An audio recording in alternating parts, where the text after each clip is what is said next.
Alright, hello everyone, good morning. Welcome back to another episode of Mukluk Streams. I'm your kids. charming, self-proclaimed, yet still time for humble tentacle. host, Mukluk. And today, we are barraged by an onslaught of noises. Hello, patrons. Well, today, we are back in the wonderful world of Guild Wars 2. Ungabunga. This intro, I love it. All those noises at the end weren't the intro. That was the people in chat barraging us with stuff. Emperor Eggplant, Ungabunga, thank you for the Prime sub, buddy. Appreciate you keeping me in business. Thank you so much. Bluebell, I see you as well. Good morning. Good morning, Mug Chat. Hi, Reggie. Hello, hello. I am currently on the EU servers. I think Underworld. I literally just picked Underworld because it sounded edgy. I think I'm on the Underworld server right now. This is getting started on the dailies while chatting with you guys. Been a hot second. The beard is coming in nicely. Yes, it's growing on me. Last I saw was Peach Fuzz.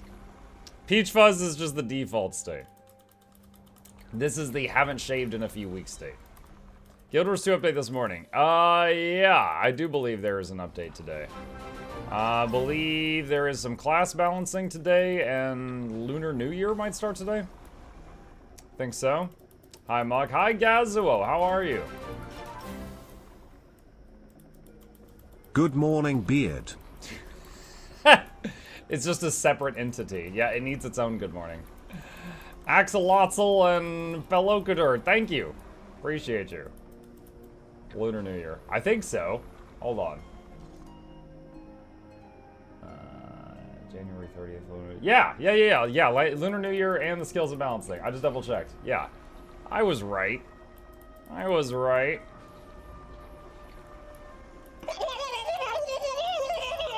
Hi, Omega Chat. How'd the rest of you might go? Hello, Jackals. I lost the first game. I won the second game. The ending was really exciting.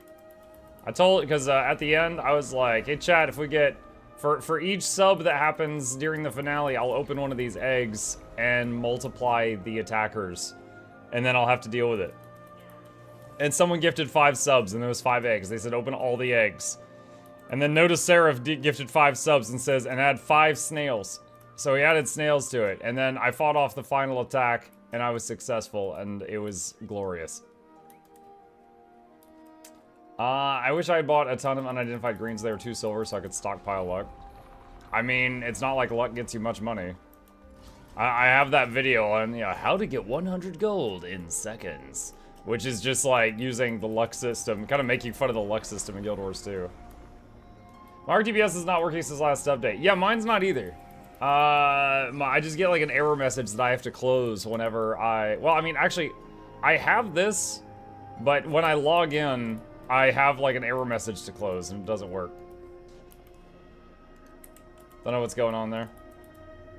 But other than just noticing that, I haven't really spent any time with that.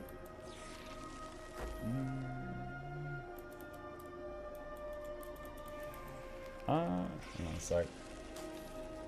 Alright, that's a little better. My light was weird. Arc Dev is barely playing the game and he doesn't have time to update it. When the whole community is depending upon one dude. Arc Dev is on vacation, there's an old patch version of it that works, otherwise it's wait. Yeah. My weeks go by so quick, every day is Guild Wars Tuesday.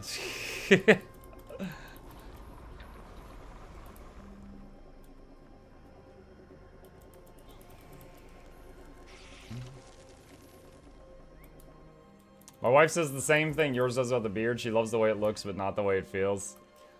So yours is also impossible to please. Nice to know. I did a new build, never played Condi. Can't check how bad I am.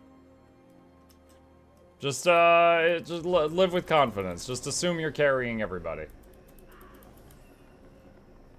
How's Rogue Trader and Against the Storm coming along? I finished Warhammer Rogue Trader. The full playthrough is on Mukluk Plays, the second YouTube channel, if you're interested in that. That one is completely done. And then Against the Storm, we're still playing after like 40 or 50 hours. We're still playing that one.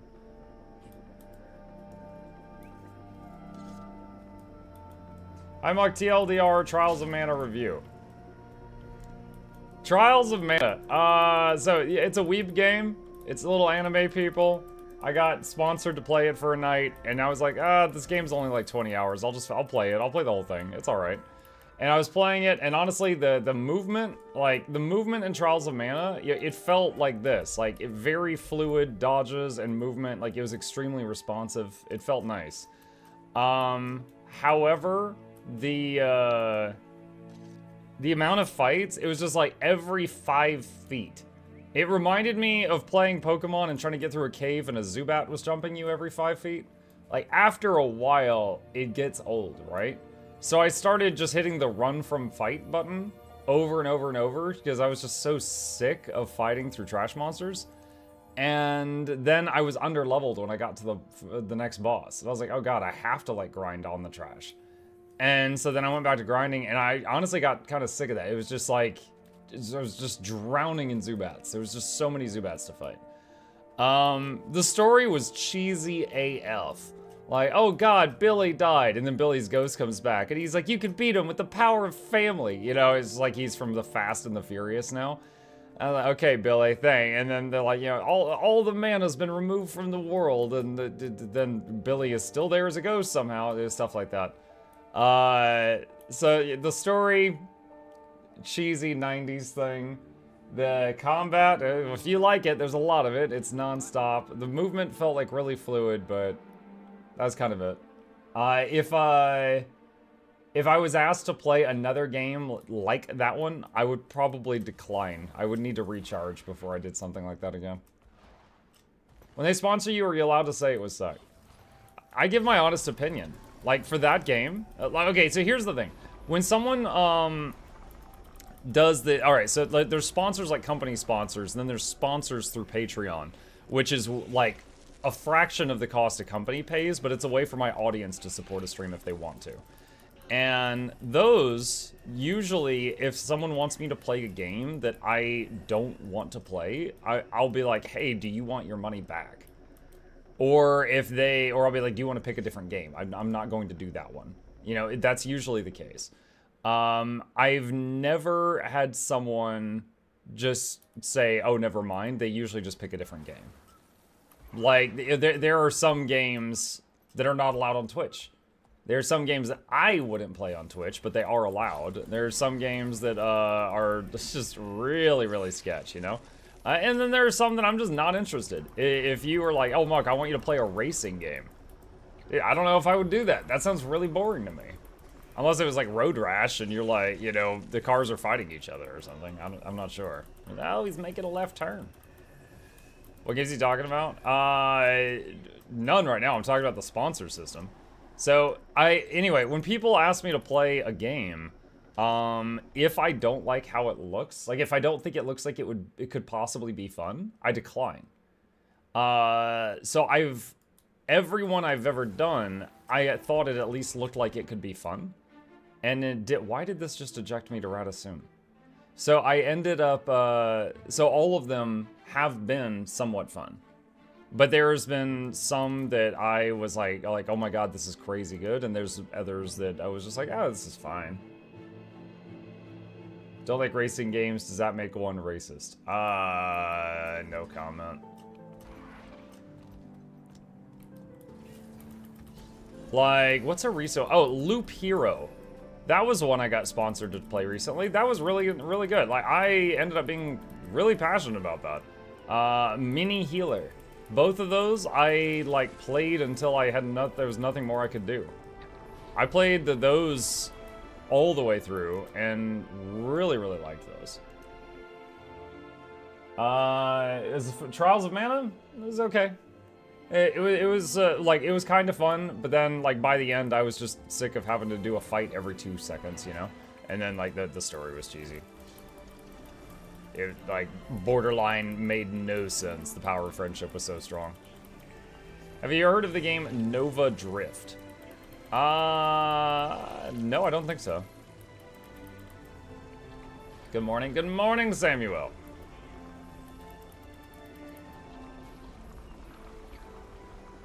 Muck, why is the YouTube thumbnail last night's Rift Breaker? Hang on. I'm showing that it's this dude. It should be this guy. I appreciate you telling me, but that's not what I see on my end. Boop, boop. Okay, done with that.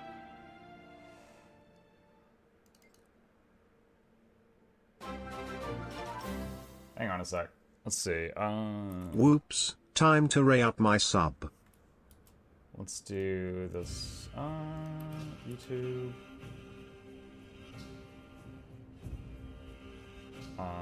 Subscriptions. Oh, that's dumb. It is showing the Riftbreaker thumbnail. That's so weird. Hold on a second.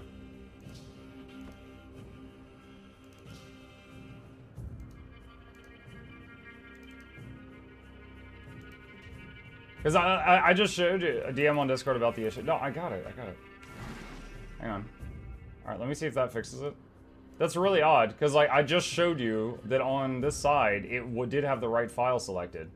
But then I went to YouTube in another window, and it was indeed the wrong picture.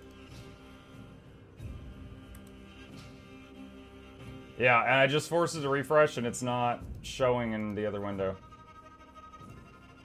Odd. Yeah, I'm not sure.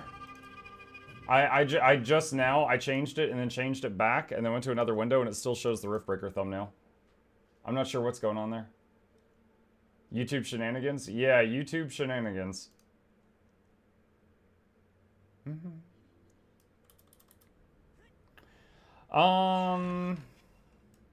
Let's see. You might like Chrono Trigger better than Trials of Mana if you haven't tried that one. I have not played Chrono Trigger.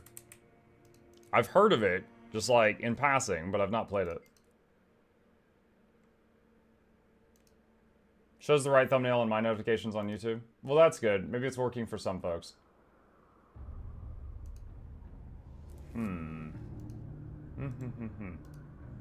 Weird.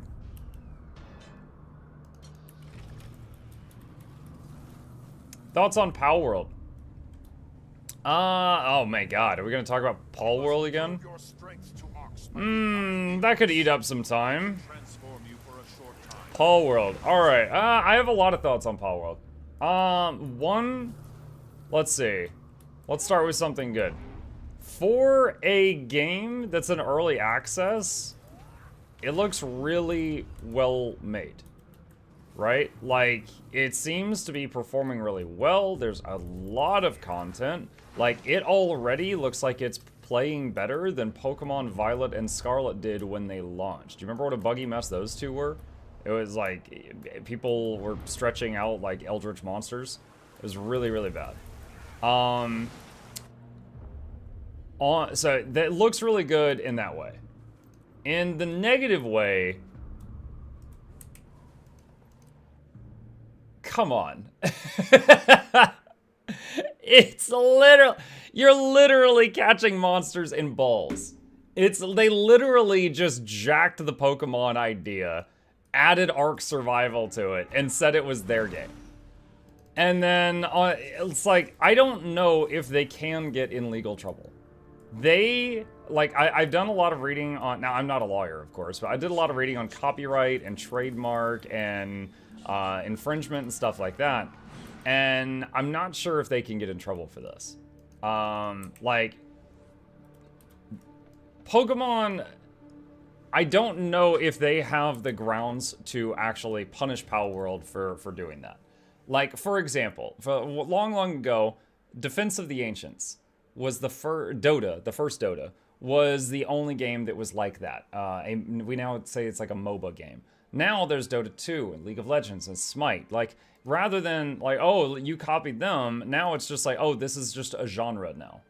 So what we might be seeing is Pokemon, or catch monsters in balls, might now be less of Pokemon thing and now a genre thing. And if it becomes a genre thing, then the floodgates open for even more copycats that have been too scared. There was one guy who made a mod for Palworld that made it look like Pokemon, and he immediately got sued by Nintendo. And it was just like some dude. He immediately got a takedown notice from them.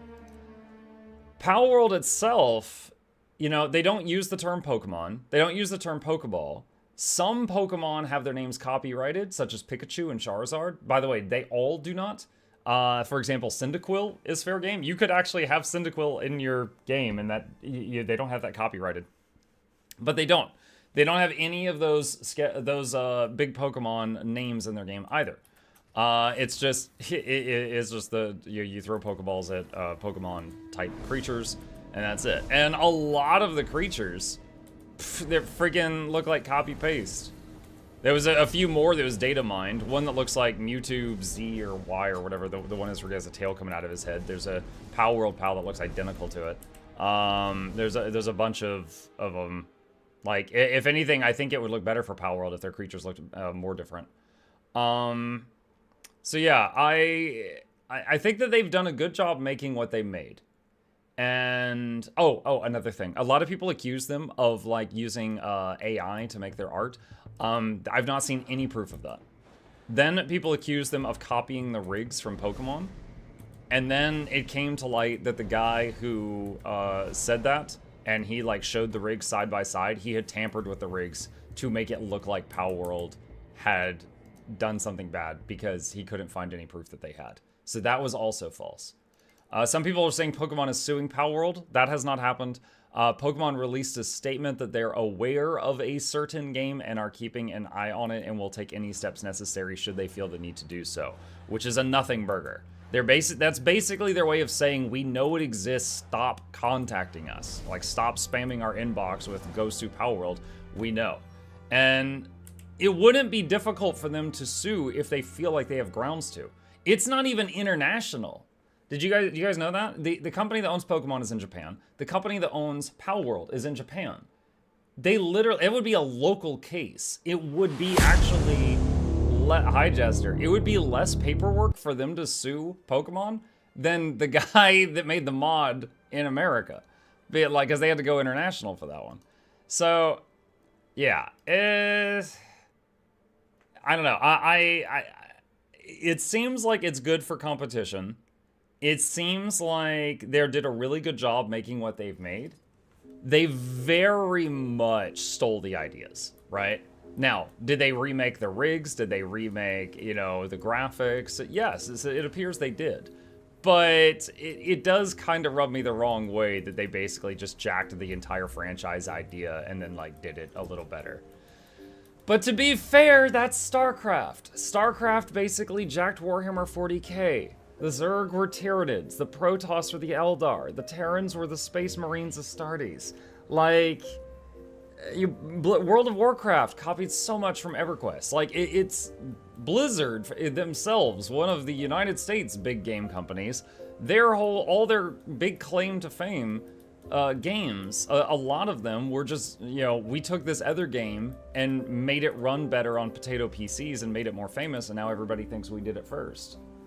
So there's that too. So I'll say I look at Palworld, and yeah, it makes me feel kind of odd. Like, you know, it's kind of sketch. But at the same time, they're tiptoeing around the lasers. They're not breaking any rules so far. I will say the reason you don't see me playing Palworld is quite simply it doesn't look fun to me. You know, the forbidden F word. Like, I'm not drawn in very much by games that have a strong emphasis on guns. I love fantasy, like swords and magic. And then my second favorite thing is sci-fi, like, you know, lasers and hacking and cyborgs and stuff like that. Guns is... I live in America. I'm surrounded by guns. I'm sick of guns. I don't need to play games with more guns if it's like the selling point. And Palworld has a very strong emphasis on that, so it like doesn't make me want to install it. That's it. I'm not refusing to play it because, you know, it's against my religion or because I'm taking a strong stance against the man. I just think it looks dull. That's it. But, you know, they're doing really good. We have guns at home, literally. Oh my gosh, no comment. Yeah, that's basically me. There's been some really funny memes though, because like Palworld here's something funny about it. Palworld had a $6 million budget, okay? Starfield had a $200 million budget. Palworld had 3 million concurrent players last weekend. Starfield had 10,000. So that's something that's hilarious to me. I think that's really funny. Somehow, after years of effort, Todd Howard managed to make a game worse than Skyrim. Yeah, that's great.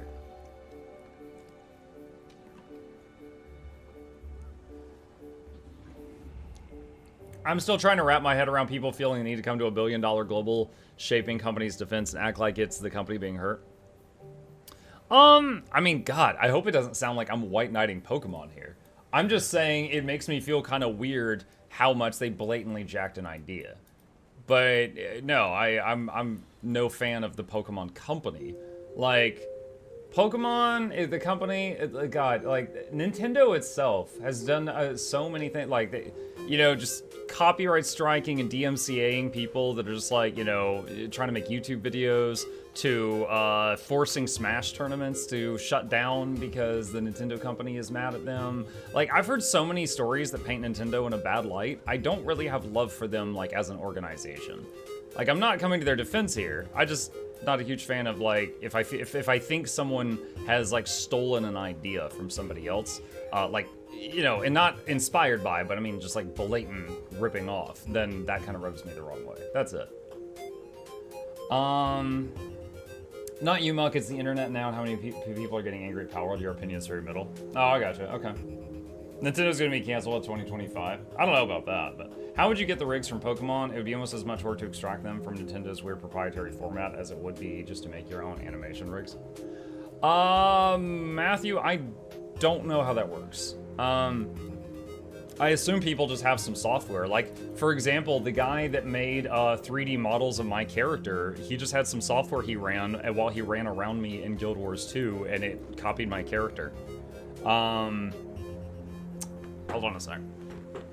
Now, I don't know how that works in here. For those who haven't seen it. Now, Pokemon is, of course, a completely different game. I do not know how their software works. But there was one time a guy, see this? These are 3D printed, and one of them was hand painted. So a guy basically ran some software, ran circles around my character in the game while I was spamming the wave emote, and then managed to get this, and then fed it into his 3D printer, and then he had to make it print a few times because it was really tricky. And then after that, he shaped it up, filed some bits down, and then he hand painted one of them and sent them to me as a gift. Now, I don't know if you could just do that in Pokemon. I have no idea. But there was the one guy on Twitter that, you know, had a lot of traction for a few days saying that Palworld copied Pokemon's rigs. Then it came to light that he had tampered with the rigs before presenting the evidence. So that was the last I heard related to the rigs. How can Donkey make so many videos about Nintendo games avoid being sued? Is it secretly Nintendo himself? It depends on a lot of things. For example, as someone who streamed Monster Hunter World and then put the recordings of it on YouTube, certain sounds would trigger the DMCA and takedown notices. You guys know in Monster Hunter World when those cats would do the little jingle and they would cook your food for you? Like, and that every time would trigger the bots from Monster Hunter World on Nintendo to take down your videos. There's the little jingle the cats did when they cooked your food. So it depends what the triggers are. Palworld is close to what the older Pokemon gen wants from the franchise, but it's going to take Nintendo more than 10 years to get there. I'm happy we finally have some competition. Yeah, that I do think is good. I think competition is good because if you don't have competition, you get complacency. And you end up with something like Twitch. That, you know, for, honestly, Twitch has rare Ws. But there's been a few in the last year or two, and they've mostly been because YouTube and Kick are hot on their heels. And there was years leading up to that where everyone's like, Twitch, oh my god, please, please, stop being stupid. And they're like, no, and then they would just continue being stupid. Monster Hunter World is on nothing on Nintendo.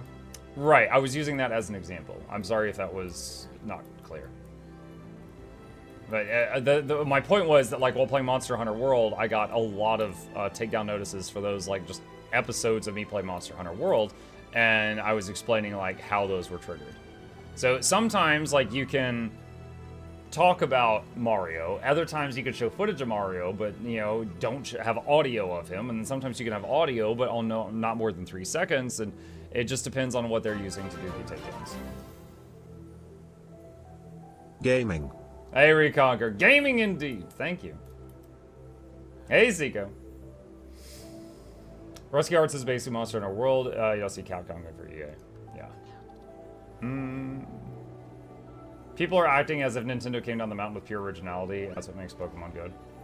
Yeah, I mean, like, Pokemon, there's a picture floating around that's, like, shows a lot of Pokemon were heavily inspired by Dragon Quest. Because Pokemon was not the first game of its type, but it was the one that got huge. It's kind of like the Blizzard situation. Like, World of Warcraft was not the first MMO, but it got the biggest of the ones that had come before it up until that point. PoE did Pokemon mechanics too. Nintendo didn't do anything. Well, okay, you're talking about the Bestiary League. I mean, yeah, they were monsters. You'd get low health and then throw a net on them, but I mean, and they didn't like serve you or fight for you after that. It was more that you were just catching low health monsters with nets. People called it the Pokemon League, but it was not that similar. Like, you weren't crafting Pokeballs. Pokemon also heavily took from FF game design. Dragon Quest Monsters and GV was a good game. I think there are some game mechanics that are copyrighted, like Nemesis System from Shadow of War. They purposely release games quicker to increase profits instead of creating an open world masterpiece. Hey man, just found your channel recently. Thanks for the content. Hello, Sibo. Welcome. Glad you enjoy what I'm making. If you got any questions, let us know. I am here every day. Sometimes on Guild Wars too, sometimes I'm not, but I'm here every day. So I got a problem. I don't even have that line about how the beast will be your best friend until it gets slaughtered. Yeah. We will be best friends, beast, until we slaughter you. Ha ha ha ha. In alert mode. See ya, Jackals. That's not what Pokemon is about when it comes to... Yeah, I mean, and Pokemon got their inspiration from Mike Tyson. You know, they really like dogfighting. I mean, when it comes down to it, Pokemon is basically just dogfighting. But the monsters, you know, the Pidgey doesn't get murdered when it gets hit with a Hyper Beam. It just gets little X's for eyes. Michael Vick. Oh, yeah, the other Mike. Yeah, probably... Yeah, sorry. So Tyson was the one that bit the ears. My bad. My bad. My bad. That's because Nemesis System's proprietary algorithm that generates the story involved. I think most of the claims I see is this monster looks like this Pokemon, but then they both are literally just sheep or apes. I mean, there was some that were like really similar, like the Luxray and the Luxray copy were both like blue cats. And then, yeah, the two sheeps look the same. The two penguins look the same. There was quite a few. Hold on. Palworld Pokemon copies. Let's see what comes up if I Google this. Oh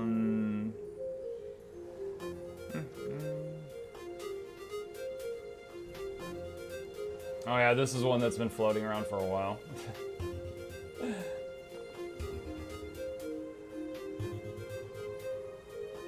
Oh, here's the Luxray and the not Luxray. So yeah, they're all slightly different, but really, really similar. The penguins look the same as the penguins. Yeah, they both copied penguins. Obviously. But, yeah, like I said, I don't think they've done enough that they can be, like, sued or anything. It's just enough that makes me go, like, come on, really? You're kind of blatant about that. Sure would imagine a huge open world is optimized well. The combat will follow. Oh, what did that still count as a game mechanic? Struggling to understand the difference here. Yo, Mug, for Lunar New Year, what's the most important thing to do for the sake of making gold only? If you've got any luck stored up, you can cash it out and turn the luck into money during Lunar New Year. But, I mean, it's not like a great system. It's just if you have some, you can. I have that meme video from last year where I saved up luck for a year and turned it into 100 gold. So, like, I'll turn this luck into gold. It's not going to make a lot, but, you know, it's something. Note that I only do that because my luck is maxed out. My magic find is max. There's nothing more I can do with that. So if you don't have magic find max, you should just eat the luck. What kind of luck is important to save for crafting? If you didn't already know, you can use an artificing station and a level 1 artificer to combine smaller types of luck to make the bigger types of luck. So you can save any types and merge it into the big types if you need to.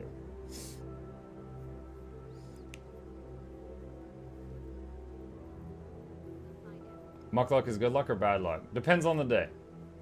If I'm in PvP, it's bad luck. Hey, long time no see. Or we're here so early with a nice beer. What's up, Tag Soon? I just woke up with it. Difference is I can't steal the code and make the nemesis to work because it's copyrighted. If I use the same basic idea when I write my own code, then my game can't be taken down for copyright infringement. Yeah.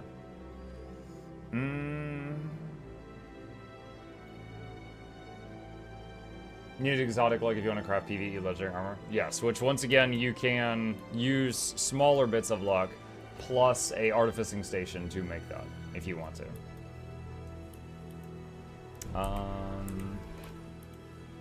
Let's see. Wait, Blishhead isn't on. Hold on a second. Where's Blishhead? That mod should be working. Run program. Hold on, I'm waking Blish up.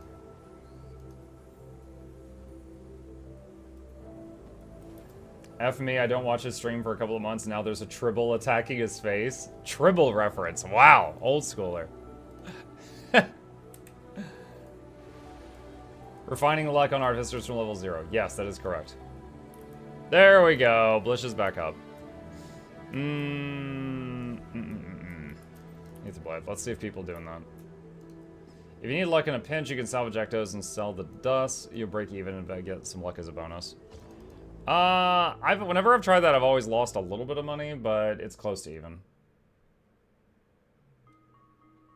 And the prices will fluctuate over time. Oh my gosh, what is all this? Thanks for Jawbreakers, you're welcome. This floor is only accessible to residents of the Jade Heights complex. Thank you, Kel. If you are looking to purchase a new home within our community. Okay, the red envelope's gone away. I'll read the rest of those later. What's max magic fine? From luck, the highest you can get down here is 300. You can see that right there. And then from achievements, I've got another 15, so I've got 315 before buffs. Morning, Mike, how goes it? Hi, Chatters. Hi, Master Liu. It's going alright. Just chatting right now and running around. Let's see, fishing. No one's doing that? Okay. Let's check HOTS. Wait, hot. Why did I say HOTS? Heroes of the Storm?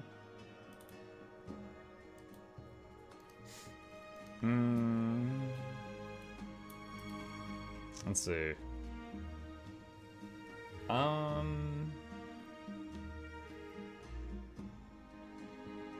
Do you have to be in the map to see LFGs? No, I went to the map first to see if they would just be some on the map without me having to load to other maps.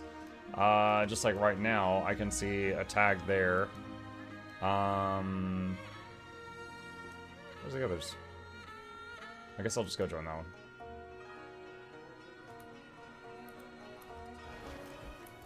Excellent work.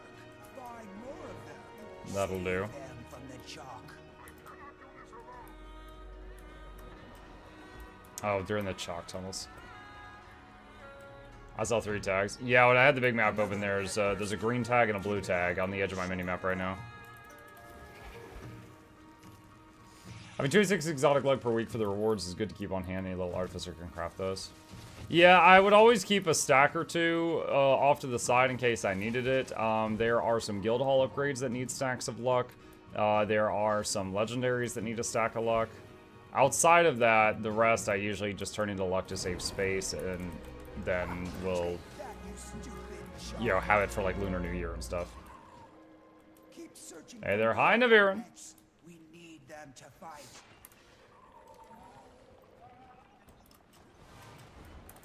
That was great. Rescuing the shot. Proper battle. Now that you have our help. Once in a few years, I decide I want to craft a legendary, and each time Mainnet decides they want to announce the legendaries and mess Just up how market powerful prices. we can be together. Yes, they're doing it just to mess with you.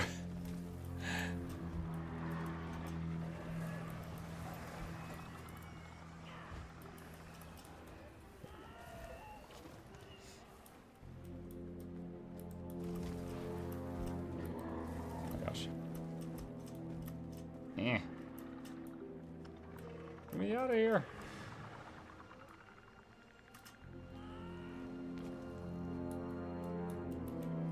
There we go. After the patch, will Aboga be best in slot for DPS? Will the Aboga be best in slot? I mean, there's not enough information for that sentence. Like a DPS Druid, a DPS Untamed, a DPS Soul Beast, a Power build, a Condi build. Like what game mode? Like there's it's a very vague question, I'm sorry.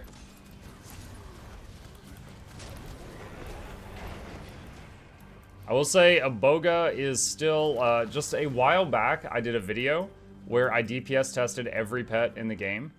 And Aboga was still one of the best ones for if you were an Untamed or a Druid and it was purely just attacking.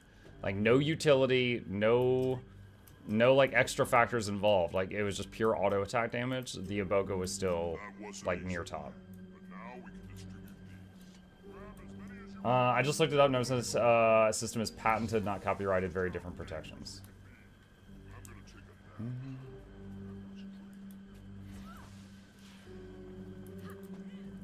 Yeah, I don't think Pokemon have a patent on catch monsters and then make the monsters fight. Hey chat, what kit do I use if I salvage Scots for like a lot of sell the dust? Scots? Why are you salvaging Scott? There's a roguelike called Engine Building, similar to deck building with dice manipulation, coming to early access on the 12th. I played the demo, I think it's really good, but it hasn't quite gotten the attention it deserves despite being published by Ghost Ship Games, the makers of Deep Rock Galactic. Check the launch reveal trailer if you think it might be interesting. I might do that. I might do that. Been branching out a lot lately.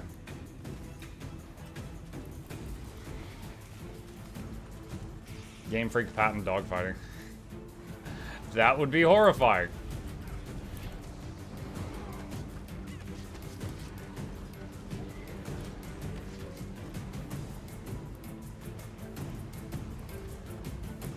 Oh, he's dead.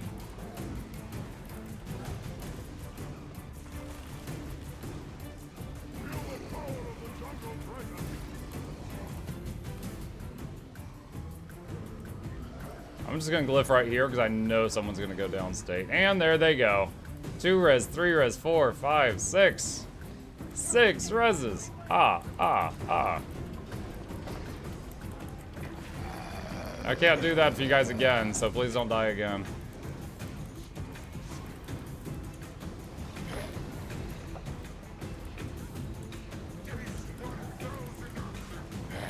Chat, they did it again. I said don't do the thing. You did the thing. Hi, Noxxi.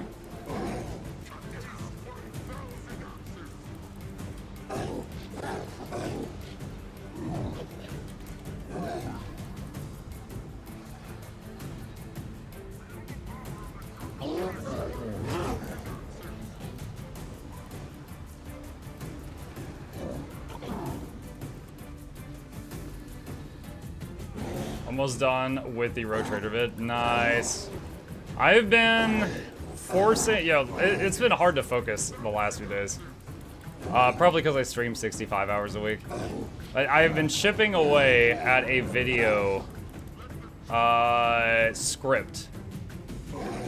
It's going to be called something like, so you want to play support. And it's just going to be a massive list of things that, like, no matter what my support is, whether it's like, you know, a healer Firebrand or a healer Spectre or, you know, an offensive quick DPS Herald, like, whatever. It's a video that's like, a list of things that I would love every support I ever group with in the future to know.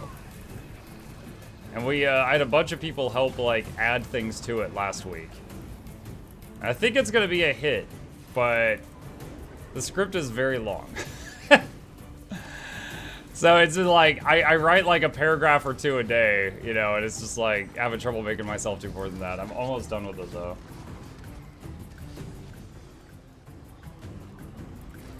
Probably gonna pull footage from a lot of my past videos to make it work.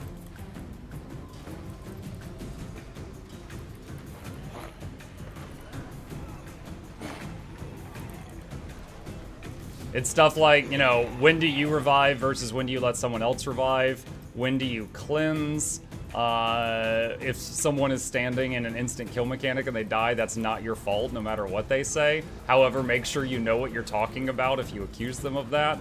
If you need to know fights, here's some guides for that. You know, people will expect you to have these buffs up. You're not expected to have stability and Aegis up full time. Use those as needed. I watch these videos to find out when those are needed. Bop, bop, bop, bop, bop. I don't decide when or who to revive, I just decide who dies. I read her buck, that short is funny. Thank you. Glad you enjoy it.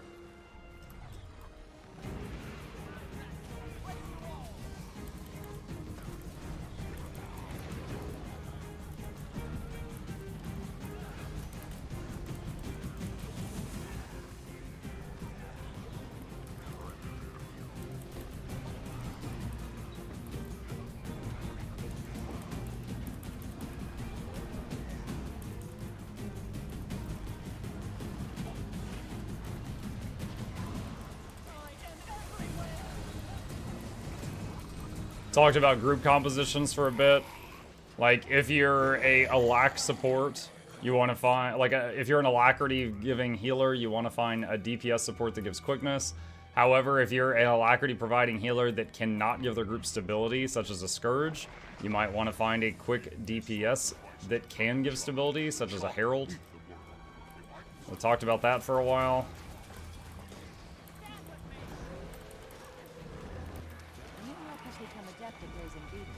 But their herd stampeded into the chalk hive. You should be able to pacify them with the nodules found in there. Get a beetle close to one of the nodules. I tried to keep, be vague on some things, because I don't want the video to go out of date as soon as they rework Druid for the 40th time. But at the same time, give, like, all the needed information. I want it to be a video that'll last.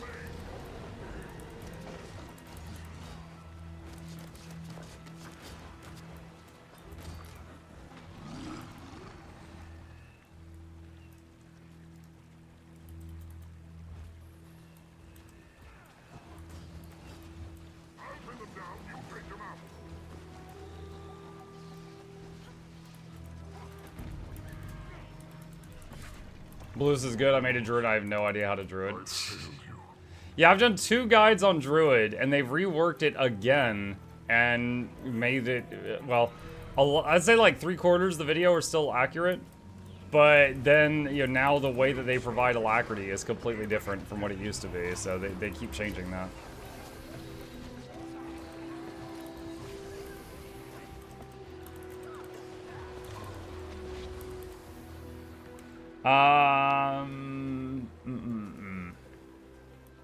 First one's hard, someone just goes faster, the more you know the game. Yo, Mike, would you mind showing your ping in game? My ping? I'm connected to the EU servers right now, and I live in NA. I've got 143 ping at the moment.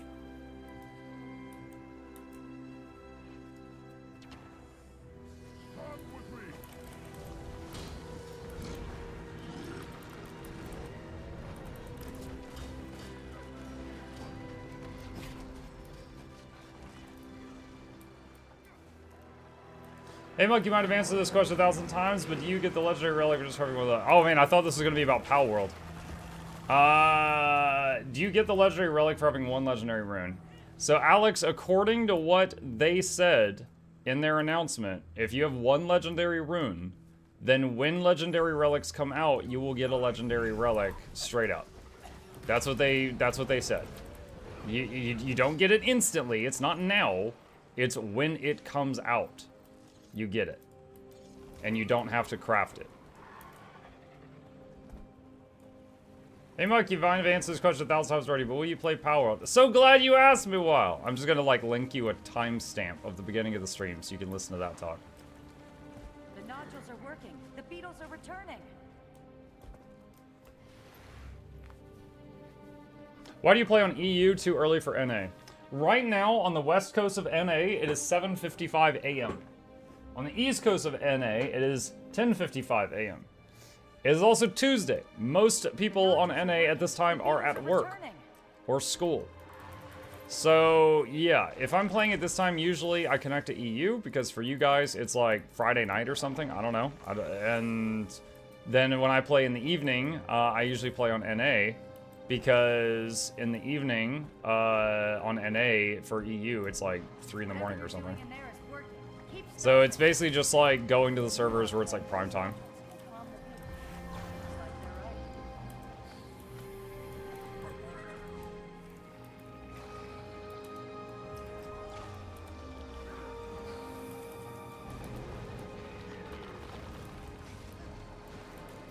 Can confirm NNA listening to Mug at work. Got him!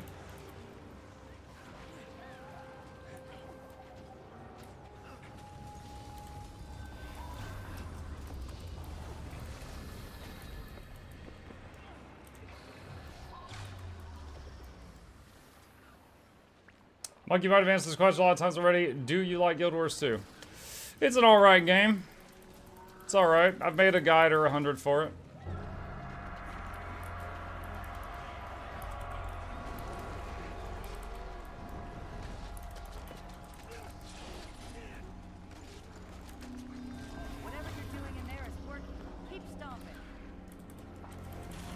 This guy doesn't have the New Hawk trait. He keeps dying to poison. Skill issue. It is his skill issue, not mine. That one seems to have calmed down. Slap him awake.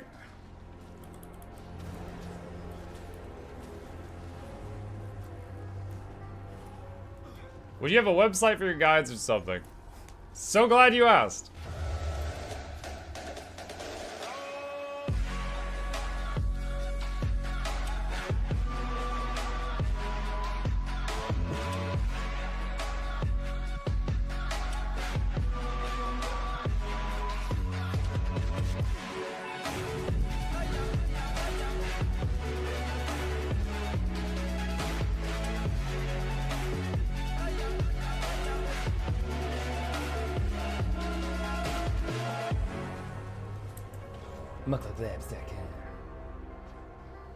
Some mob knocked me across the room during that. I was just standing in game during that. Does it cost gems every time you switch from NA to EU? It would normally, Luke. However, I have a special privilege on my account where I'm allowed to server swap without paying the gems. Just because I've made a lot of content for the game.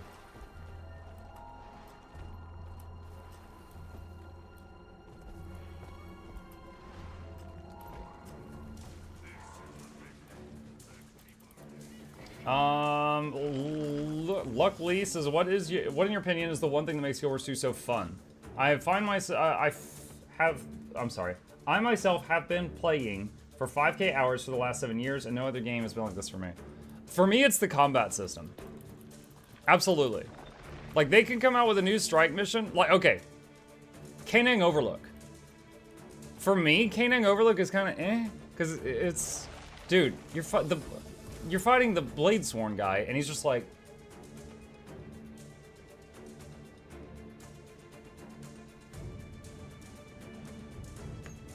Like, come on. He literally just stares for 10 seconds in between each swing. But there's amazing music going on. And your combat system's a lot of fun. And somehow that makes that acceptable. Like, that's it. It's the combat system. Like, they can make new content for the game that I find kind of mid, and I still love it because I love playing my character. That's it. That's it. That's why I'm willing to do open world events or raid events or strike events or whatever. Either way, I get to play this character I love playing. That's it. There are, for example, Monster Hunter World. I loved the world. I hated my characters. I tried every single weapon. I couldn't find a single one I found fun. Now that's just me. That's just a personal enjoyment factor. But it's the reason why as soon as I finished the story, I stopped playing. I just played the story and was like, all right, that's it. Because I didn't have the... I experienced no joy. It did not spark joy to keep playing it. So yeah, combat system. You know, the story is fine. The world is great. But the combat system was what makes me, you know, play the game over and over. Moonlight potato. Ah yes, my special attack from Sekiro. But that's it. That's what makes this game just addictive to me, is the combat system.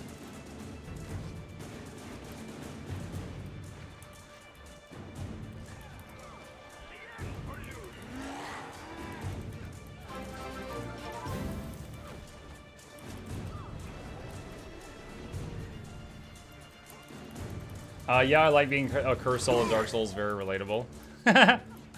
Honestly, when you're cursed in Dark Souls and you're just like a super skinny, almost skeletal person, I'm like, oh hey, this is exactly how I look IRL. Sweet. Mini V, thank you for the Prime sub. Appreciate you, buddy. Welcome. Have you tried Wolcen before? I did, yes. When it hadn't been updated in a few years. And I refunded it on Steam because I couldn't even get it to function well. It was the funniest story there, because a friend was like, yo, dude, they just did a huge update for Wolcen, and it was like, you know, March 15th, and it was like March 16th. I was like, oh, a big update came out yesterday. And my friend that told me this didn't realize that the date on that update was a year before. So he just saw, you know, like the month and the day, didn't realize it had been 1 year and 1 day since the update, and we installed it, and it was crap. It was so awful. And so we ended up refunding it. But it's had updates since then. I don't know how it is now. A shield deflects our attacks. Destroy the collectors and it should fall. For me, it's the world. Combat and unlocking everything is just an addicting grind. You know, I'm actually one of my side games right now is Assassin's Creed Odyssey, and filling out the world map kind of feels like Guild Wars 2.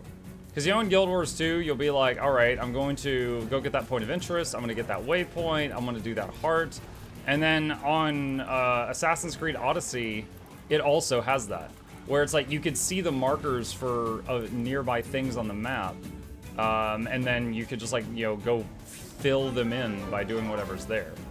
And it's like, that's never made me want to, like, that's never made me purchase a game before, but after getting into the game and seeing it, I'm like, oh, this is nice.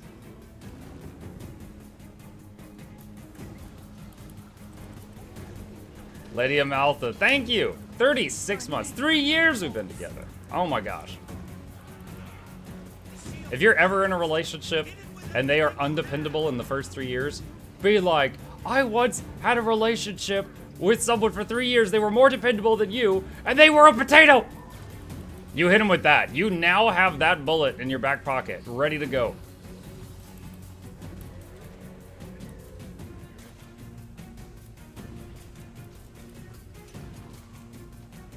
Why call it AC though? There was, okay, well, at the point I am in the game, there has been 2 moments where the lady unplugged from the machine and went back to, like, present day. And then, you know, went back to the Odyssey thing. But yeah, it definitely, the Creed part of it definitely just kind of seemed like an afterthought.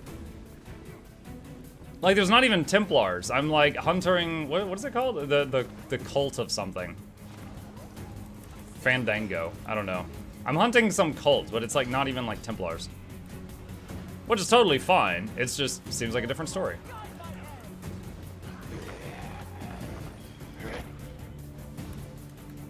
What are the statistically best healer class / specialization? Statistically best? I will say one of the most popular for many years, like for 5 years, the most popular, hands down, was Firebrand. Now, it's like nature is healing, and it's starting to be more branched out than just Firebrand. The reason that it was just Firebrand for so long is because Firebrand has boons, okay, most of the supports has that. They have heals, okay, most of the supports have that. And they have copious amounts of stability and Aegis. Most of the supports don't have that. As a Druid, I just recently, in the last like year, got the ability to give a stability or two and an Aegis or two to my Druid. Firebrand's been able to just fart that out every time they get gas for like 6 years now or something. Firebrand is a sub-specialization of Guardian. Now, these days, you know, Druid, very solid. Firebrand, very solid. Scourge got a bunch of buffs recently. It's very solid. Spectre plays very differently, but is good at what it does. You know, there's literally supports for all 9 base classes, each with minor strengths and weaknesses. For example, Scourge, huge barriers. They can stop damage from even hitting you in the first place. Firebrand cannot do that. However, Scourge, no reliable way of like throwing out stability on their whole party in an instant. Firebrand still has them beat in that regard.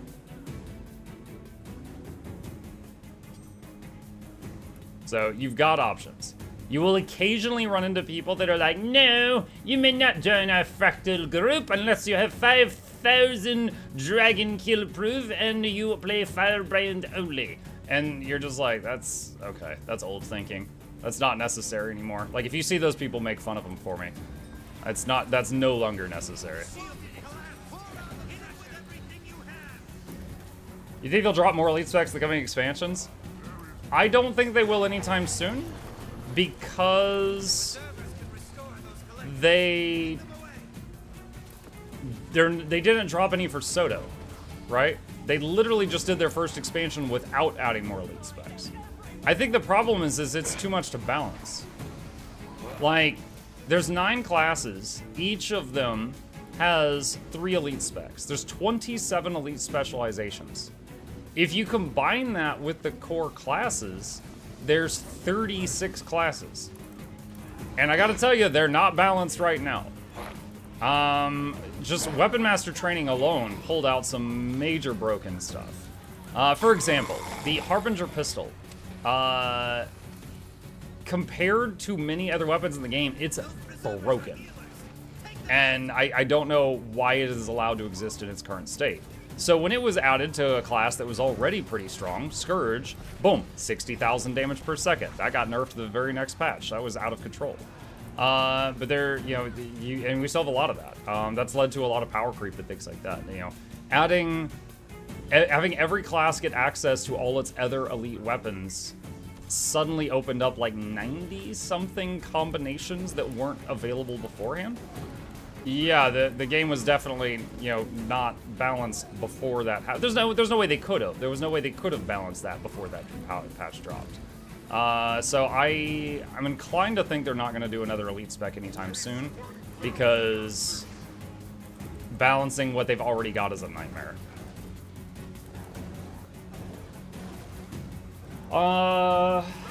Let's see. Wonder about the complicity of the playstyle. For example, Ellie is too complicated for me. I would say it depends on the Ellie. Weaver is very complicated, but I have a low-intensity Tempest build on the website that's basically sits fire the whole time, and it can easily put out like 20 to 30 DPS with just a couple of keys. So it depends on the build of Ellie for sure. Like, keep in mind, Ellie has a massive toolbox, but you don't have to use every tool in the toolbox in every build all the time. One more step to inevitable victory.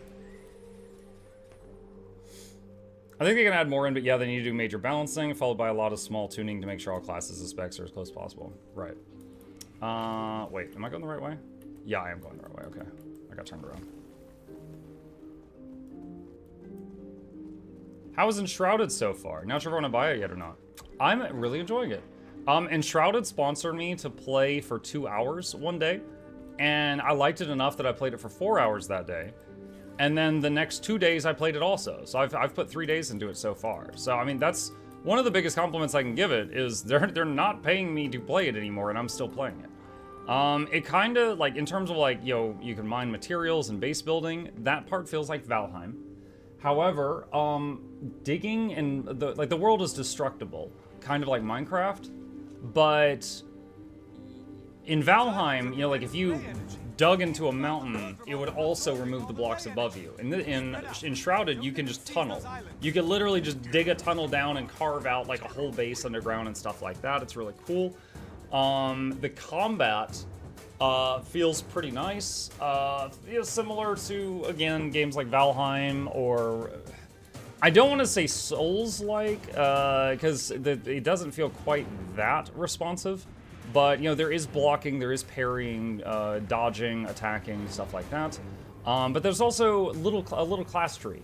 Like, you could go into healer, or tank, or beastmaster, or ranger, or wizard, acrobatics. Or you could do a multi-build. Like, you could put 2 points in warrior and 3 points in wizard. So the little tree adds a lot of fun to the game as well, and respecking is almost free, so you could try stuff out very good. I was waiting for the third fear to hit me so I could cleanse it. Beastmaster. Yeah, the Beastmaster in that game is interesting. You don't have like a perma pet. What it is like if you're fighting an enemy, all nearby animals will help you murder that enemy. So if there's no animals nearby, it doesn't help. But if there's like a bear nearby, it might just kill everything. It depends on what you're dealing with. Basically, you're a friend of nature. So it depends on the environment. But yeah, you also have like a glider that's kind of like a squirrel suit, like the webbing underneath. But you go around, you rescue other people that are in stasis pods, and like a blacksmith, a carpenter, stuff like that, and they join your base wherever your base is, and they kind of act like crafting tables. Like, you walk up to blacksmith with metal, and he can turn it into nails for you and give the nails back.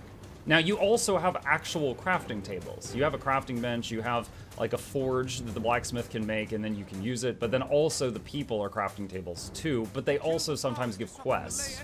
Like, the carpenter will be like, hey, in this town to the north, I used to live there before I was, put on ice. My carpentry saw is still there. Get that for me, it'll unlock more recipes.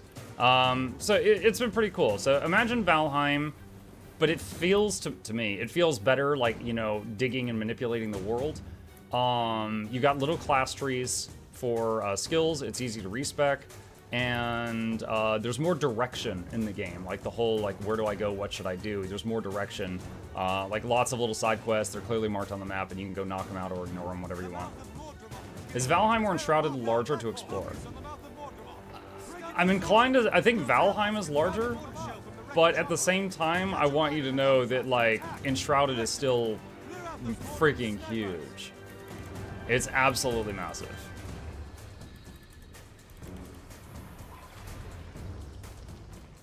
Is she gonna die? No? Oh, there we go.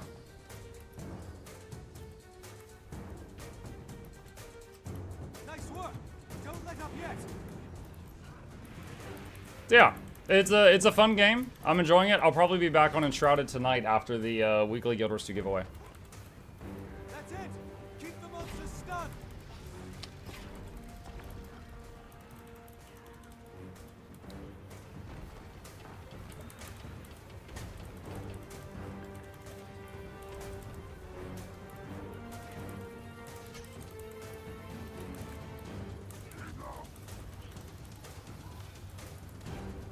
Time to back away. There's a weekly giveaway. There is Banana! As Silver says, I haven't played in a little over a year, but coming back to finish my first Sludgy. Any drastic changes to Scrapper? Only every other week. Yeah, hold on. Couldn't get him in time. Scrapper, let's see. I don't know if you've played it since Soto came out. When Soto came out, they made it to where they didn't provide their quickness from just hitting gyro buttons anymore. They provide quickness by doing blast and leap finishers. So their rotation changed to basically be as many finishers as possible in order to provide buffs if you were playing a quickness providing scrapper. That goes for support scrapper and DPS, or that goes for offensive support and defensive support scrapper both.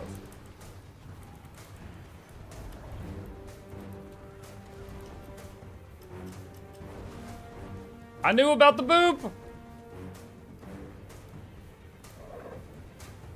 This is not good.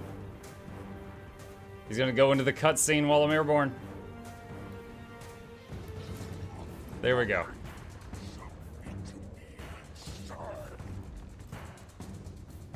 He's dead, he just doesn't know it yet.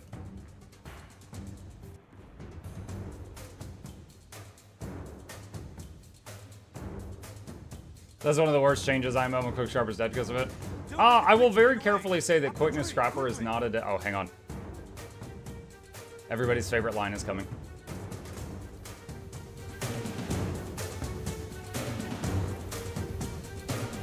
No need. It's dying. We got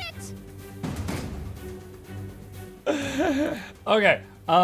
Quick Scrapper is not dead. It is not dead. It plays different, and in my opinion, as someone who mains Scrapper for a year, it feels... I don't like it now. I don't play my Scrapper anymore.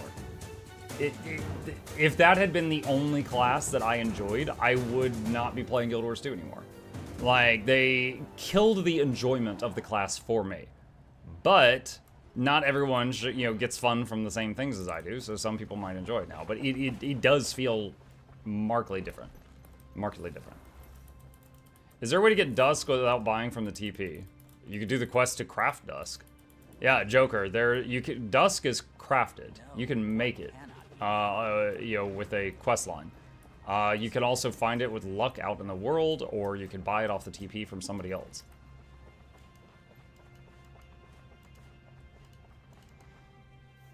You don't like a Druid provided I could see A either?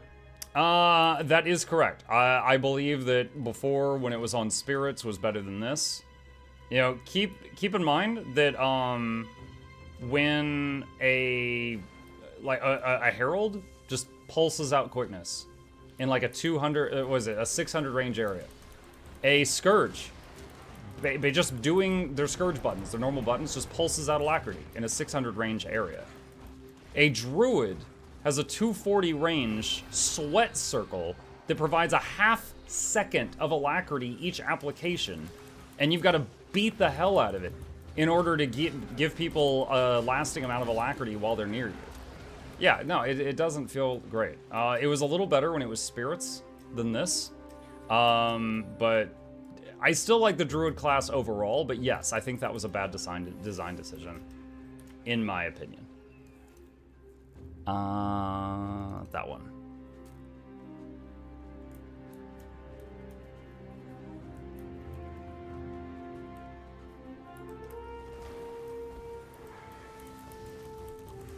But yeah, like the equality between the classes is not there. Keep in mind, when they made that change too, they said, we don't like you having to just spam skills so they come off cooldown to provide boons. And we were like, woo, that's great. And they're like, so we're gonna change it? And we're like, woo. And they're like, you now have to spam worse skills. Huh? Like, that's basically what happened. They're like, Scrappers, you now have more complicated stuff to spam. Druids, you now have to spam your heals to give boons. So now you might not have heals when you need them. Wait, what?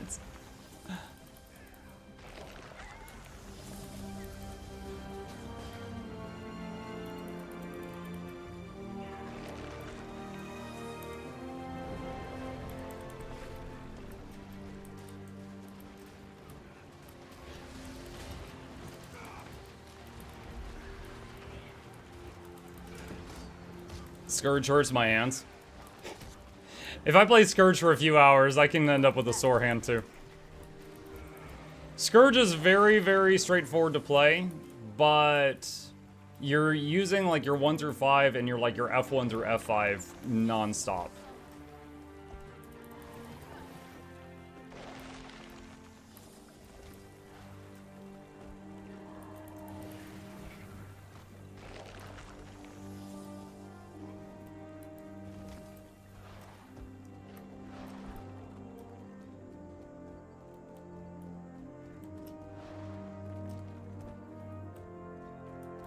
Mechanist is pretty easy on the hands. Yeah, Mechanist isn't too... So, in a calm situation, Mechanist is really easy. Like, you basically hit Mace 2 whenever it comes off cooldown, and, you know, maybe put some of your mech skills on autocast. In a crazy situation, it can be spicier, because you might be swapping between Mace Shield and Medkit and Elixir Gun and Mortar Kit really rapidly, and then you're juggling 4 weapons. But it just depends on what's going on.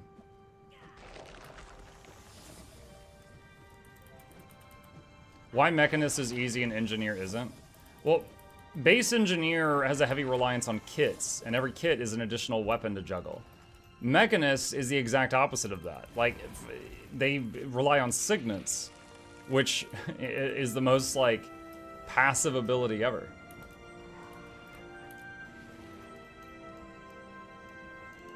Sam switching from power to Condi build to try out. How should I worry about new armor? If you're not sure what you want to play in the game, I often encourage people to get Celestial Gear, which has plus to all stats. It's not great at any one thing, but it's good at everything. And you can try out lots of builds with Celestial Gear. However, if you're just trying to get like a really good Condi damage set of gear, there's 2 stats you want to look for, and that's Condition Damage and Expertise. Expertise is a stat which increases the duration of dots or conditions. Viper's gear, or Gear of the Viper, is the gear that has the highest stat value for both of those 2 things. Now, Viper is kind of like Berserker is to power what Viper is to Condi. It's the Unga Bunga Condi DPS stuff.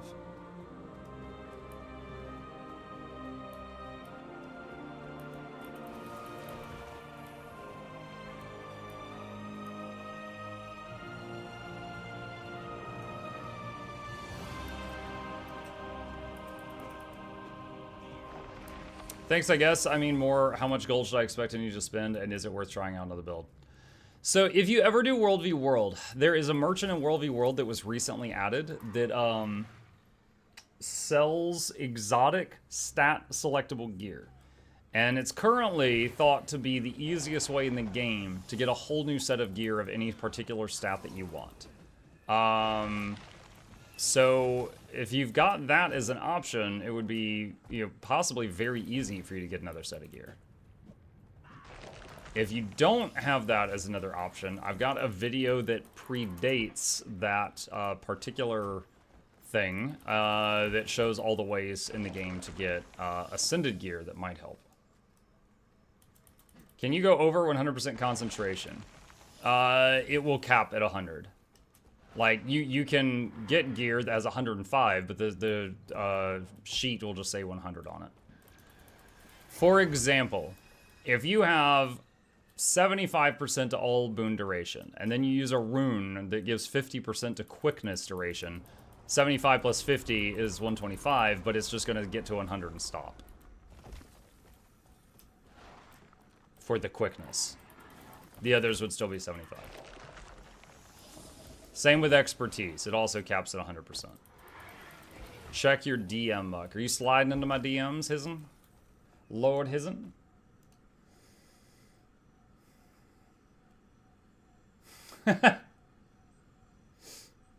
Oh, man. Which character is that? Is that you on Guardian again?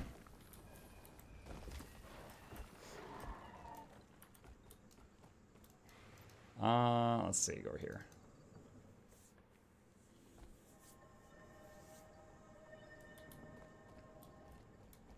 Did I open all these? No, I did not open all these.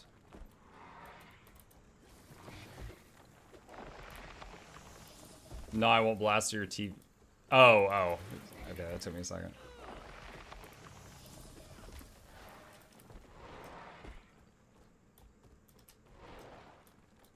Just looking for pods.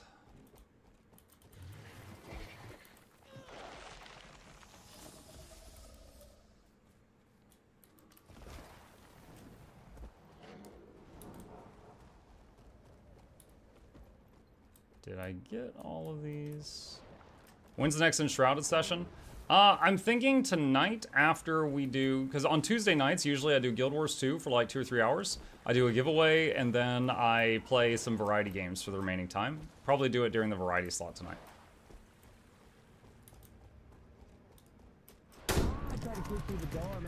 Hi, Asen.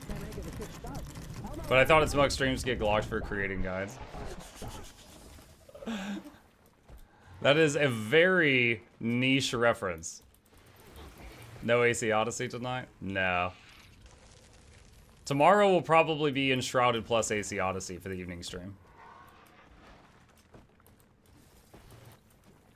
Although it has been fun. Dude, might as well call it Bard's Creed Odyssey, because I have been romancing my way through every problem possible in that game. I did not realize I would get so many romance options.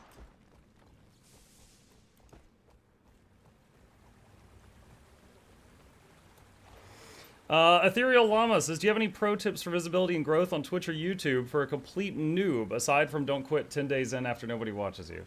Hey, Ethereal. Yes, I do have some tips. This right here, give the chat bot just a second. Is the YouTube chat bot acting up again? Just a moment. I'm gonna copy paste this over. All right. That right there is a link to my website, and on it, there is a section for content creator guides. This is all information I've got for other people that are interested in the profession. This one right here has got the most, like, gold in it. Like, every tip and trick that I used the first 1,000 days that I did this is in this video. So I would recommend that. And then if you've got any questions, you're welcome to ask me if you wish to. You have a website? I do! I just played the ad a few minutes ago, though. Sorry for bad questions. You played Last Epoch. Is it good compared to D4? Let me put it this way. After I played D4, I reinstalled Last Epoch and Grim Dawn because I was in the mood to play a good action RPG. Yeah, Last Epoch's great. And it's not even out yet. There's gonna be more to it. Last Epoch comes out... I don't know the exact date. Soon TM. Wait, does Poppy Playtime come out tonight? Oh, shoot. Maybe I have to do that tomorrow. I think Poppy Playtime Chapter 3 might come out tonight. One sec. Poppy Playtime Chapter 3. Release date January 30th. In 3 hours. It comes out in 3 hours. Oh my gosh. We might have a spooky night tomorrow, chat. I don't know if there will be, because Poppy Playtime Chapter 1 and Chapter 2, I was able to finish both of them, like, in one session. I don't know how long Chapter 3 is going to be. Spooky game, yeah. One-off spooky game. Thanks for doing keep doing what you're doing. Thank you. Thank you, Lava. Today is Balance Patch Day. Yes, today is Lunar New Year starts and the Balance Patch. It is tonight. All right. Well, tonight I don't think I want to do the Tuesday giveaway and then go into Poppy Playtime because I guarantee you my viewer count would go right afterward. So maybe we'll do it tomorrow. Do I still get to be the wheelchair boss? The wheelchair boss? I've skipped on the later sections of the last few streams. How far into Trials of Mana are you now? I finished it, Asen. We stayed up later than usual, night before last, and we finished it. It is done. If you are interested in that, it's on Mukluk Plays. If you're not interested in that, it is done. Let's see if we can get in on this. Including the post-game stuff. I'm gonna be honest, Asen, I ain't doing that. I got to the roll credits, and then I was like, alright, I'm good.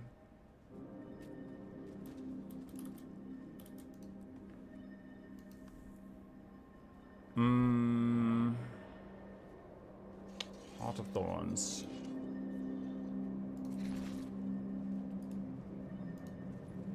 Me. See, that one doesn't say it's full. All right, so my 24 is full. Hey, a chance to teach some newbies. Let's say you're trying to join a map, and they've got the IPs. I know that 24 is full. Minus 24. All right, 27. Join. Join. This one's full. Okay. Minus 27. 120. Join. Join. That one's also full. Minus 120. And now there's 2 left. Meta taxi. Joined. So you can use it as a filter if you want. For the newbie noobs. Let's see, which, they're over to the left.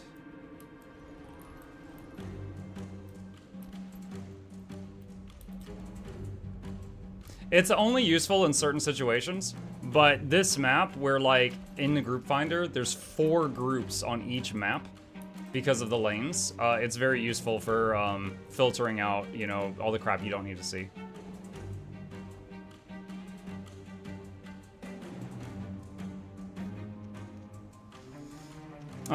Ace said, fair, you don't miss much apart from 3 character-specific small quests for the 3rd class change item and 1 big final dungeon boss. Yeah, like, I know that there was another class change thing, and then the, what was the other thing? When we beat the final boss of the story, we unlocked an in-combat mana regen, and I was like, wow, this would have been great for, you know, the whole game. But it's too late now. I freaking hate that. When you get like a really like nice thing in a game for beating the final boss, and it's like, wow, this would have been great a while ago, but it's over now.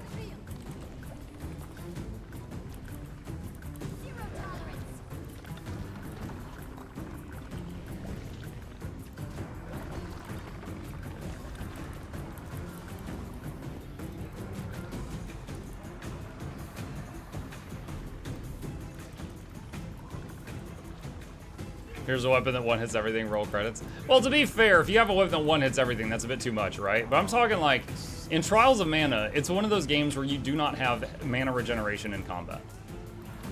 So unlocking any mana regen is a massive difference in gameplay.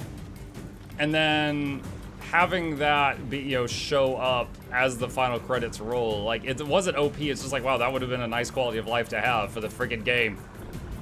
That was the trial? That was the trial, yeah.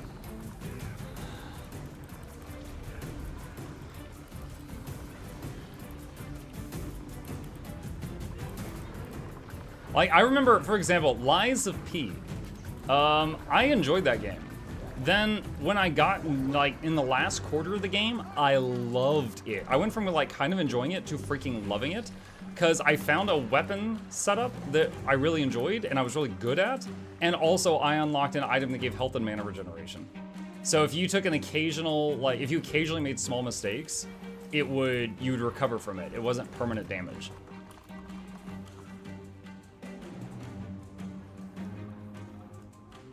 Hey Mok, I like the beard. Are the new weapons live today? Hello!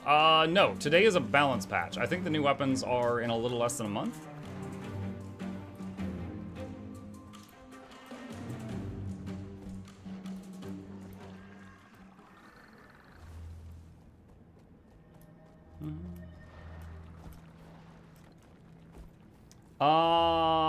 Herodies says, what do you think about Last Epoch versus Path of Exile?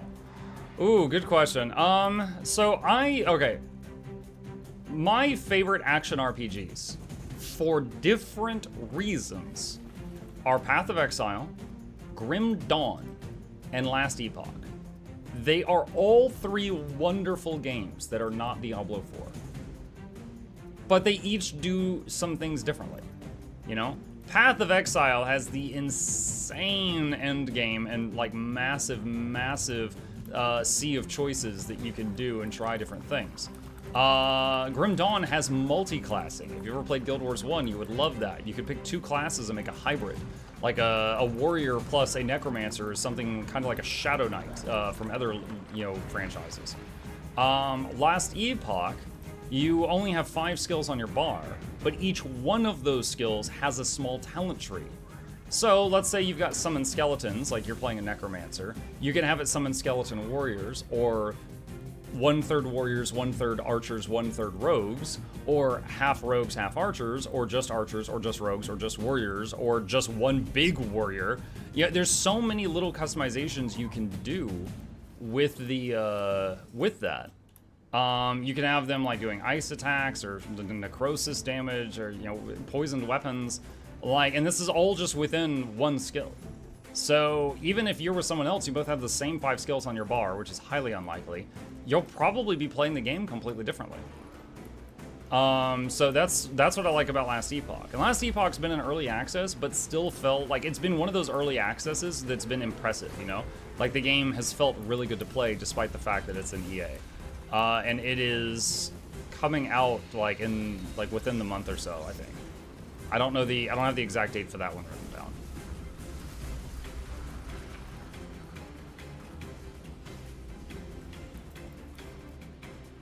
Feb 21st, I think, says Jesus.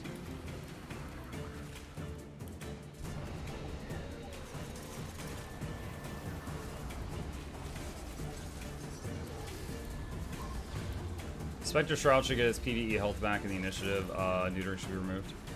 Thought you said Jesus. His name is Cheesus. Cheesus, not again, is his full name.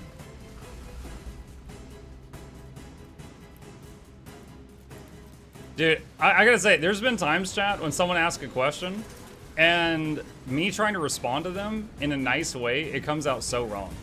Like, you get someone on chat, and their name is like, Stupid Idiot. Like, that's literally their Twitch username, is Stupid Idiot. And they'll be like, hey, Muck, can you tell me how Firebrand works? I'm like, yeah, sure thing, stupid. All right. And I'm just like, God, dude, someone's gonna clip this. Like, I'm trying to use their name and be polite, and it just comes out so wrong. Yeah, you got it, stupid. Happy to help. Can I call you idiot for short?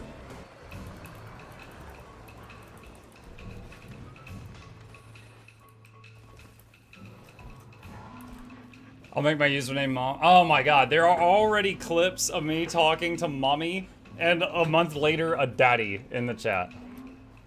Yeah, daddy, so what you need is...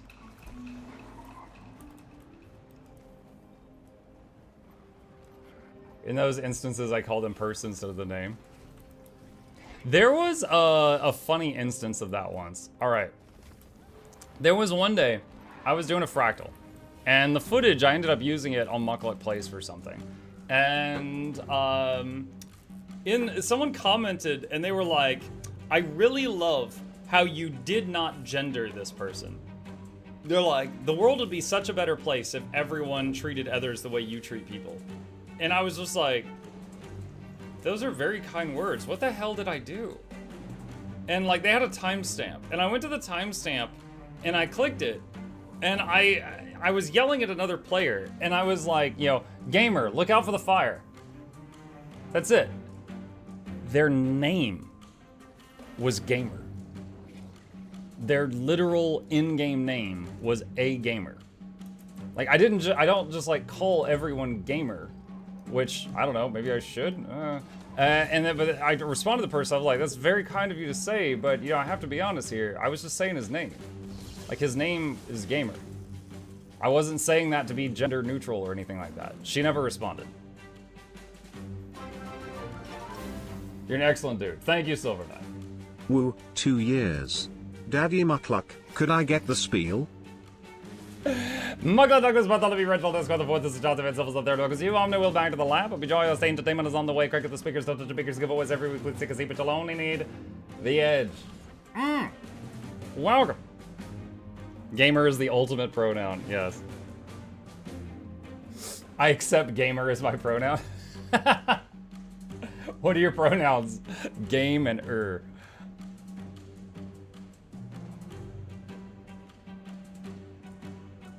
You're quite nice, like absolute troll, but super nice. Only from time to time.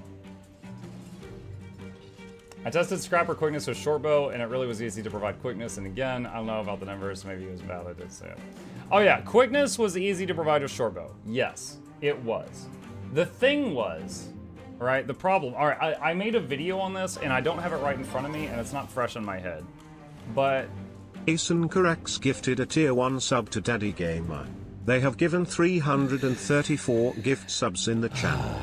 The problem was while you're using shortbow on support Scrapper, You cannot give prot. You don't have a shield. You use your shield to give prot, and you lose that. You use your mace 2 to do regen and vigor. So you lose vigor, and regen becomes more difficult to keep up. Yeah, it's like, yeah, you get this novel bow thing that's a pain to use, but you're losing some boon up time, and you're not going to be wanted in groups. Prot is overrated, just dodge. If you've ever played support, you will know that DPS don't do that. What was that? Daddy Gamer. My God, Douglas, well, thought to be original Discord the 4th. This is Johnson Vessels the 3rd. Welcome to you, Daddy Gamer. The little lab. Hope you enjoy your same entertainment's on the way. Cricket the speakers, don't touch your speakers, giveaways every week. Please take a seat, but you're lonely near the edge. There's a reason why DPS die. Yes. Personally, I think the problem is shortbow is bad. That's honestly how I feel about it. Like, I tried it out. And I was like, look, I could be wrong, and if I'm wrong, you guys post in the comments, tell me I'm wrong. This feels bad. It feels really bad. Like, even just looking at the boons that it can provide, you're losing some. Going from Mace Shield to this, you are losing some boons that you provide, which makes you worse for parties.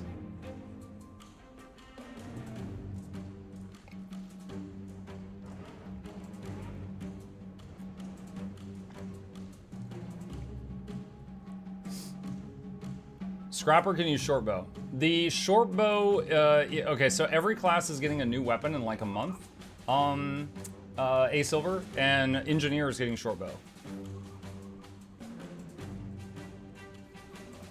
Dodge is that thing where I stand in red circles and let fate run its course. Yeah, you dodge into the reds. you go. Those are targets. You go toward them.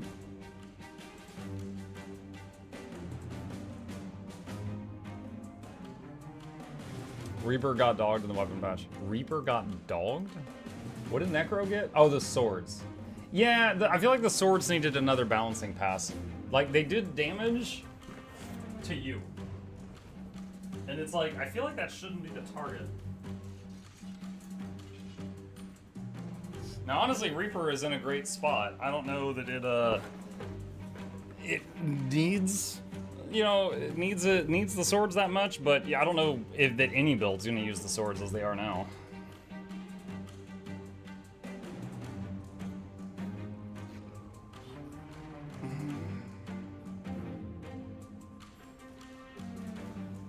Dodging is when I stand in a red circle, die, and then flame my support for not giving me Aegis in time. As someone who has helped teach Deimos has activated every bone in my body, and they're all in attack mode. Fight or flight response. Dinma says, hi Mike, do you ever see Greatsword Engineer being a thing in Guild Wars 2? Greatsword Engineer. They said that for upcoming expansions, which there's going to be one expansion each year, they're going to add one new weapon to each of the classes. So yeah, it's possible. Honestly, when I think of any weapon in the game that Engineer doesn't already have being added to Engineer, you know what the first thing is that I think of? I think of the staff from Horizon Zero Dawn. For those who haven't played it, it was half mechanical. It had all kinds of doodads and stuff that would come out of it, and also the lady Aloy would beat the hell out of people with it. But it had like a friggin' taser on one end, like you imagine like a cattle prod, and then the other end had a flamethrower tank. So when I think of as staff engineer, I can't help but think of her. I think that would be kind of neat. It makes more sense than the short bow. I'm curious how well Ranger Maces will be. On Druid, Ranger main hand mace with offhand Warhorn with other weapon set being staff is going to become the new thing. Honestly, running into battle with one mace and a doot horn in the other hand is going to look really stupid, but it'll be effective. It is going to supply more support than it did before.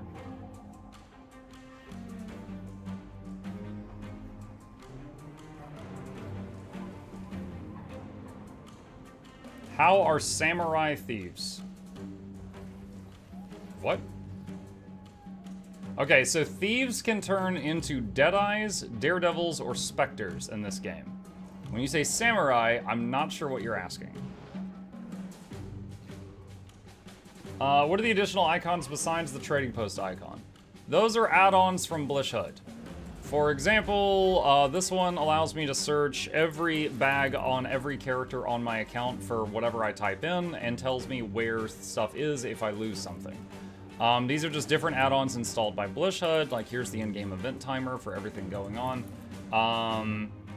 But yeah, there's a link to it there if you are interested. Thank you, Jackals. I was talking about Thieves, the Great Swords, and Samurais. Oh, Thieves don't have access to Great Sword right now, but in the future, who knows? Maybe.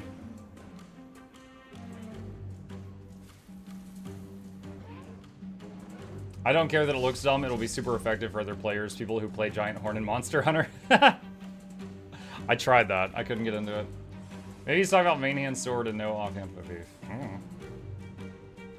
Honestly, that would be kind of interesting.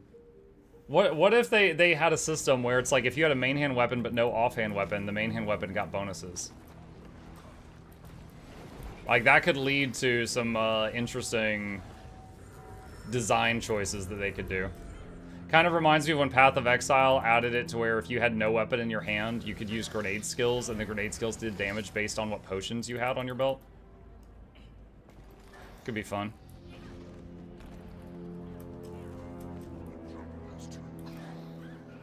Hey Mike, I've been playing Druid. Why my F2 on Stalker gives Prot and Vigor trait, but not in White Tiger? Okay, hold on. So, Prot and Vigor on Druid from the F2 is from the Invigorating Bond trait. Okay. So, if I... Hold on, let me get over here away from people. So if I go to White Tiger, F2, I'm getting Prot and Vigor. Alright, so the trait, there's nothing wrong with the trait. So I would say when you swap to the build that has the White Tiger, do you still have this? Second question is it has a 20-second internal cooldown. So if you activate the trait on one pet and then you quickly swap to the other pet and hit F2 on that pet, this will be on cooldown. This takes 20 seconds to recharge. So it's possible you're swapping to the second pet and using its F2 before it's cooled down.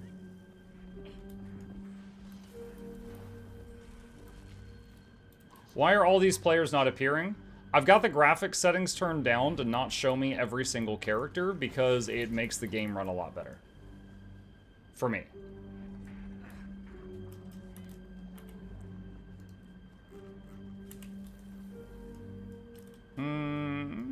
I think Octovine is next. We'll go there. Hey, Mike, I've been playing Druid. No, I already read that one. Have you heard of the game Stacklands? It's a funny little game where you stack cards to build a city and economy. Yes, that's actually been suggested to me. I might need to try that out at some time. It's just a matter of finding the right time to do it.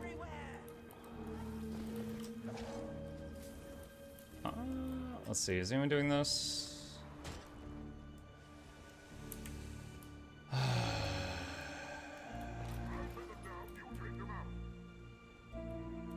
Just trying to get out of combat. Okay. Heart of Thorns, Auric.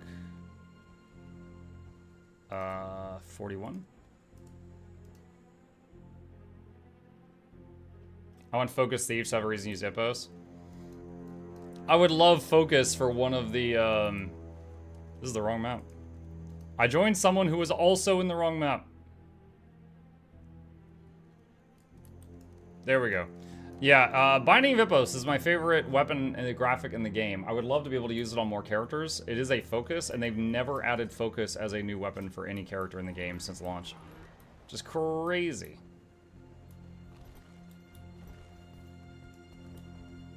I would love a core update to the core game that adds fist skills if you have no weapon equipped and climbing to compensate lack of mounts.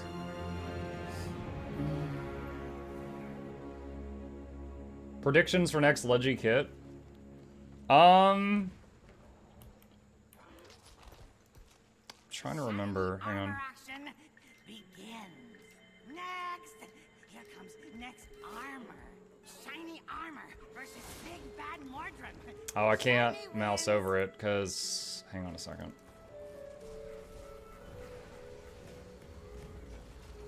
My work is not finished. Let's see. This one had Quip, Bolt, Predator, and Moot. What were in the first one? I think it was Bolt and... Was it Bolt and Moot?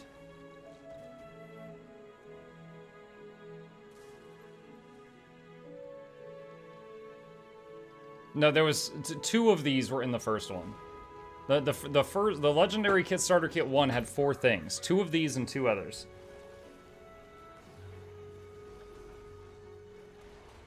Bolt and Quip are repeats.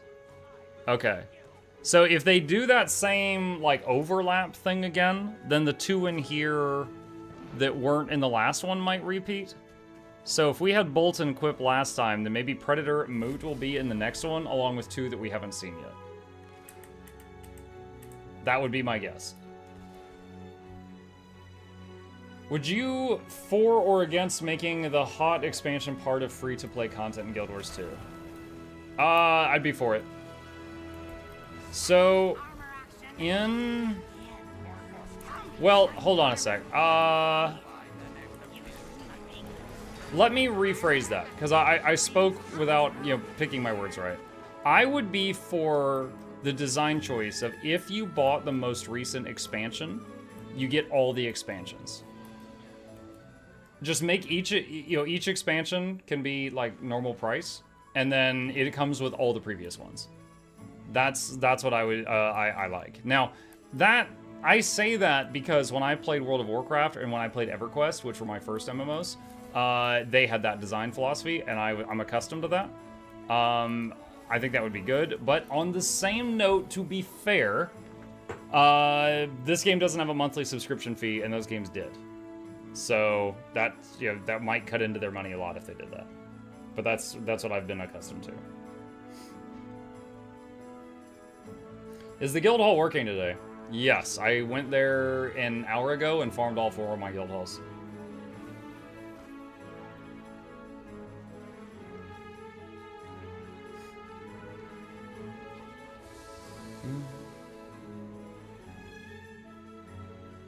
First box was Quip, Meteorologicus, Bifrost, and Bolt. Yeah.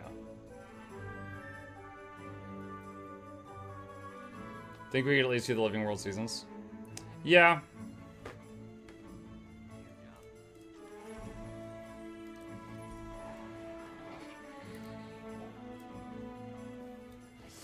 Someone just said no slacking, we're live on YouTube. Lol.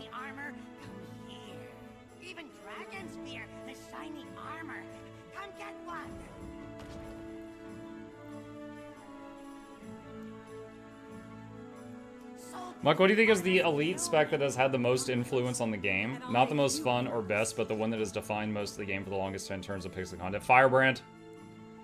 Firebrand was there was like 5 years where if you tried to join a group as a support and you didn't play Firebrand, you'd get kicked. And fights had to be designed based on the copious amounts of Aegis and stability a Firebrand could fart out. Mechanist out of that. Mechanist is still relatively new to the game.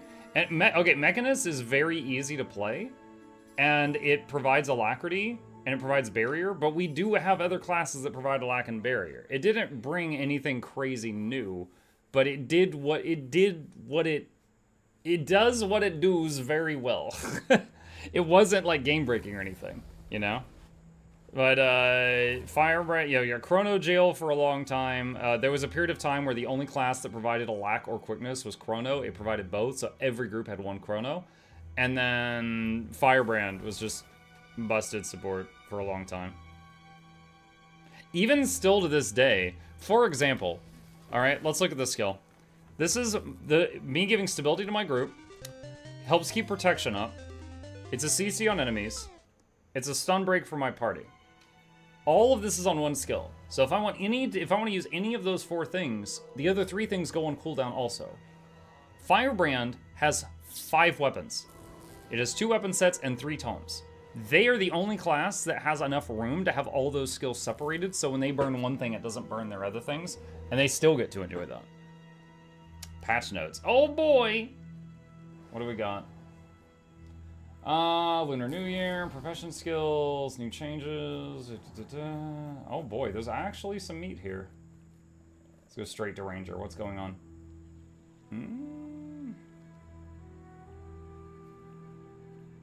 That's right, they're nerfing Devourers. Oh my god.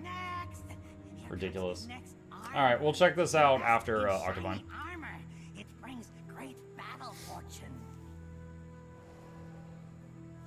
Engineer has toolkits. Yeah.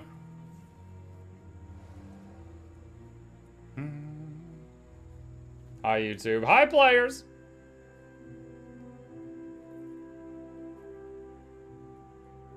Elementalist, though.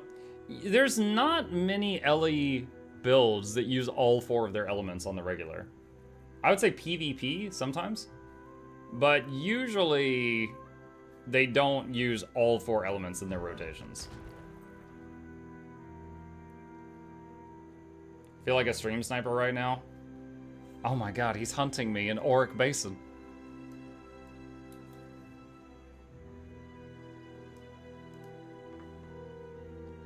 HK says that was me saying no slacking. People slacking here a lot, Uncle Mukluk. Uncle Mukluk? Yeah, I grow the beard and suddenly I'm Uncle Muck.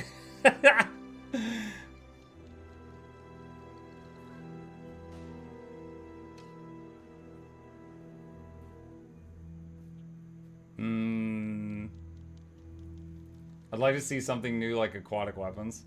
Honestly, okay, I love the underwater combat in this game. When this game launched, they put work into it, right? Our weapons sets change underwater. We got like aquatic weapons. There's like, you know, freaking Necros can summon a horde of vampiric shrimp. Engineers have underwater buoys that have the turrets float. Rangers have underwater mines that look like those big Acme mines. You got underwater pets. Like, they did a lot of work making underwater feel good. It's not just like underwater mage in World of Warcraft still shoots fireballs. In this game, they shoot jets of boiling water. Like, it makes sense. However, then they didn't touch it for 10 years. And there's been, like, no balancing for underwater combat in that time. Mechanist still doesn't work underwater. So if you have a Mechanist giving your group alacrity and you get the underwater fractal, he's like, sorry, I can't play. Like, that's... It blows my mind that they still haven't even addressed that. Like, it's been over a year since Mechanist came out. I'm shocked that they haven't been like, this is intentional, we're not going to fix it. Or, yeah, we should have done this earlier, here you go. Like, it blows my mind that that doesn't work underwater.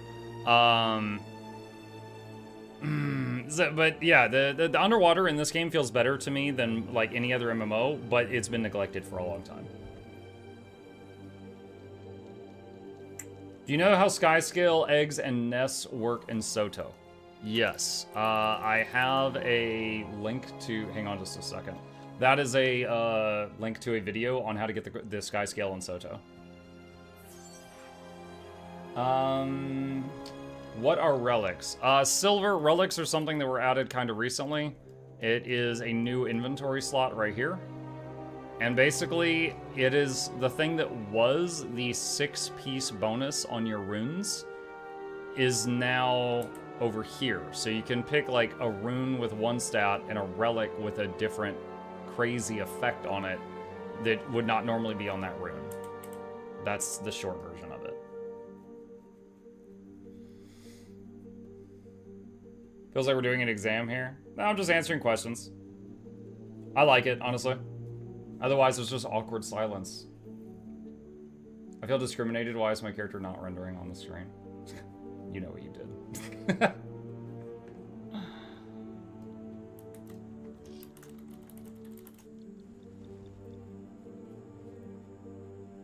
I thought relics were set in the gear. No, it's just like a separate inventory slot.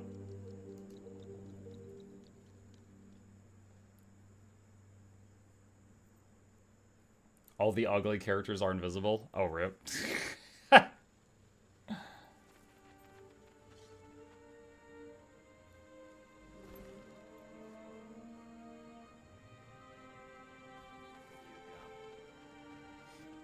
Me too, my cat chair won't load.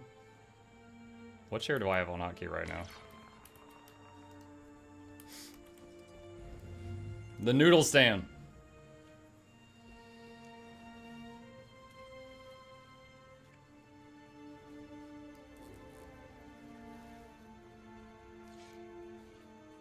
Mech isn't sealed waterproof, you don't have IPX glass. Oh my god.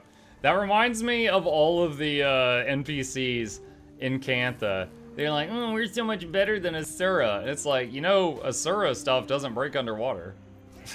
Asura golems have worked underwater for 10 years. We have protected Tarir for over a century. It will not fall. Plus, it doesn't even make sense. Because Cantha is literally powered by the water dragon, but their technology is not waterproof? Come on now. Come on now. Oh, whoop, I forgot about the teleporter. I usually go Southgate. This is weird.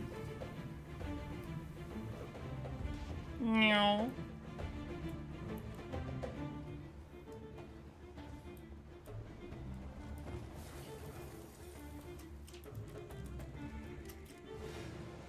Do y'all know you can glide as a mushroom? Ah! What? The frog got me. I was violated.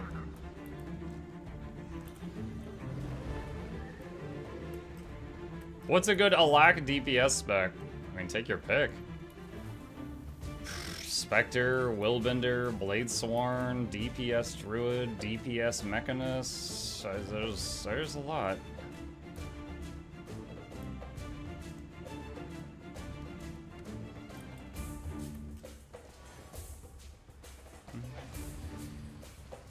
You can't catch us.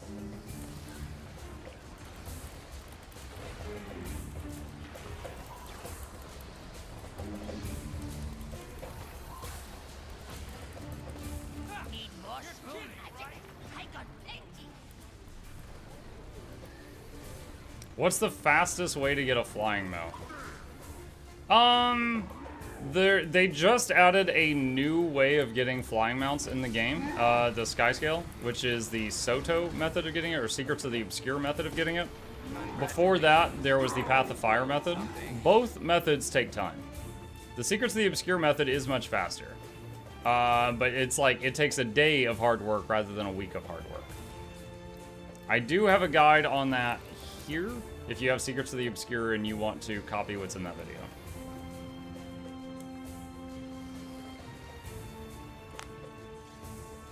For Legi Relic, does it unlock all relics in the game, or do I need to buy them to access it? As Mahuyo said, when you get the Legendary Relic, it'll give you all relics from Soto, but in future expansions, when like a new relic is added to the game, you have to obtain that relic, like maybe it'll be a reward for doing something, and then it will be added to the Legendary after that. Coming along.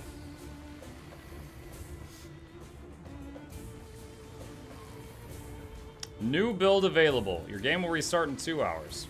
I'll do it after we get the loot from this.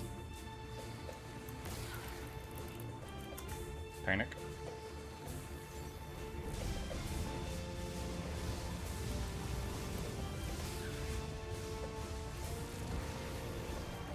You have to patch now, you can't do this event, it's illegal. Nose picking engaged.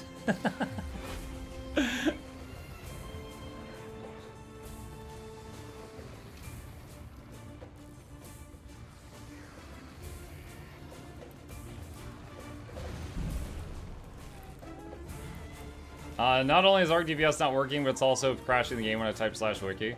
Well, I'm not gonna test that right now because I want my loot for this. I'll test it after.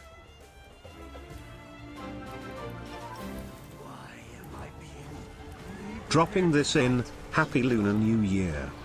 Hey, Essence of Luck. You as well. Hold on, I gotta res 40 people who just stood in bombs. There we go. Oh, Glyph of the Stars. MuklukYoutube, but that'll be original. That's why the 4th is Johnson Vance Levels the 3rd because you, Essence of Luck, and your dear sub to the lab. Hope you enjoy your scene entertainment's on the way. Cricket the speakers, so the speakers giveaways every week. Please take a seat, but you're lonely near the edge. Welcome. Thank you. Chat, if I, with my American ping, can dodge that circle, there's no reason why the EU people can't dodge that circle. Ridiculous.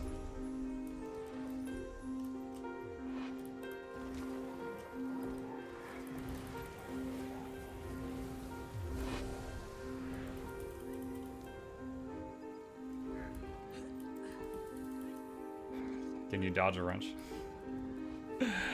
I can, they can't.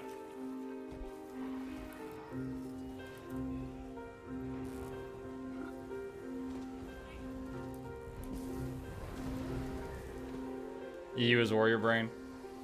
Kind of. It's kind of funny because like when I do just like random pug raids on EU, and I'm like, they're like, oh, let's go do Doom. I'm like, you're out of your mind. It often goes pretty well. And on NA, that's not the case. But on the flip side, if I do easy stuff on EU, like Spirit Run, I get more wipes than I've ever had on NA. It's like EU is very skilled but inconsistent. And NA has the basics down, but not the advanced tactics. Like that's kind of the summary of my own personal experience on the two.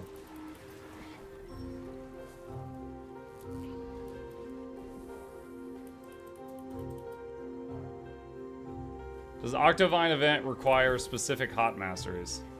No, but you do need keys to open the boxes, and you get the keys from like doing stuff in this area.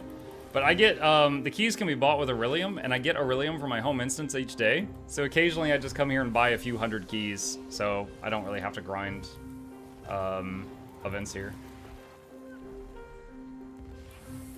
Hey Mike, how are you? Hi, Selfish.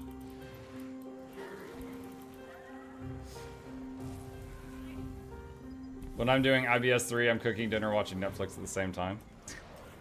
IBS 3 doesn't mean do 3 things at once. I feel like you've misunderstood the assignment. Gatekeeping in the EU is way out there to sell 2 1K LI groups for Wing 1. Oh my gosh. The worst is when you see people want Killproof to join a strike, which is training wheels for raids.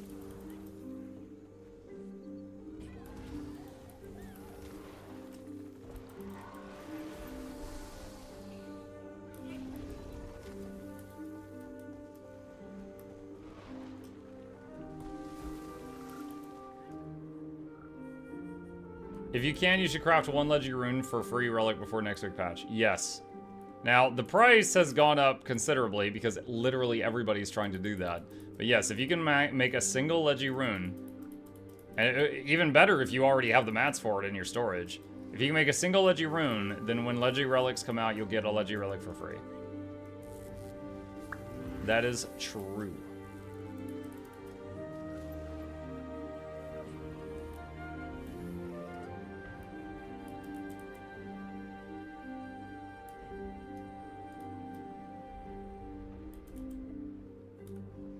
But at the same time, you're basically buying 2 Leggies for the price of 1. Alright. Time to test. /wiki et. My game did not crash. That did work. Alright, second thing. I'm going to relaunch my game. And I am going to get the Lunar New Year patch. Opening up now. Downloading. Just looking at Zoja. Leggy Rune now costs 2.2k gems. 2.2k gems for a Leggy Rune. Never seen someone convert the cost of a Leggy to gems before.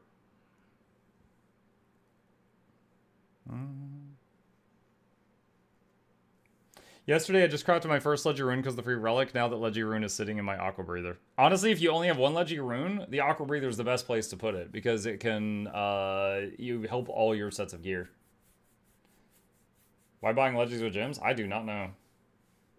Saw patch notes, any new news? Going to be going over the patch notes soon. I haven't read them yet. I have them open, though.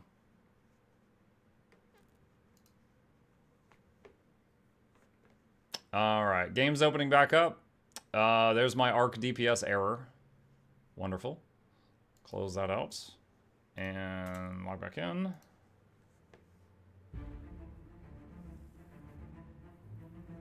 Why get Legendary Aqua Breather when you can get Legendary Rune on Ascended Aqua Breather instead?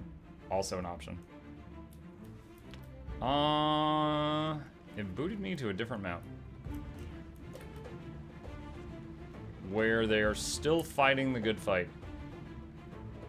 Well, actually, no. No one's fighting the good fight. Alright. Good morning, Moa. Hi, Jabbers.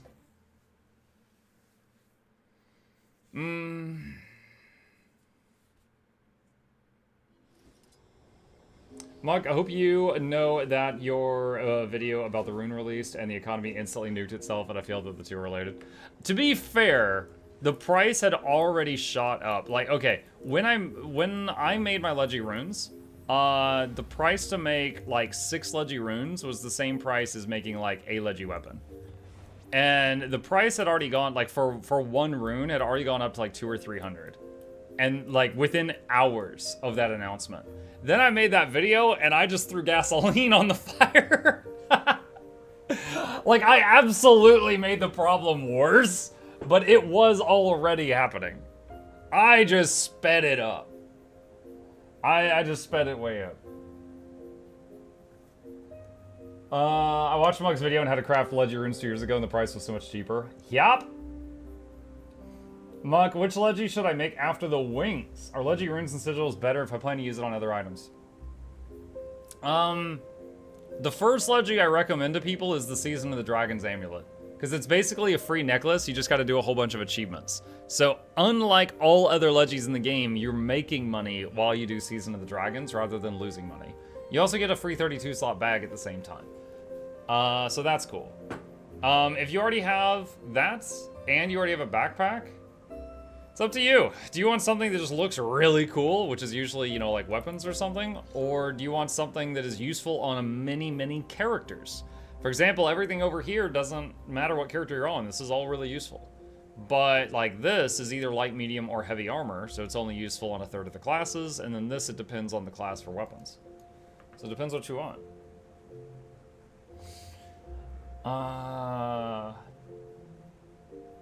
Get your like ready, Dragon New Year almost here, yeah.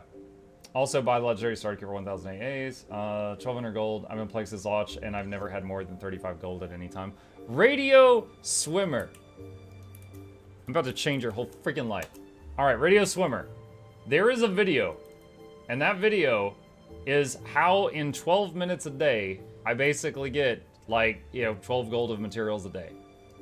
Every day, even if I'm not really playing Guild Wars 2 that day, I log in, do that routine, log out. So, your, 350 gold is just like a couple of weeks of me doing my daily routine. Alright, like I log in and play Guild Wars 2 on Tuesdays. That's it, just Tuesdays with you guys. But I do that 10-minute thing every day, and I'm at 8,000 gold in climbing. Like, it builds up. I strongly encourage you guys. Like, I honestly feel like people that are just like, oh my gosh, my life savings is like a couple hundred gold, or I can't afford the Sky Scale, I can't afford the Griffin. I don't think badly about those people. I just think they do not understand a few tips and tricks that make it so easy to get money. Definitely do that. I do daily logins, but I basically never sell my mats. Usually, anytime mats spill over into my bag, I'll sell like half of them. Like, if I get, I don't know, like, elder wood planks spill into my bag, then I'll just sell half of them on the trading post, get a huge spike in money. I do daily logins and I'm playing. I mean, consider this, you can buy the 2.2k gem with the gold cost of a Legend Rune right now. Imagine quality of life cash items you can buy with 2.2k gem. Being able to save money and not having it burn your pocket. They're also, well, yeah, I don't have that issue. Just get a Queen Bee infusion and sell it easy. Yeah, easy. More than half you get the Precursor and Gift of for free, and one of the 2 required expensive items you get to Fortune. Also for Leggies, I mean, you want Leggies I can use across multiple characters. Should I get armor or trinkets? Lloyd, it depends on the multiple characters. For example, if you play a lot of Ranger and Engineer, they both use medium armor, okay? But they don't use much of the same weapons. So you could get medium armor, or you could get like backpack, rings, necklace, accessories. All of those would be shared. But if your 2 characters you play the most are like Elementalist and Warrior, they don't use the same armor. So you could go for accessories first and it would affect both of them. Get your ASS from Arborstone? Oh man, I haven't done that in months. I'll go get it now. Mike, do you have the expedition teams your home instance? Yes. Which one do you go with? The fast farming website, which I will link to you now, has a page where they tell you which one gives you the most money. I copied whatever's on that website. That's it. Hold on, I'm going the long way around to try to avoid the Den of Iniquity guy. Alright, hold on. That'd be cool. No! Ah, he got me. He got me. I thought I could go around him.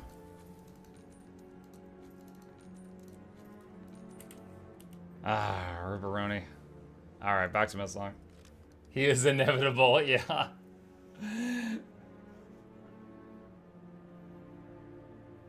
No one can get around the Den of Iniquity. No, apparently he just overlaps the, he overlaps the ASS guy. Not a Den of Iniquity.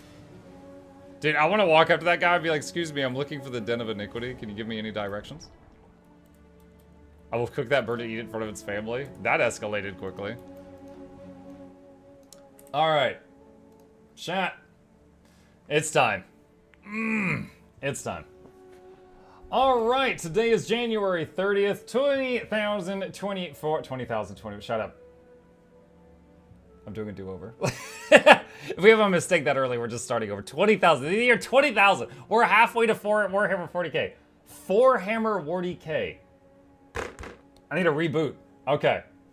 Alright, today is January 30th, 2024. We've got some new news. It is Lunar New Year. Another new year dawns on Tyria. Join the festivities and divinities reach. The year of the dragon is once more upon us, and the Lunar New Year Festival returns with new rewards. Collect and open lucky envelopes to earn essences of luck, delicious foods, fireworks, valuable items, and a chance to find the new Lucky Dragon Lantern and Lucky Great Dragon Lantern backpacks. A couple of quick notes here. This is the holiday where you can turn luck into gold. A few recommendations from a old school player.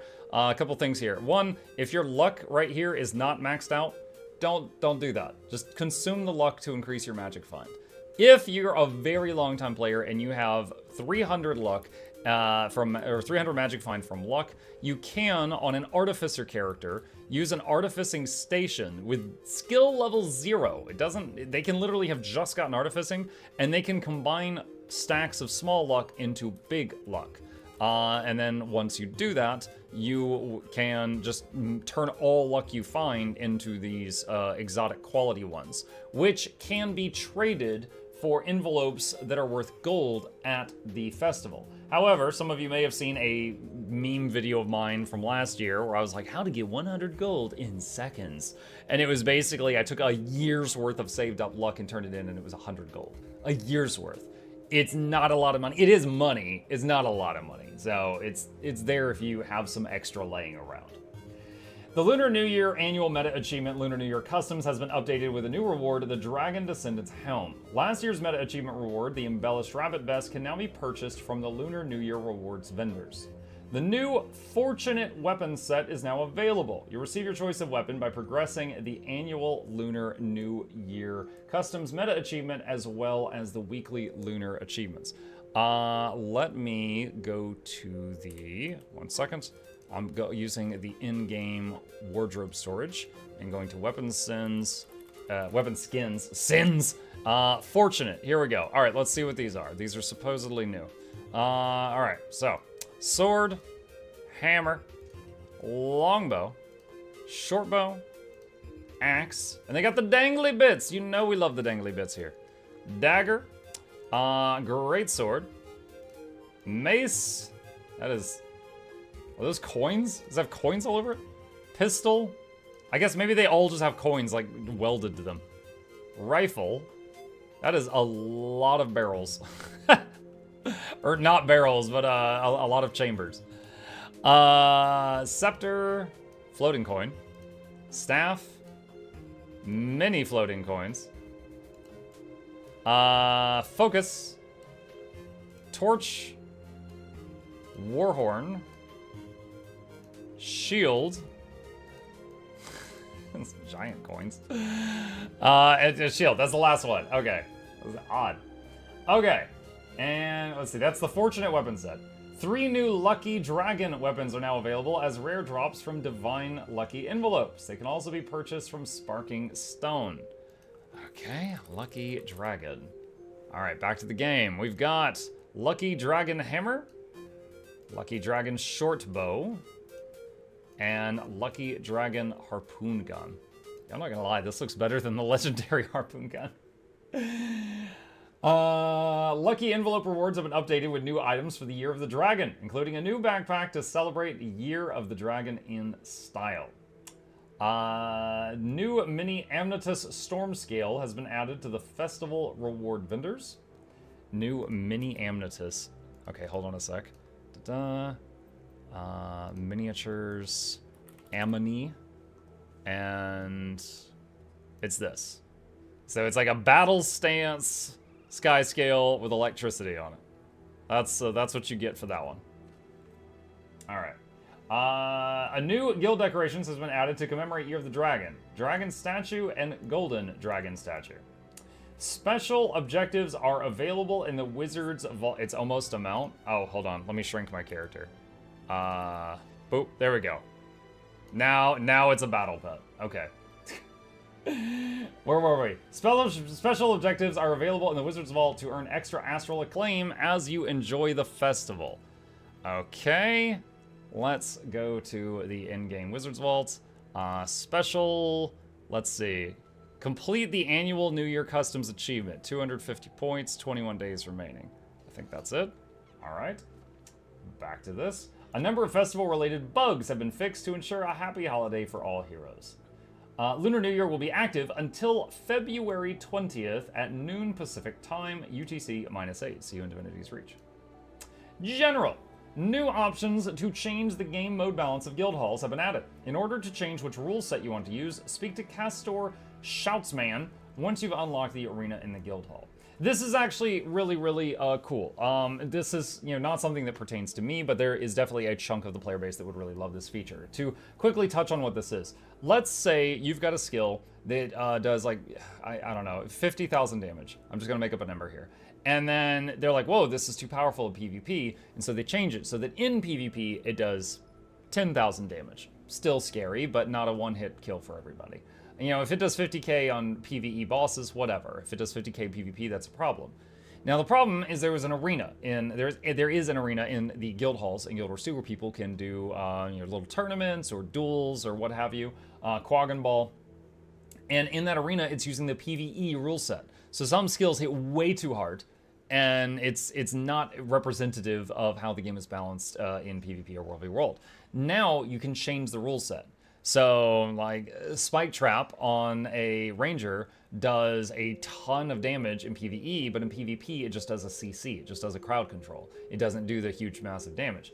Many skills operate differently. So this is a way for people that are passionate about duels or a PvP that is like arranged, like meet me at high noon. You could do that in guild halls now, hopefully, and use this to change the rule set, which should make it much better for you.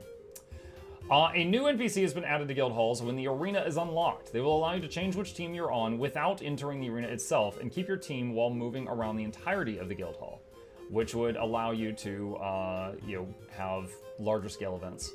When receiving currencies, hovering over the tooltip will now display the quantity in your wallet.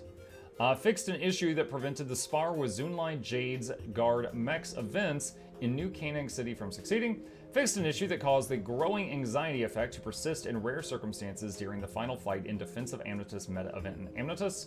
Fixed an issue that caused Ziesel to sometimes stay in the room and throw potions after players successfully completed help Ziesel prepare concoctions for the fight against the Cryptus event in Amnatus. So the fight's over and he's just, ah! No wonder he constantly needs more potions. Alright. Profession skills. In this update, we're trying out new processes for the skills and balance update notes. Instead of combining new notes and preview notes into one continuous block and highlighting changes to the previous notes, we'll be separating the new changes into their own section. These new notes will be considered the most up-to-date versions of the release notes, so if a change to a skill or trait exists in both sections, the new notes take precedent. In some changes, the new note will say the skill is unchanged to communicate that a proposed change from the preview was removed from the final update. Our goal with the new process is to make clear what has changed between the balance preview and the final release, while also streamlining the transition from balance previews to final release notes. General. New changes. Relic of Resistance will now trigger when using a healing skill instead of when using elite skills. Reduce the resistance duration from 5 seconds to 2.5. Reduce the cooldown from 30 to 10. The resistance from this relic is now only applied to the user instead of an area around the user. Okay.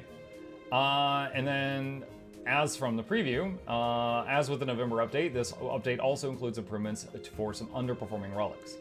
Caracosa lowered the healing multiplier from 0.8 to 0.5 in PvE and World v World. Relic of the Flock. This relic now heals instead of granting barrier. Excess healing is converted into barrier. Relic of Resistance. I love that excess healing converted to barrier thing. That's such a nice quality of life thing. Relic of Resistance. This relic now triggers when using a healing skill instead of when using an elite. We actually just read about that here, so I'll skip that.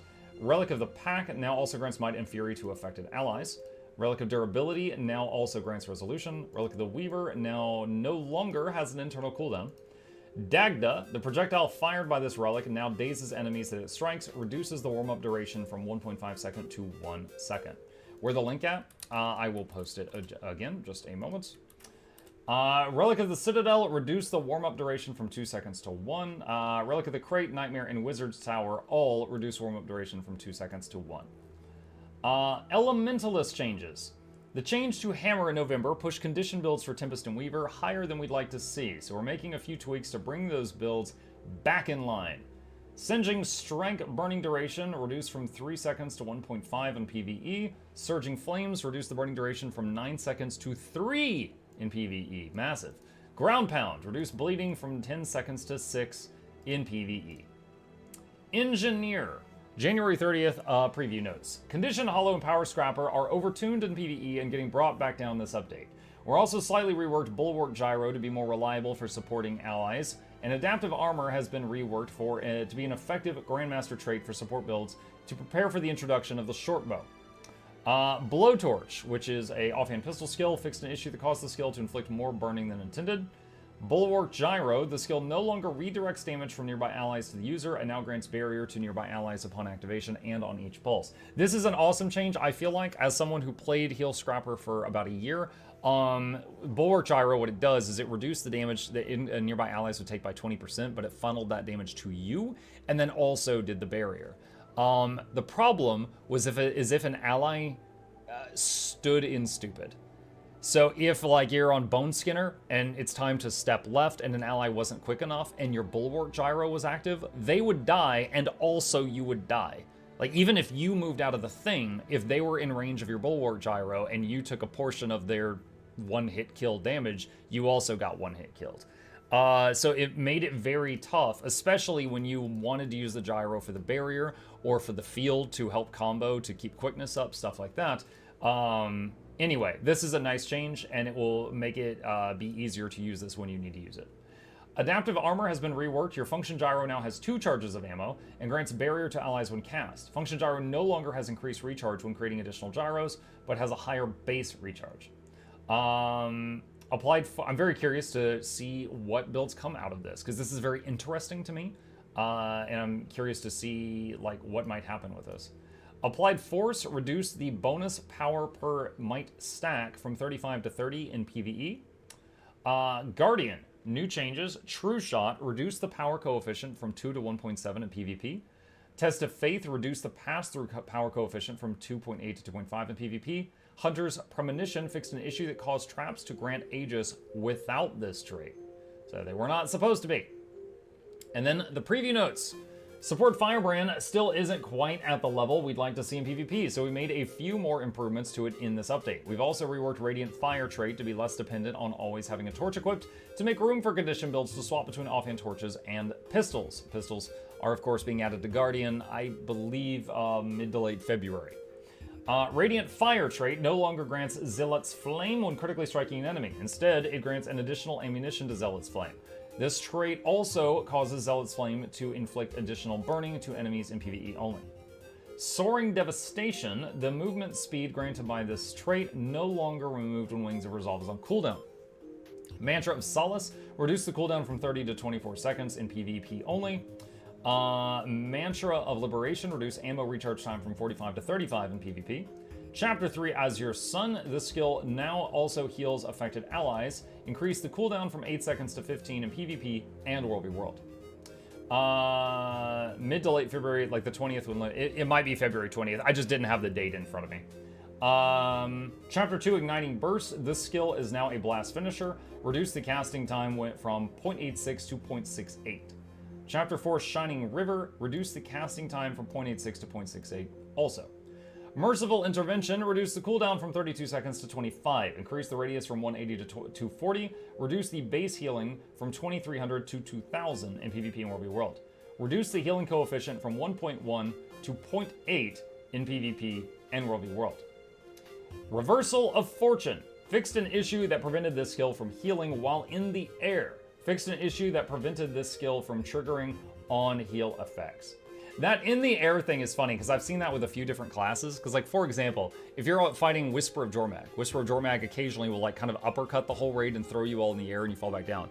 And if you're casting a heal spell and like in the middle of the cast and you get thrown in the air, the act of getting knocked in the air doesn't interrupt what you're casting. It'll still finish, but sometimes finishing the cast while in the air won't heal people depending on the skill. And then other times if you finish it in the air, it will still work. Or if you're on if you're on like a Druid and you're casting Healing Spring and you get thrown in the air, it might make this Healing Spring in the sky and then you all fall out of it. So it doesn't continuously help you anymore. You know, there's a lot of weird interactions between beneficial party abilities and being airborne the moment they finish their cast bar. So I as not a Guardian main, I haven't experienced this one in particular, but I'm happy for my support friends that that's getting fixed. Mesmer, new change. Chaotic Persistent will be unchanged. So they originally said they were going to nerf the expertise and they changed their mind. Imaginary Axes, reduce the clone torment duration from 4 to 3.5 seconds in PvE. They originally said they were going to make it from 4 to 3 seconds, so they did nerf it, but not as hard as they said they were going to. January 30th, preview. Condi Mirage damage output is getting toned down after it landed too high with the changes in November. The November update also pushed Mesmer support builds a bit over the top in World v World, and we're starting with some reductions. I started to say re-education. Smack them around. Reduction to its alacrity and quickness access. We'll be keeping a close eye on the effectiveness of these builds once the rifle's available, and we will be making additional adjustments as needed to bring them back in line with the other support builds. Supportive mantras are also getting minor usability improvements to prepare for the release of the rifle. Lingering Thoughts reduce the number of world finishers from 4 to 2. Lacerating Chop reduce clone condition durations from 3 to 1 in PvE. Imaginary Axes, already touched on that up here. Mantra of Pain increase the radius from 240 to 360, will no longer require a target. Mantra of Recovery and Resolve increase radius from 240 to 360. Mantra of Distraction no longer requires a target. Split Second increase the cooldown from 12 to 15 in World v World. Illusionary Membrane reduce the condition damage bonus from 10% to 7 in PvE. Chaotic Persistence, we touched on up here. This is the old note that's out of date. Restorative Mantras, this trait now triggers when using a mantra ammunition skill instead of when charging a mantra. Reduce the base healing from 1600 to 800. Reduce the healing coefficient from 1 to 2.5. So this means the fact that it's when using an ammo skill instead of when charging means you'll be able to use this far more often, which is why they have nerfed the healing amount. You'll get this 800 heal more often than when you got the 1600 heal in the past. Escape Artists reduced the distortion duration from 5 seconds to 1.5 in World v World. Improved Alacrity reduced the Alacrity recharge speed from 50% to 35 in World v World. Still really good, but not what it was. Flow of Time reduced the Alacrity per clone from 1.5 seconds to 0.75 in World v World. And Seize the Moment reduced the quickness per clone from 1 second to 0.75 in World v World. Let's see. Necromancer. Hold on, there's a note in chat right now. Quick Draw both reduces the recharge and the count regen on Barrage now. Oh no. Necromancer, January 30th, a balance update preview. Necro is currently in a pretty good spot in PvE. We've considered some improvements for power Harbinger builds, but we want to see where the build lands with the introduction of swords before making any additional changes. Transfusion is a trait that overperforms in support Scourge builds in World v World. So we're making a change similar to what we did with Path of Corruption, in which the trait will now increase the cooldown of its related Scourge skill in World v World only. Transfusion will now increase the cooldown of Garish Pillar, which is the F4, I believe, of Scourge, to 60 seconds in World v World. It was like 12 or something before. So that is substantial. For those who might not know, Transfusion is the skill that when you hit the F4 on Scourge, well, on anyone, but Scourge usually uses it, it will pulse out a bunch of healing around you and also pulls down states to you so that you could try to save them. So this is substantial nerf to that gameplay in World v. World. Ranger. New changes, Lingering Magic. Fixed an issue that caused this trait to grant pets more boon duration than intended. January 30th, balance update preview. Condition-based quickness Untamed is another build that's overperforming in terms of damage and is getting a few adjustments to bring it more in line. Quickness Untamed builds can struggle with might generation for their allies, so we've added might to the Let Loose trigger in PvE to improve this. Greatsword is also getting a handful of tune-ups with the goal of making it a more competitive option for power builds. Slice increased power coefficient 0.8 to 1.0 in PvE. Enduring Swing increased power coefficient from 1.4 to 1.6 in PvE. Maul increased power from 1.75 to 2.0 in PvE. Swoop increased power coefficient from 1.0 to 2.18. So big jump on that one. Swoop is the dash forward and then slice attack of the Greatsword. Counterattack Kick increased power coefficient from 1.3 to 2.25 in PvE. And Hilt Bash increased power coefficient from 0.72 to 2.25. So basically, this whole section here is Greatsword Unga Bungas harder in PvE. Barrage. This is Longbow 5. Increased the ammo count from 1 to 2 in World v. World only. Now, of course, one of the very few World v. World build guides I've ever made was the Arrow Cart, which was the Ranger build that was focused entirely on just sitting like 1600 range away and just like, you know, peppering enemies with a barrage. It's like 5 seconds of barrage every 10 seconds. And just non-stop, lots of loot, lots of bags, lots of damage. This is going to be possibly a buff to that. I'm very curious to see how that turns out.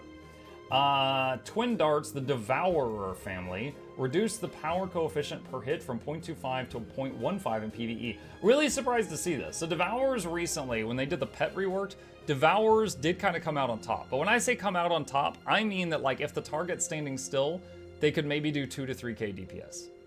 2 to 3k. All right? That's after 10 years of them being bad. And they were like similar to Abogas.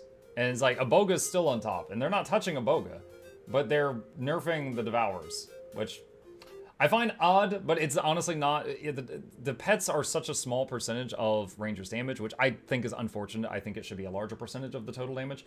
That this isn't going to be a massive change to things, but I think it's odd. Poisonous Cloud from Carrion Devourer increased the cooldown from 20 to 30 seconds in PvE. Sundering Volley reduced the bleeding stacks per hit from 3 to 2 in PvE.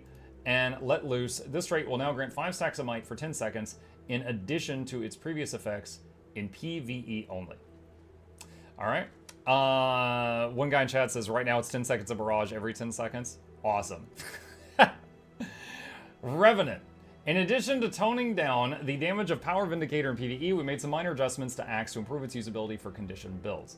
I'll just really quickly say that there is no more breaking news notes. The rest of these are the same as the previous video. So if you saw the previous video, you might have already seen these notes. Frigid Blitz no longer inflicts slow. The skill now also inflicts torment. Temporal Rift reduced the time the rift takes to collapse from 0.9 seconds to 0.75. Echoing Eruption reduced the number of blast finishers from 3 to 1. The skill now also grants might to the user. Leviathan Strength reduced the damage bonus from 15% to 10 in PvE. Thief. Deadeye has been growing in popularity in PvP over the last few months, and we've seen it can be too difficult to lock down for the damage it's capable of dealing. We're increasing the initiative cost of Death's Advance to require a larger resource investment for the survivability that it provides. Skirmisher Shot reduced the power coefficient from 0.8 to 0.7 in PvP. Death's Advance increased the initiative cost from 2 to 4 in PvP. And then Warrior changes. Power-based Quickness Berserker is the final overperforming build we're tackling in this update, shifting a bit more of the power away from Bloody Roar and into Blood Reaction to create a larger damage trade-off for the Quickness build. Blood Reaction increased precision to ferocity conversion from 10% to 12% in PvE, and Bloody Roar reduced the damage bonus from 20% to 15% in PvE. So, that is the changes from the update notes for today. Let's do the usual and check the gem store really quick, see if there's anything new here. Peaceful Shrine Chair. I believe this is new. They got a bench. It looks like there's a little fox spirit, statue of a fox, one of those little shrine things, and like a cherry blossom tree in the background. If anime has taught me anything. So that is that. I don't know that there's any new Black Lion stuff today, but let's confirm. Preview the box. Collapsing Star set. Star Sentinel outfit. Oh, I haven't seen this before. I think this is new. Yeah, there's that other star outfit that has your cheeks all hanging out that human female characters are really fond of. This is kind of neat. I unironically like this. This is pretty cool. You got little Aladdin shoes too. Look, it's even got the side toes. They didn't forget those. The Surin side toes. That is cool. And then there's like magic like bleeding off of the tabard too. +1 for cheeks. Yeah. Say wielded. It's got that Marvin Martian hat. I do like it. I actually like this. The artist did a good job with this one. All right, hold on. Clear preview. What is this? Arcane Sigil Backpack and Glider combo. This was already in there. This had been there before. Is a cool looking thing already there. Okay, so that's new. And boink. Let's bounce over here. And I launched myself into the wall. New feature. Can I talk to the... Okay, I can... Okay, the merchant will still work with me through the wall. It's okay. Thundercrag set. Was this already here? Yes, this was already here. This is the Lightning Fire set. We showed this off last time. Okay. I think that is all the new stuff that I know of. So the Lunar New Year Festival, some balancing stuff, and next month we will get all the new weapons that we're all like super looking forward to, except Necros because they will bleed themselves with their swords. And yeah, so just some general balancing and nerf to elementalists, just some seasoning on the patch notes. Normal stuff, standard stuff. With that, that's all we got for today. And if you got any questions, problems, thoughts, concerns, anything I missed, put it in the comments down below. Boom! End of the video. Bye, YouTube! Well, bye future YouTube. YouTube stream chat is still here. Morphous says, how are you running so fast? In here? Currently my character is shrunk. Look at me, so the it's ground so is just curvy. passing more quickly. Hold on. Boop. Alright, that's normal size. But you can bounce around in here with the special action key, which is fun. For a second, I thought he said the Thunder Crack set. I mean, whatever does it for you. Oh, this guy just got that Star Sentinel outfit. That's it with the helmet off on HR, I guess. Year of the Dragon, more like Year of the Pistol Guardian. There's a chance at precursors from the guaranteed bonus chest and the Black Lion chest. That's an infusion? Oh, that's an infusion? I thought he had it. He was linking it in chat. I thought he had it equipped.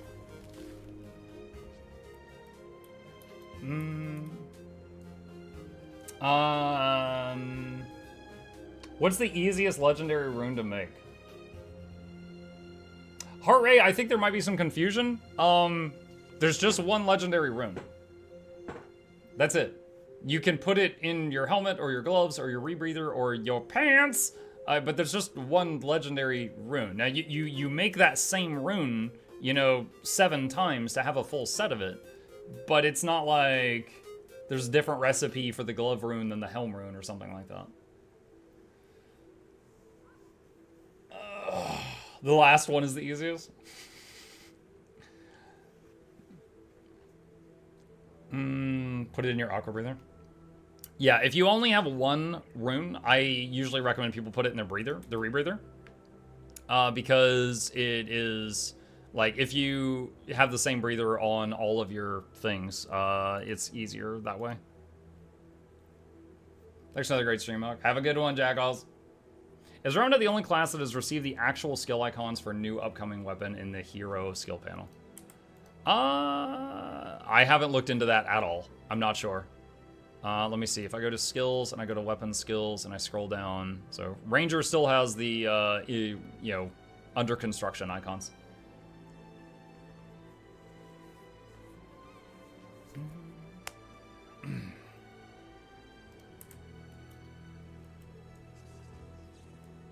Salmonella, thank you for the follow. Not a sentence I ever thought I would say.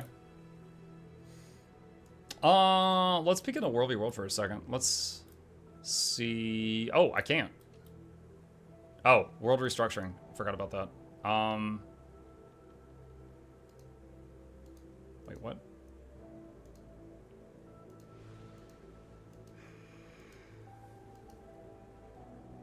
What? Where's my main guild? Bone Zone? Why is it not here?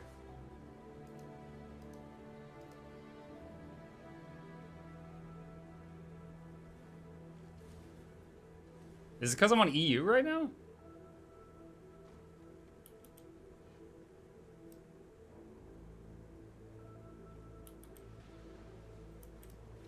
Four of the 5 guilds I'm in are on the restructuring beta tab, except the one I'm looking for.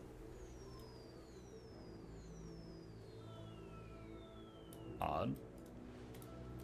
Maybe I have to wait till I get back to NA before I do that. I bet these skills are going to deal tons of damage. Imagine hitting bro, those are road work ahead warning sign. Skill issue? Actual skill issue, yeah.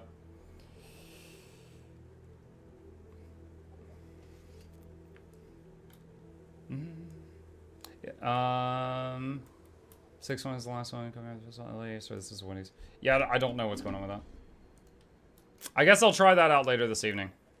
Got to set some time aside to plan a giveaway for this evening, too. I haven't done that yet. Got a few knickknacks down here. Might need to buy some more.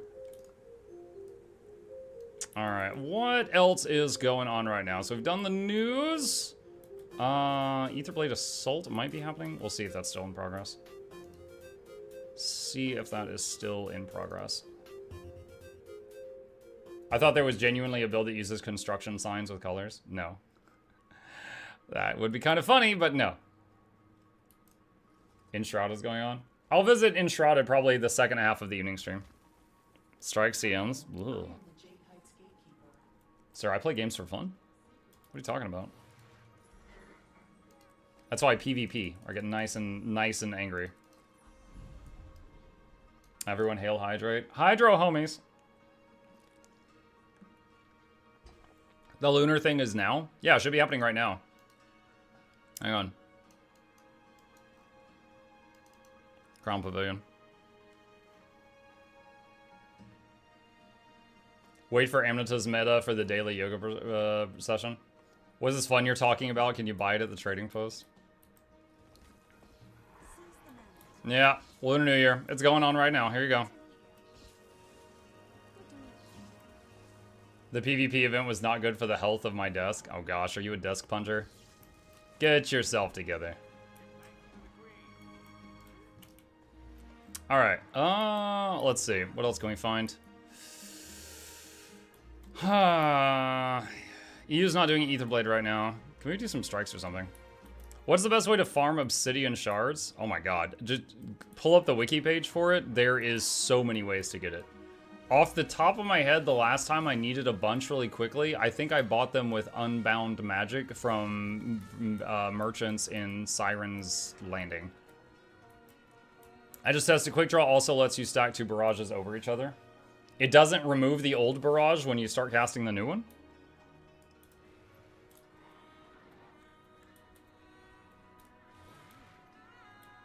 I'm kind of surprised. The old barrage continues. Wow. That's pretty funny. Karma Vendor and Ore. Let's see.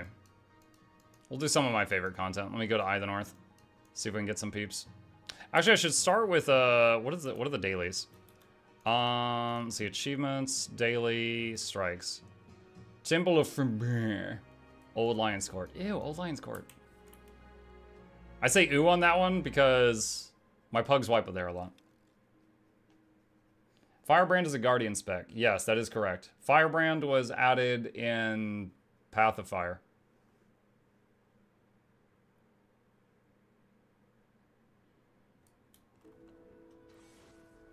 Would anyone be interested in doing daily strikes plus the Icebird Saga ones on EU? If so, I am linking the squad join command into the chat. First come, first serve. I can bring 10 people.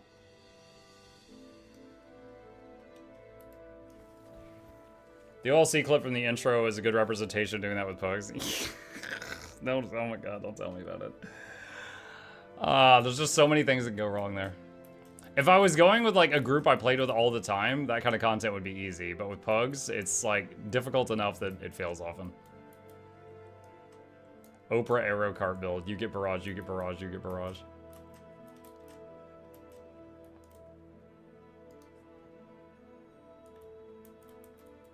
One of my favorite things about the arrow cart build was the, there was like a montage that Noxxi made for me at the end of that video. Hello everyone, Mukluk Douglas Bartholomew Reginald Esquire the fourth here. Muck, ha. Ranger go BR. Hold on, where did it start? I think this is a... Like, look at this. I'm just sitting up here and doing so much damage to that group down there. And now it's like double this. Like, this was when Barrage did not have an ammo counter. Now it's gonna be more than this.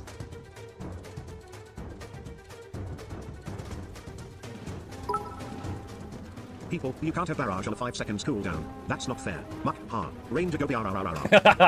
The Ranger go be And it's great because it constantly forces people, like even big blobs, to like move away. It's a fragile build, but it has such a long range. You don't have to be near the fights often. Who is the smooth face man? Baby Muck.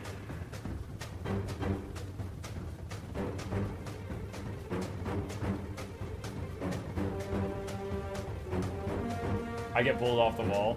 Be better.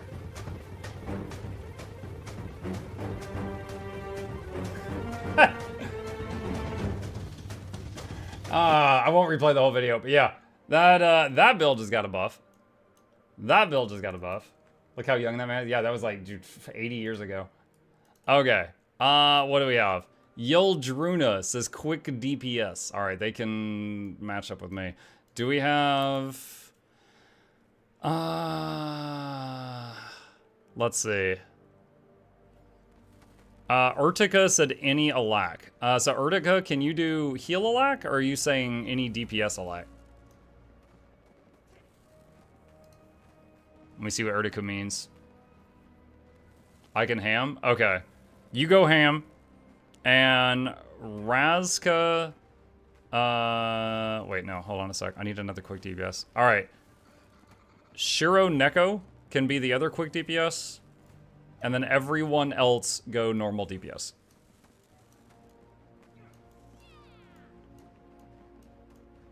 Okay. There we go. They're going ham. Temple of Forbidden. Shy, why are you coming in my chat waving your butt around in here? What the heck? Boop. Potato. We are dancing. Oh, are we?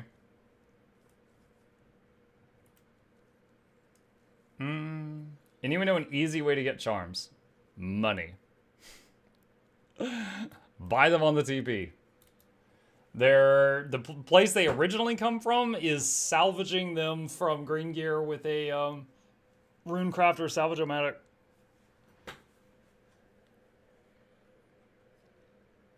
Waiting on Okupak to get here.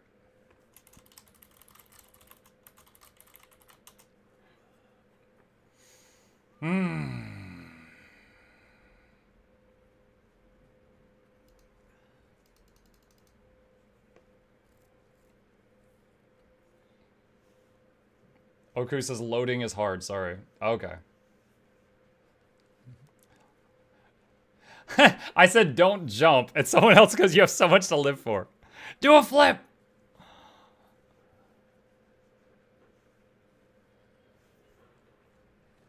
Alright, let's see if he loaded in. Just making sure that he is not still staring at a loading screen.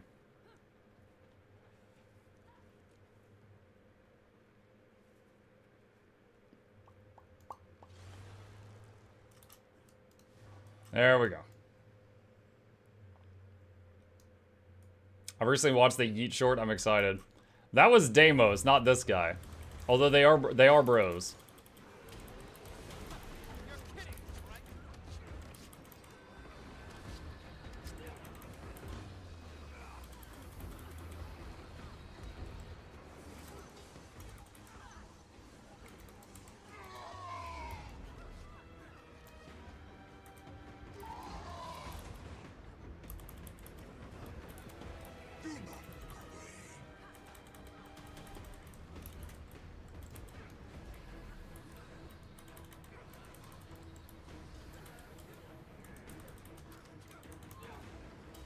Less potential for yeet here, but maybe something different.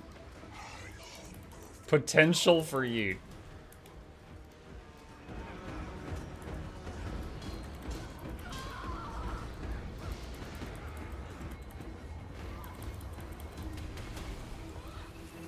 Get rage. And then we'll get envy after.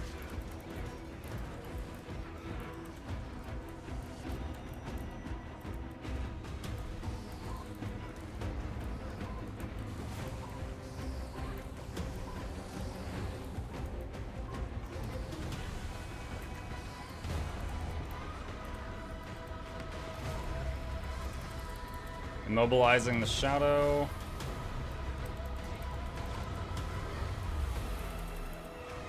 Alright, cool. Stopped him from getting the buff. He got 2 buffs from Waka Waka orbs, but we stopped him from getting the big sack. Waka Waka Waka Waka. You're kidding, right?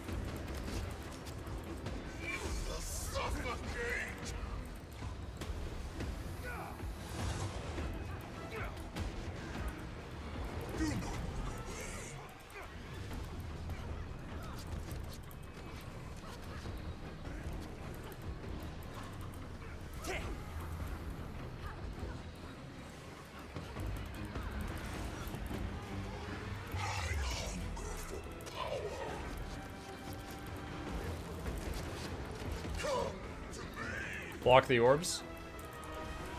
And the shadow. Oh, the shadow got to him. He just got 5 buffs. That's no bueno, DPS. You can dodge roll this.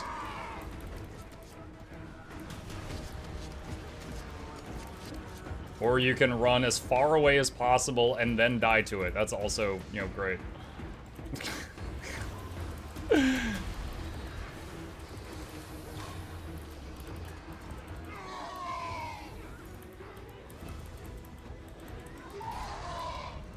Alright, Malice, and then we'll get Despair next.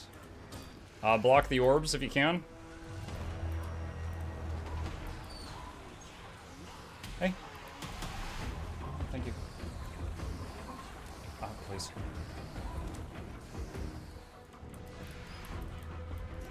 Not Gluttony, don't kill Gluttony. That's an easy one, let him have that one. You must like pain.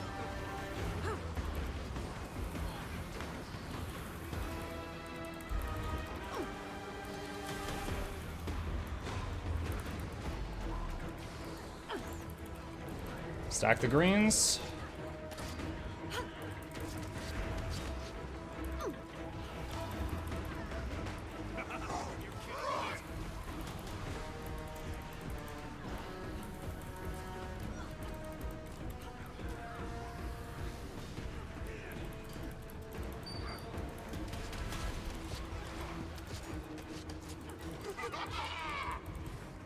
Block the orbs.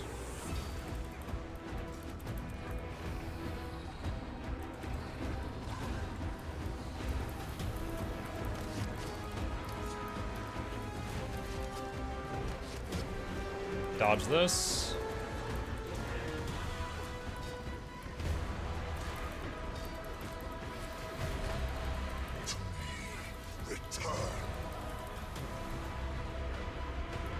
Pull that clone away from him. Don't just drop it on top of him. Oh my. Alright, we got it. Stack the greens.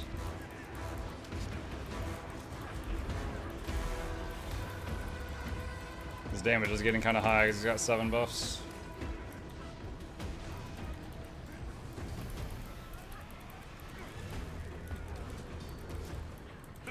You're kidding, right? Get ready to CC.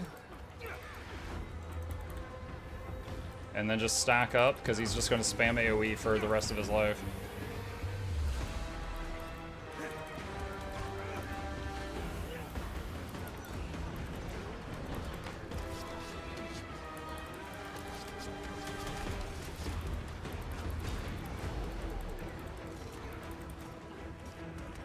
GG! Nice, nice, nice, nice, nice. Arborstone next.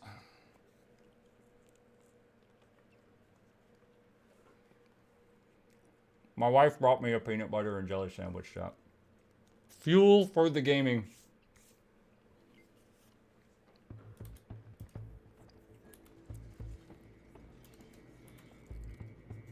Does that make this stream now mukbang?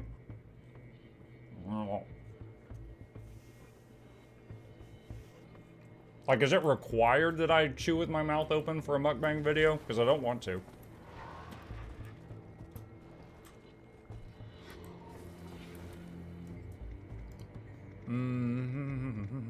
Nice work. Please don't. I will not.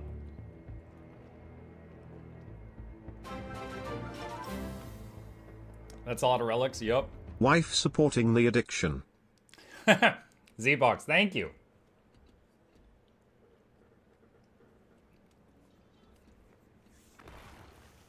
Do you think the game needs a new raid?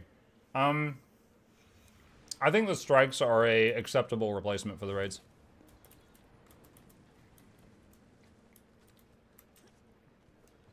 There's easy content like this that's fun for me to pug with just random people. And there's the challenge mode content, which is insanely difficult for people that like that kind of thing.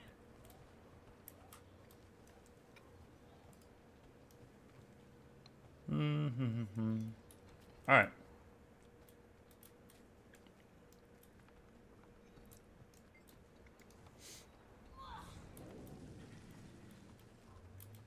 I heard a rumor that Mug has a room set for me in his house so we can be best friends when we're 7.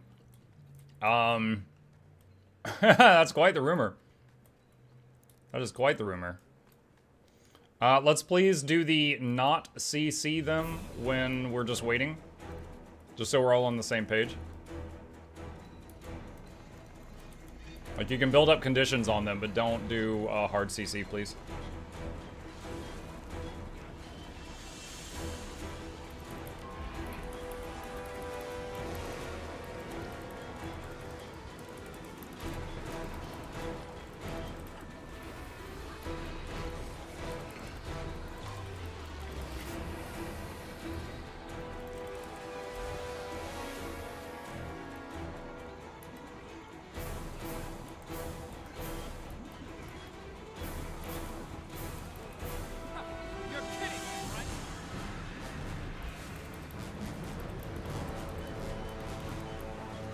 Watch out.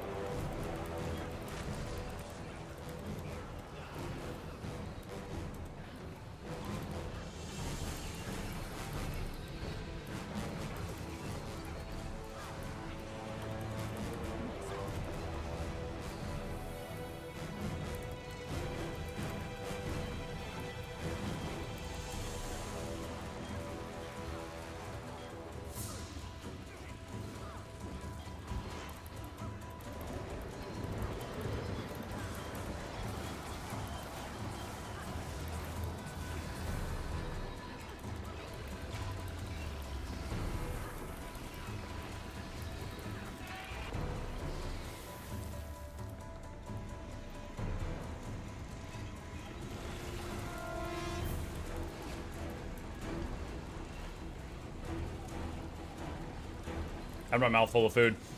For anyone who gets confused on when all 3 are on the field and you need to interrupt one of them, just remember the word grab. G is first, and then red, and then there's a B. That's the stupid trick that I use.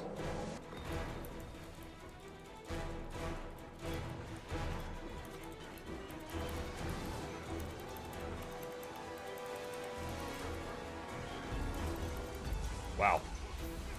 A lot of people were in the wrong position there. You're kidding, right?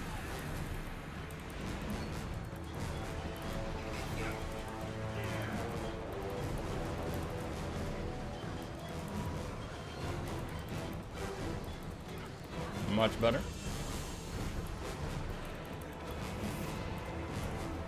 Easterblade says I think of garbage because I think the fight is garbage. Easterblade, why are you bullying robots?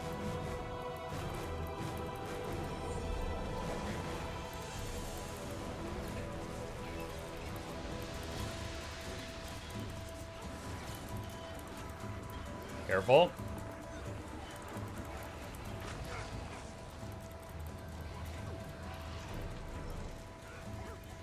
Careful not to interrupt blue by accident.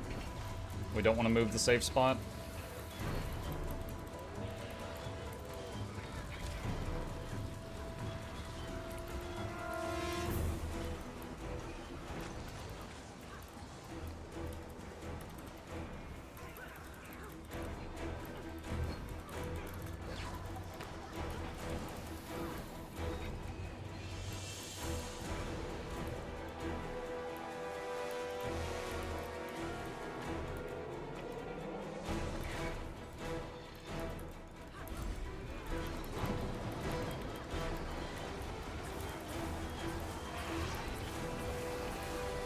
Get in the safe spot. Do not interrupt red by mistake.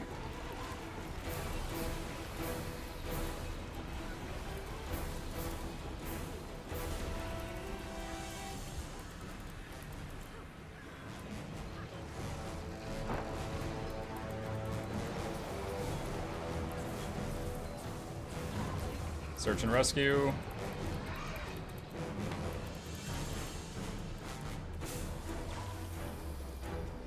Interrupt red.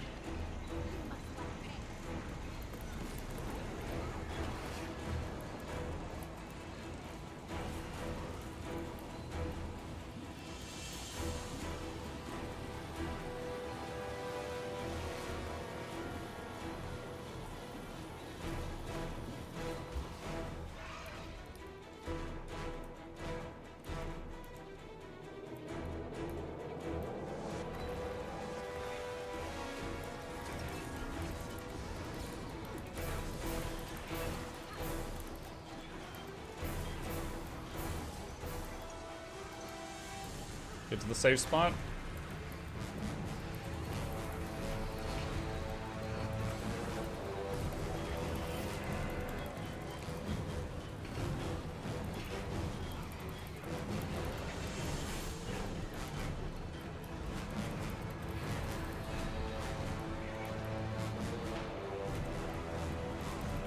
Watch out.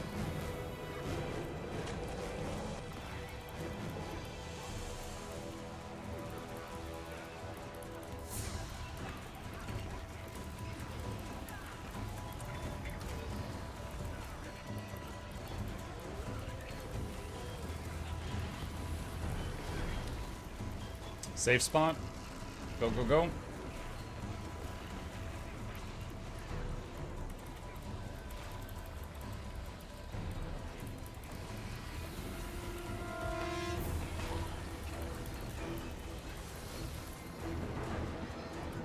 Search and rescue is rezzing.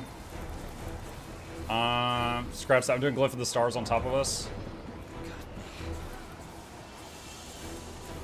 Help revive if you can. Everyone who can, help revive.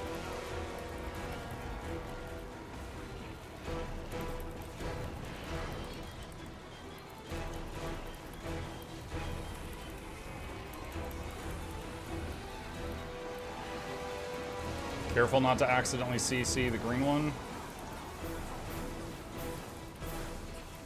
2 teammates down. DPS if you'd revive, please.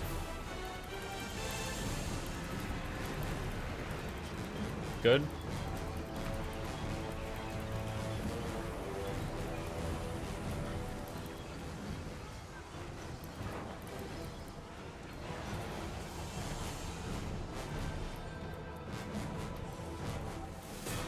Okay, we're gonna interrupt blue this time.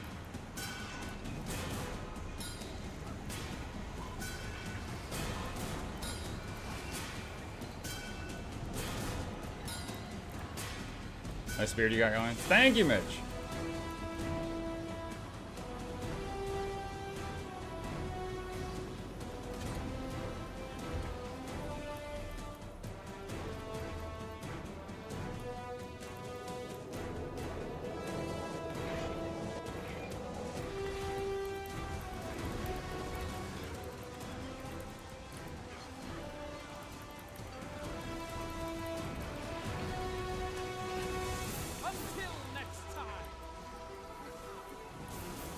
Green's pushing.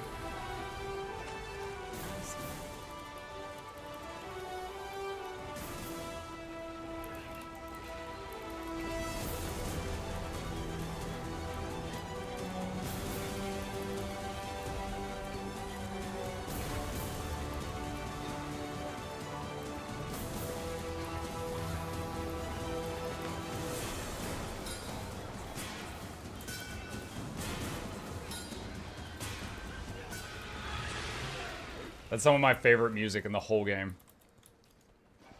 Nice job. Definitely we had a bumpy moment there about halfway through, but did good. Like, had one person go down, I did search and rescue. 2 more went down, I did glyph of the stars, and then right after the glyph, then like 6 more went down. I was like, help. Icebrood Saga.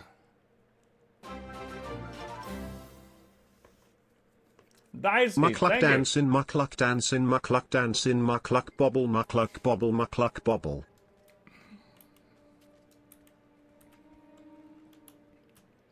Let's see. I wish there was a button on the compass. Keep the Rose, group alive. I'll be right back. I want to stand in the fire just so you don't get bored. You know what? Here's a random tip for any new people. I did this yesterday and people were shocked because there was someone in chat that did not realize you could do this. You can click on the compass rose to go to like each expansion main area. Saves you a lot of time when scrolling around. Doesn't have every landmark on there, but the major ones. When was the last time you did the Arbor Stone meta? Not recently.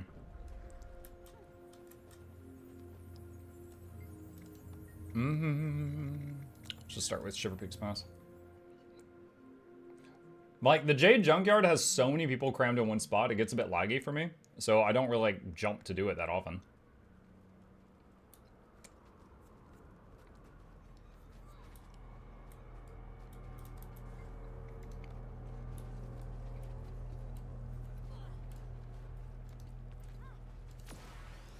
People yelling at me about the Wizard's Vault. Commander, heard you're headed back What? into the pass. Oh, yes. I'll be right there. Give me that. Mugger, are you still accepting randos into your guild? Yes, there is a block of text in the chat right now with instructions if you would like to join. Just join the Discord and put your name in that channel, and as soon as there is space, we invite people. Because there's a lot of people that, like, try the game and then they move on to other guilds, or they try the game and maybe they end up quitting the game or something. So we just kind of rotate out inactive people and bring in active ones on a pretty regular basis.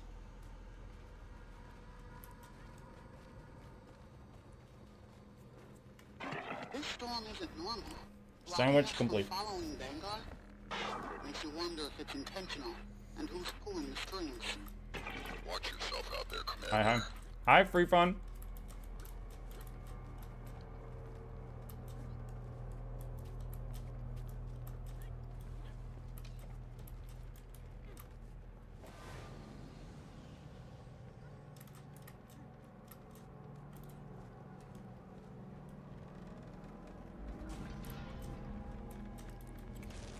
Oh, cool. I'll do that. I think I just watched a years old video instead of seeing a game message. Yep, I absolutely did put that in a bunch of videos in the past, Tyrell. I just got hit with an overwhelming amount of messages, and we had to do that to change it. Like, when I first made that guild and invited the community to join it, it filled up, which was 500 people really fast, and then I made 3 more guilds, and those filled up. So I'm currently giving, like, 2,000 people a home right now. But anytime someone's inactive, I swap them out so someone else can join.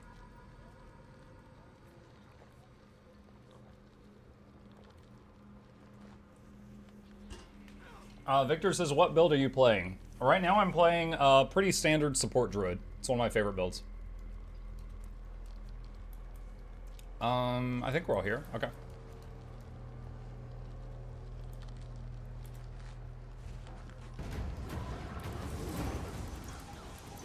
You're kidding me, right? 2,000 people, but not Shy. I'm not sure if Shy's in one of my guilds. He's welcome to be if he wants to. But if he doesn't want to be, I just assume he doesn't like me. He's just sick of me. I'm old news! He's moved on. Arrowlosen is the new love of his life. Or actually, I should probably say Noxxi, because he was talking about Noxxi's underwear earlier.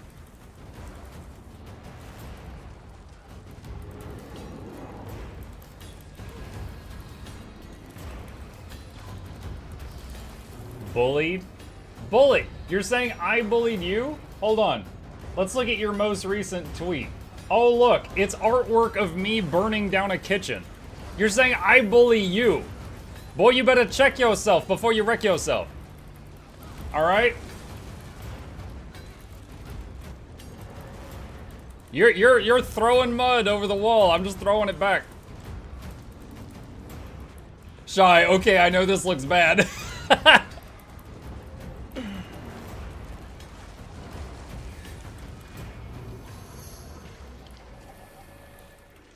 Unbelievable. Sounds like that worked out okay.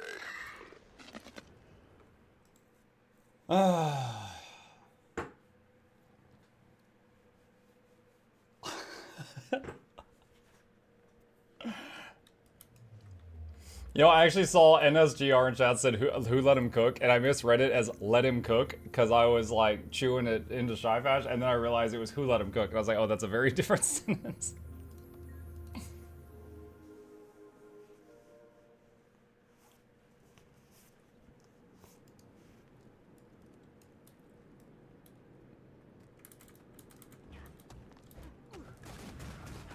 Support Druid's fun, but I wish Untamed had access to party stability. Yep, that's part of the reason I don't play it much.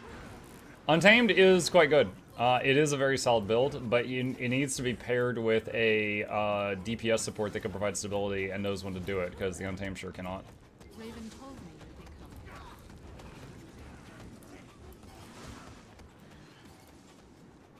What's a must-do for a Lunar event? Honestly, there's not really one, in my opinion. Like, Christmas, I would say get the Christmas tree, get the converter for the Eternal Fragments. Lunar, I don't know that, in my opinion, there is a must-do. It's just do it if you find it fun. All will be preserved, dreamer.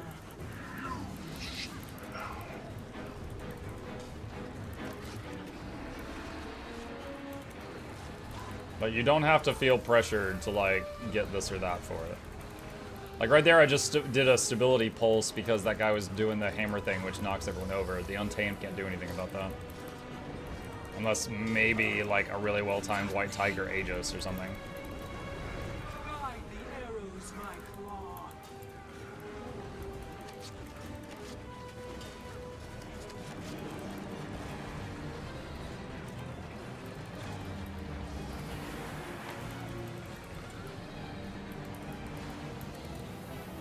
And stability now.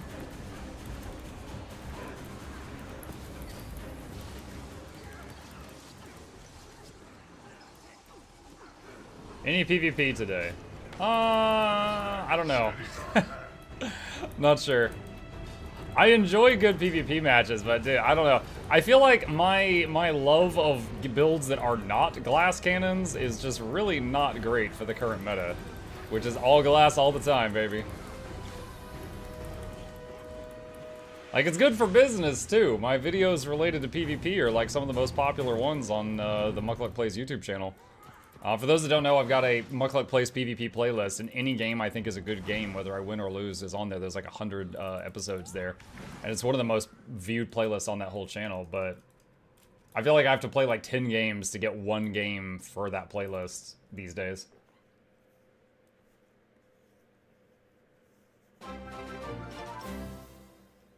Hey, Bunko, how's it going? Hey, Vengeful. RNG loves me. Thank you. Appreciate the sub. Welcome back. I'll have to check that out. Yeah, it's, let's see. Hold on. Let me tab out for a quick second. Search PvP. Yeah, there's 105 episodes on there right now. Yeah, this is it right here. Boop. Yeah, thumbnail. My guy just screaming and leaping at somebody. Here, I'll put a link to it in the chat if you want it. Yeah, all of the games on that playlist are ones that were, in my definition, a good game. Like, that you couldn't tell who was going to win in the first half. I think that those are the good matches.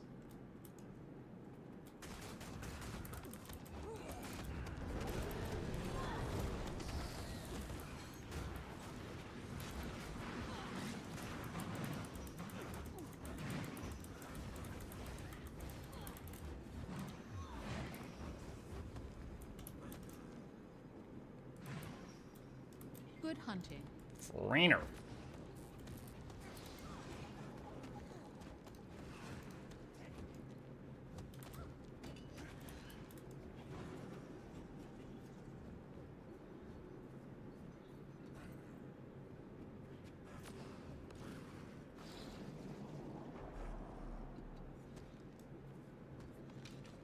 Did you try Ranger Longbow 5 World v World yet? No, because I'm on EU, my world restructuring thing is all like broken right now.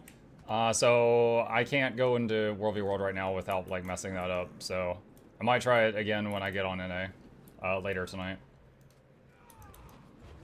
Dream with me. You must like me. I have a friend who loves min-maxing profit, and she purchased Lunar New Year by hoarding envelopes, maxing out her magic find, and opening them all for a ton of gold, yet she calls her year's budget of gold.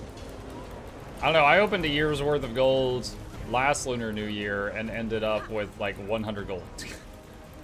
And then I made like a goofy video making fun of it. It's time to sleep beneath. It's time. I always hear that in my head whenever he says it's time.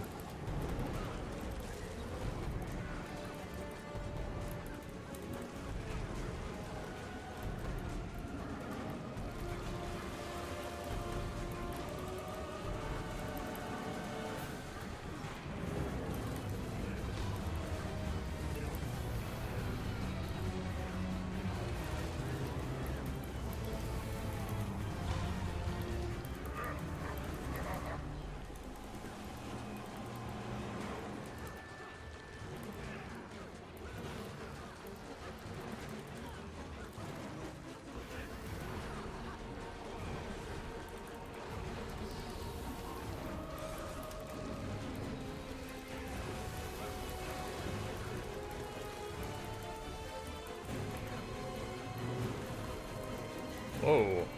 Someone just popped.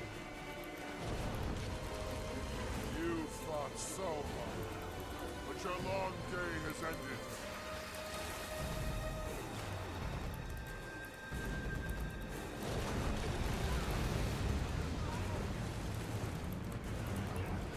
Should have dodge rolled that. I thought I could just jump over it and I got hit.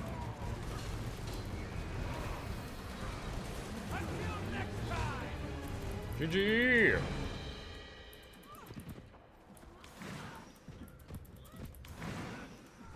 You must. Alright.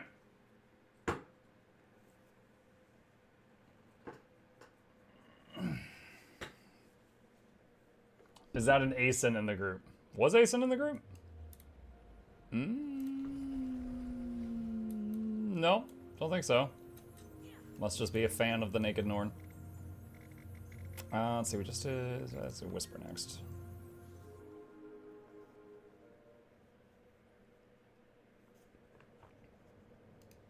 Yeah, we haven't done filters in a while. Here, I'll refund some of them and do this one on the house. You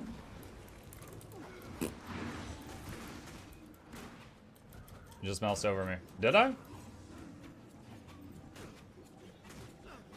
Oh, Aizen joined the group. You know what? You know what it was, Aizen? My eyes, I was looking for the words the Naked Norn. I was not looking for the words Nayland Smarrin. Messed me up.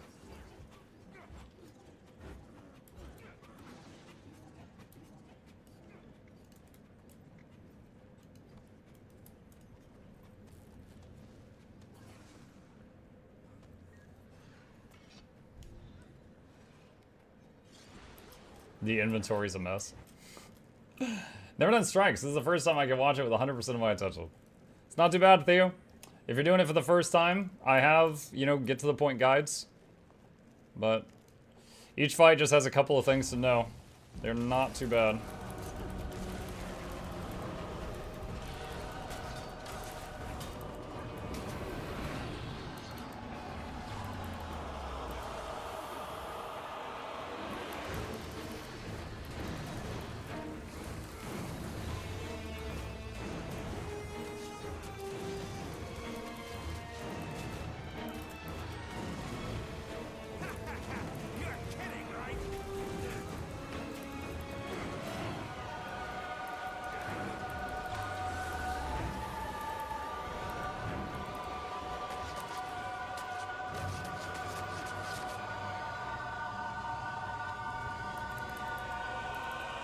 Now we gotta fight handsome clones.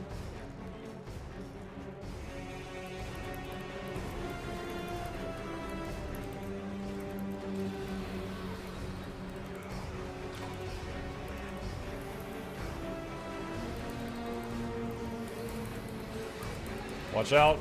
Don't be inside his hitbox or you'll get hit by every single chain, no matter where it is. All allies aid this person. They're getting rezzed.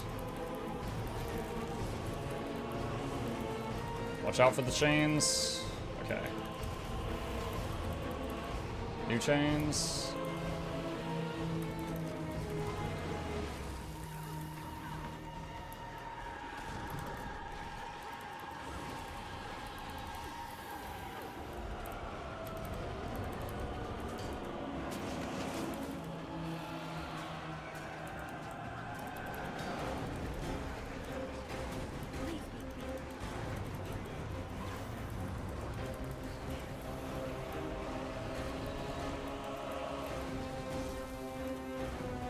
I'll go for the stars, res all 3 of them. I got it. Alright, that's on cooldown.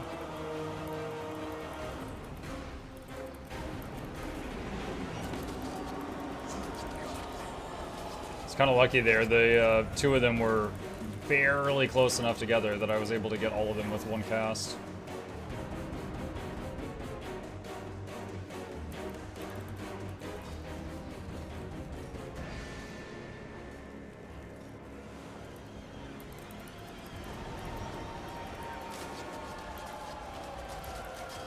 Mistake by me, I should have done stability before that knockback.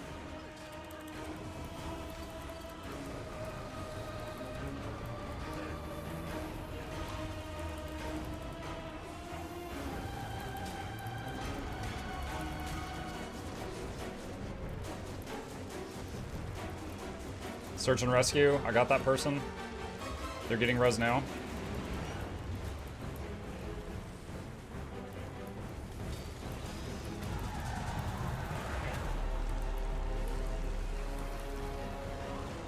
Glyph of the Starring, that one, it might not be enough. We'll see. It's fighting against the bullets. It was enough!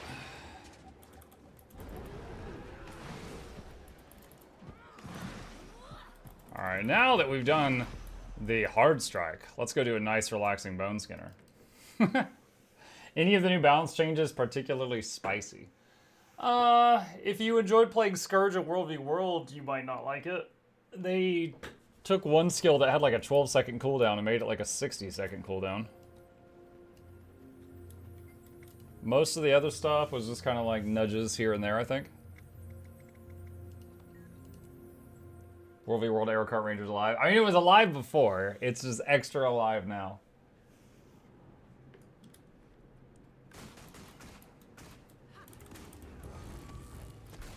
Good hunting.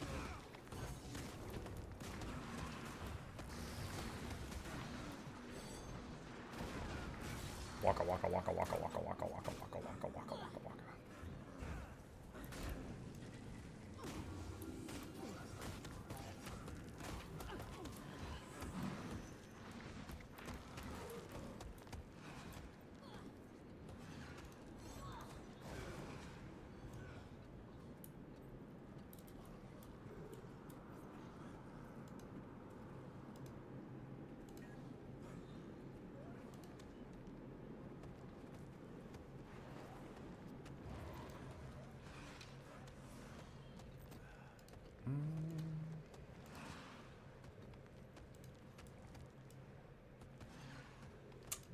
But I had a video that was going to go live at 3 p.m. today, and it was like I did patch notes on Riftbreaker, and since I'm going to be doing a patch note video for Guild Wars 2 after this stream, I'm just going to go ahead and put this one public right now. So if you're interested in Riftbreaker, awesome changes coming. And then in an hour or two, I'll get the new Guild Wars 2 notes video up.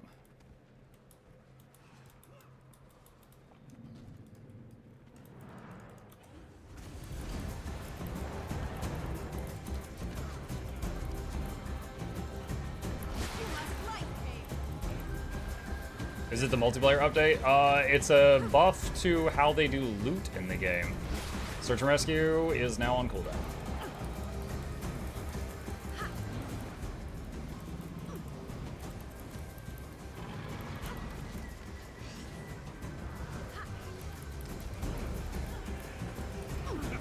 You're kidding, right?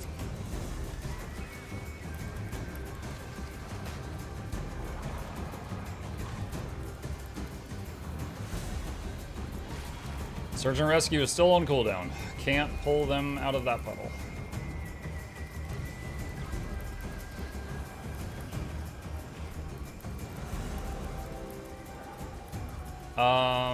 Hold on. In a few seconds. Glyphing.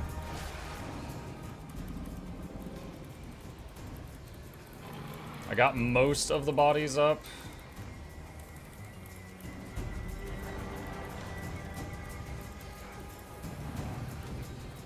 He's jumping. Dodge roll this. Yikes.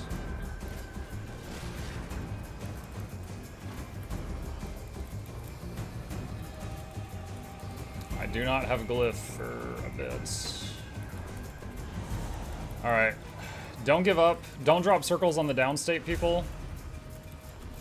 I can do another glyph in about 5 seconds.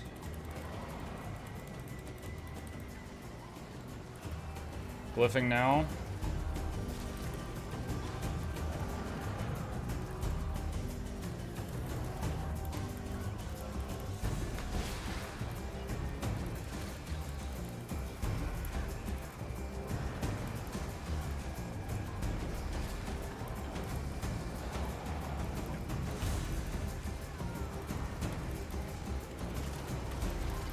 This is crazy.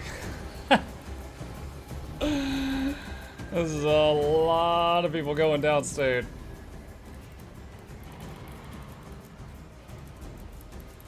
There's a lot of ads in the room too. Alright. Let's GG. I could keep healing me and these other two people if they don't stand in anything for another 7 minutes, but I think it'd be faster to GG and just restart at this point.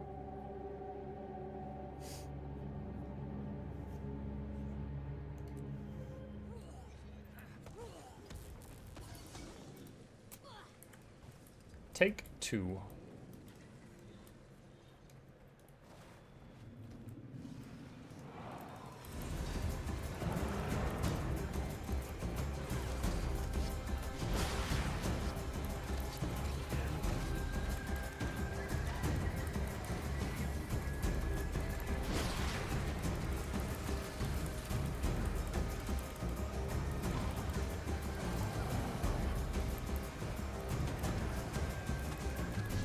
Search and rescue is on cooldown. I just used it.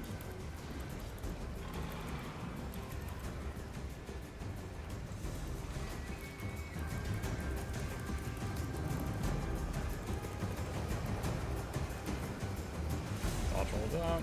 Oh my god. Y'all know you can dodge that. Alright, I'm doing glyph in the middle.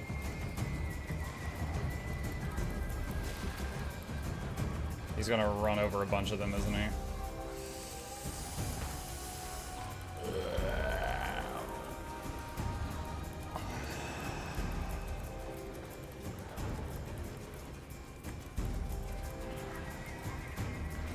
Search and rescue one of them.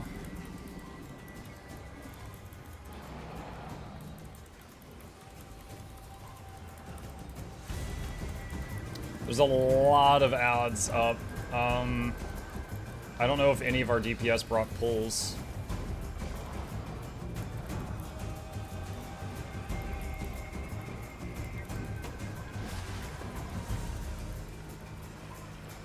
Glyphing.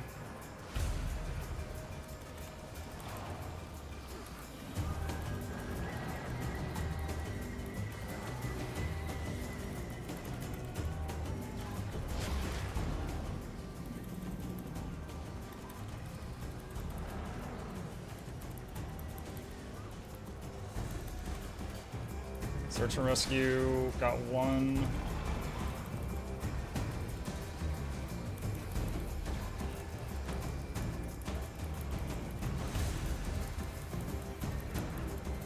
Dodge roll this, and someone else went down. There's a lot of times where DPS are getting hit by either when he does the charge or when he does the leap, and you can just like dodge that and take no damage, and there's a lot of times when people are getting hit by that. Glyphing again.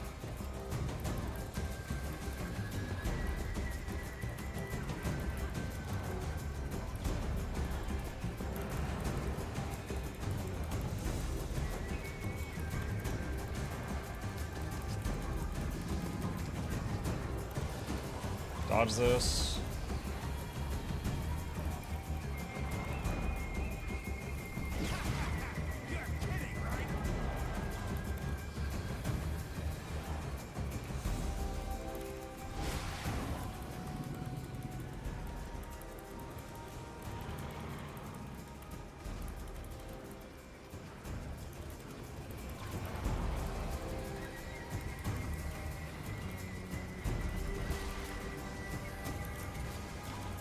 Just gonna use my last glyph because the fight's about to end.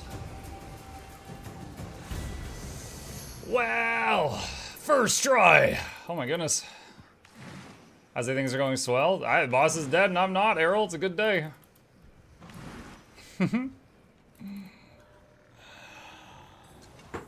What's a beginner-friendly support healer? Heal Alacrity Mechanist, absolutely. It's a, if you're new to the game, Mechanist is a branch of Engineer. Requires End of Dragons to play it. Clean, absolutely. Mahuyo says, what would you say is the hardest strike? I say Bone Skinner, reason shown here. Okay, in terms of strategy, Bone Skinner is the easiest strike, or near it, because it's literally, when bad happen, move left. Like, that's the strategy for the fight, that's it. However, he is hitting you like a truck the whole time. That's what makes it difficult and challenging. And if you make a mistake, there's no recovery from it, you're dead. I would say the hardest strike in terms of strategy for a new player, probably Old Lion's Court or Harvest Temple, because there's a lot to remember.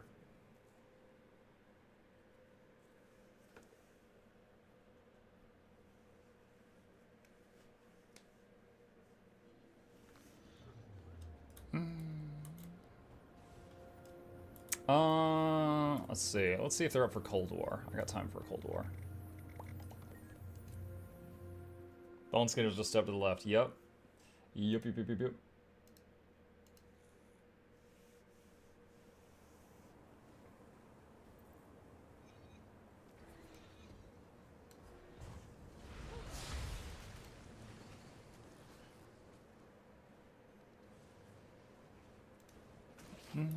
Bone Skinner's fun as a healer, you have a lot to do. True. I got, like, just during that one fight, I got to do, like, AoE revives, like, 4 or 5 times. That's very fun. Not for them, but for me.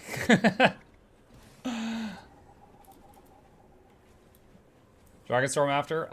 Yeah, I could probably do this in Dragonstorm, and then I'll need to take off for a bit. HTCM after that? No HTCM after that.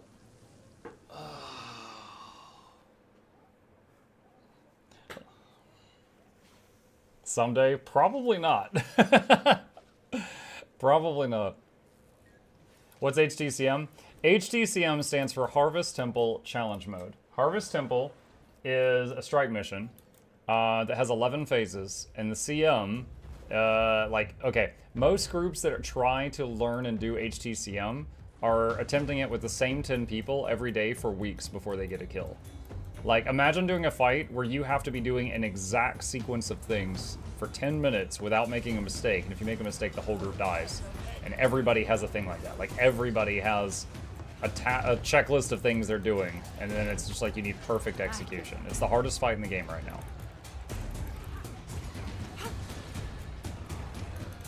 And although I used to lead server-first raids, and I was into doing stuff like that, I'm really just, I ain't got time for that. Like, in the time it would take me to do that, I could probably clear multiple Assassin's Creed games. Like, I don't want to put the time in. Hardest fight is Chalice of Tears. Chalice of Tears is one prototype position rewinder, a Dolphy video, and like 30 minutes. It's annoying, but if you do the quest and get a prototype position rewinder, you literally can't fail it. It's just every time you fall, you rewind. So you just slowly make progress through the whole thing. It's annoying, sure, but it's not like you can just fail to get it done.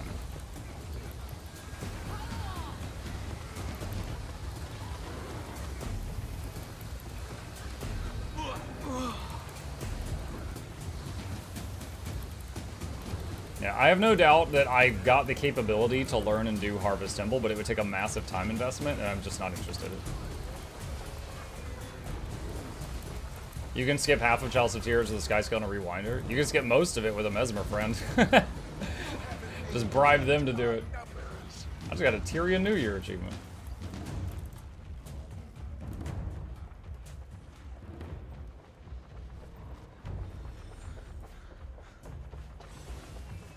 Raids are, oh yeah, raids are easier than, so there's like okay, in the game there's like strikes, raids, and some of the strikes are on par with the easier raids, and then raids have like 25 different fights, and then the challenge mode strike missions are harder than most of the raids.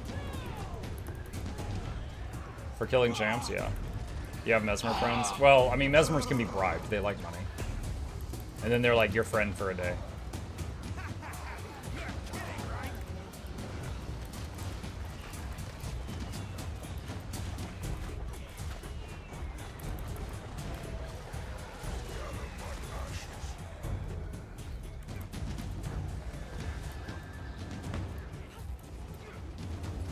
Bribe me with my 6k gold. I didn't say all, I mean, that just kind of proves you love money, Mahuyo.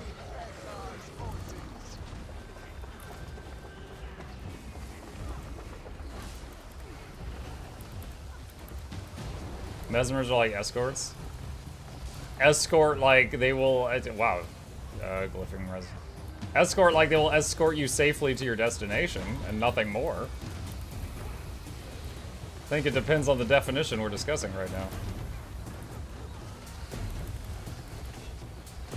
But we need a few good taters. Potatoes, boil them, mash them, stick them in a stew. Boil them, mash them, stick them in a stew.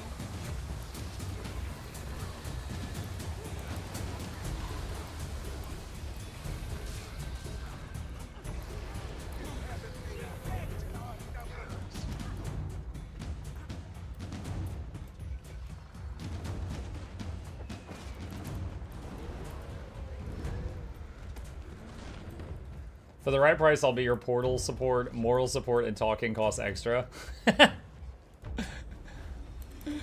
Mesmers are the Uber that doesn't say a word the entire drive, and then you give them 5 stars.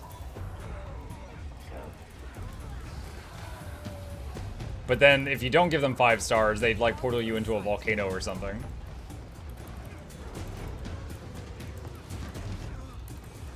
Harry, do you have anything of substance to say, or should I just ban you now? He's like trying so hard to say naughty things, chat, but he keeps bashing his head on the filters. Come on, little guy, you can do it. Be offensive, you can do it.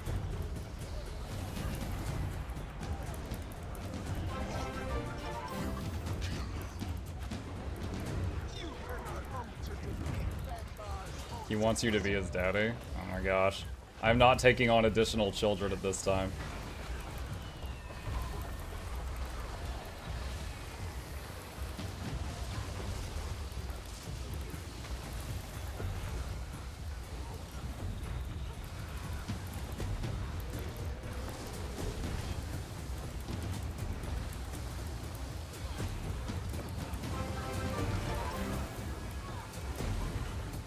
Mookbeard makes me happy.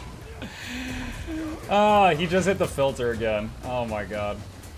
He can't even troll well. Alright, bye. Jesus Christ. I knew people in StarCraft 1 in like 1990. It was more bothersome than you. The Mookbeard, yeah, it's the Mookbeard. Wizard Dennis redeem? Yeah, I could do that. Nice one.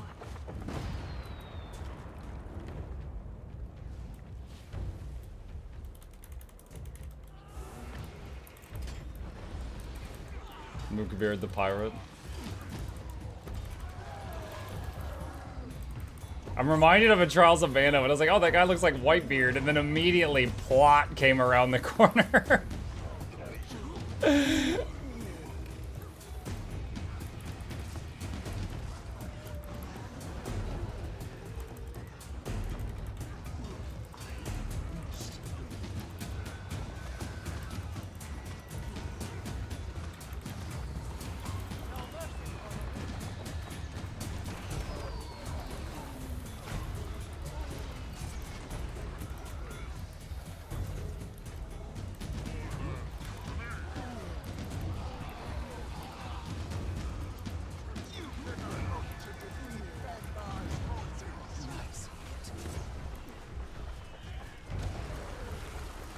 I got 1 minute left to find a good time to use your artillery strikes.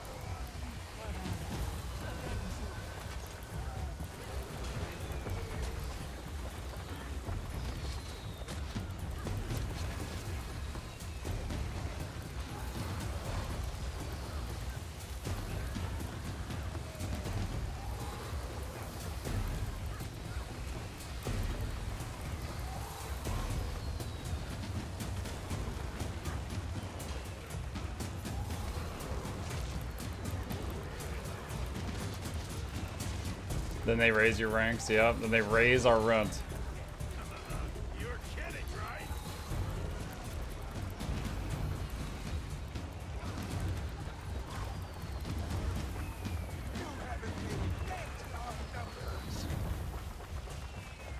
So close to a 7th chest. Not quite, though.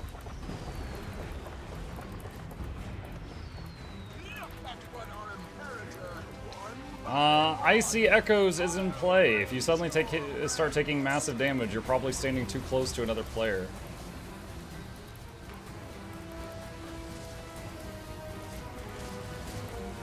Specialists, incinerate them! The lines are too weak to resist the coming storm.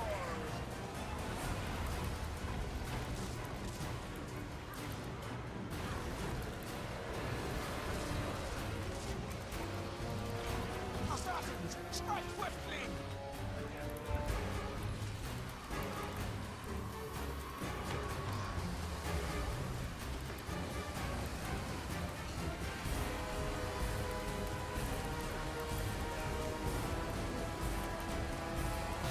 One by one, infantry, attack!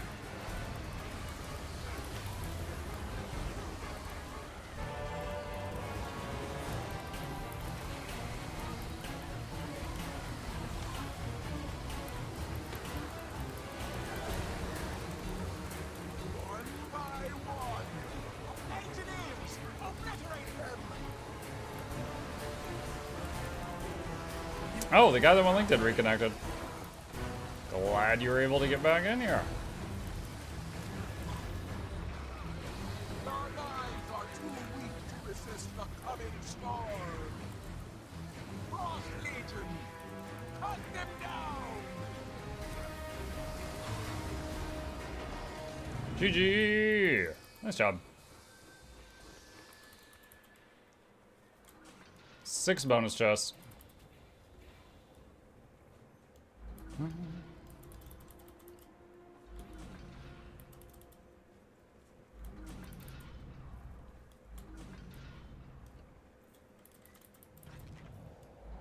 Boop, boop, boop, boop, boop. Okay. Alright. As requested, I will do a Dragon Storm, and then I will have to pause it there. So, as soon as this load finishes, I will convert this squad from 10-man to 50. And anyone on EU who is interested, who would like to join, you can join us, up to 50 people, and we'll guaranteed get like 4 or 5 gold, and with a chance of 1,000 gold if you get the big money item, for those interested in joining. The bonus chants have a chance of getting a good drop. Some people seem to care a lot about them. I mean, when you go into Cold War, it's going to take the same amount of time either way. So why not get the most, bang for your buck that you can, right? That's basically the bonus chest. But no, I don't know of any crazy huge drops from them, no.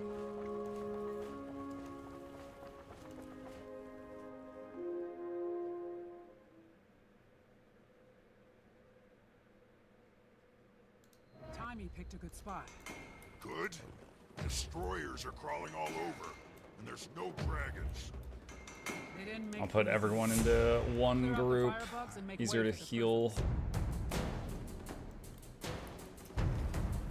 Alright. We have enough to do this, but there's plenty of space open if anybody else wants it.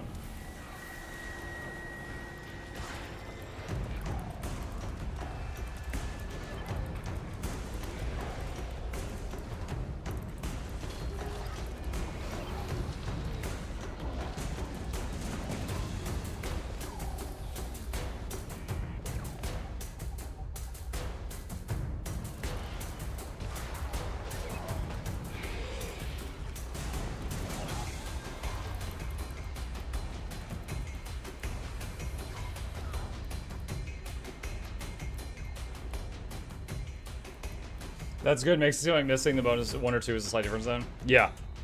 There is, in Cold War in general, you do get those little reputation things for the guys in Bring him down.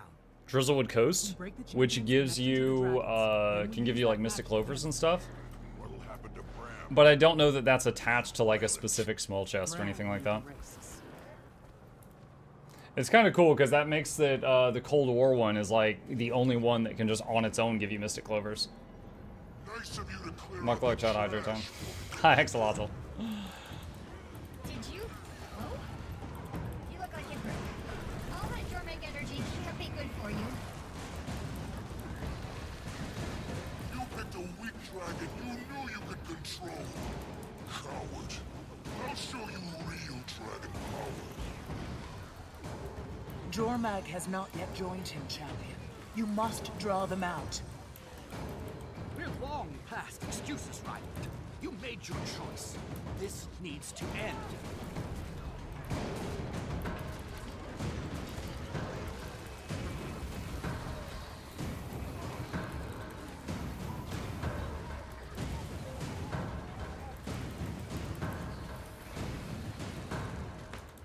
If anyone has a headache, I don't want to hear I drink enough. If you have a headache, you clearly didn't drink enough. Now go sip on that room temperature water. You didn't drink enough. You heard him, Chad. Get alcohol. That's what he's saying. That's not what Mukluk's saying. That's what he's saying. So, this is not justice. Let him leave. We can't get distracted. That didn't go to plan. He'll be back. His pride won't let him stay away long. Wonder where he gets that from. In the meantime, fire alarm! Fire alarm. Ram, are you yourself? That's unsettling. Time. Here we fight. We're not here to kill you. We're here to kill Primordus. It's not what I said, Mike. I heard you, Axolotl. All the vodka. I understand. It's like, what was that movie? I think it was, Osmosis Jones. The guy's like, the doctor said drink lots of fluid. And he's like, beer's fluids, right? He goes, yeah, I think so. They crack open beers.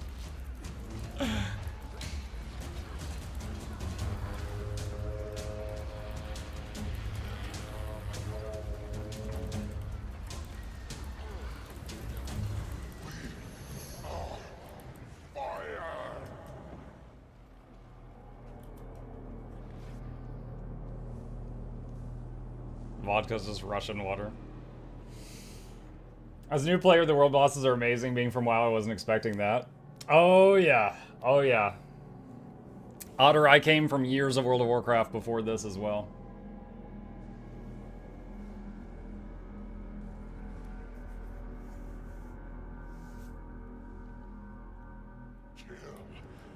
Ice. Just try it. My champion will teach you to fear the frost. Nice room reinforcements! They're drawing on the ley line. It'll shift the power in Jormag's favor. That's bad! Not a huge fan of bad. What do we do? We need to destroy the ley line siphons. Do that and we can break the connections to the dragons. It's already done, Timey. I'm sure it'll be no problem. I've stayed my hand before, brother. No more. Today, I obliterate the balance that chains us together. As long as Jormag is connected to the power of a champion and the Frozen, they will keep Primordus cowed. Don't let up. We've got to bring both champions down. What do you think we're trying to do, kid? Ram, come on! This hurts us more than it hurts you! Could stand to have it hurt us less. Same time. Same time. One is not enough. We've got to Could bring Ryland and Bram down together.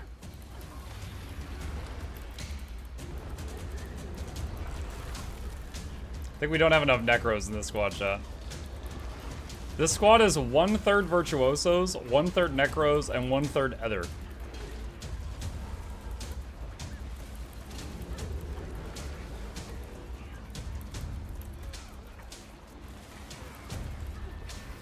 Do you think they'll ever make a better cinematic for Primordus and Jormag fighting? No. I would like to be wrong, though.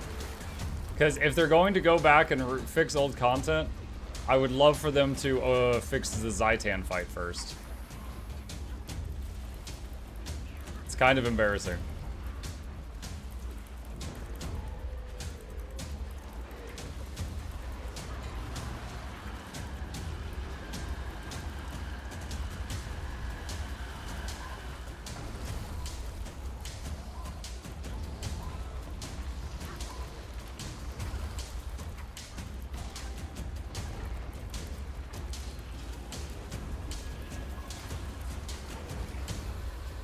I thought I could just walk out of that.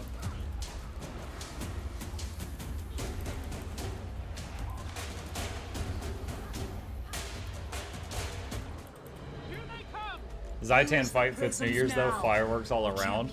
Because the cannon? Dragons by a thread. The dragons are vulnerable. This is it.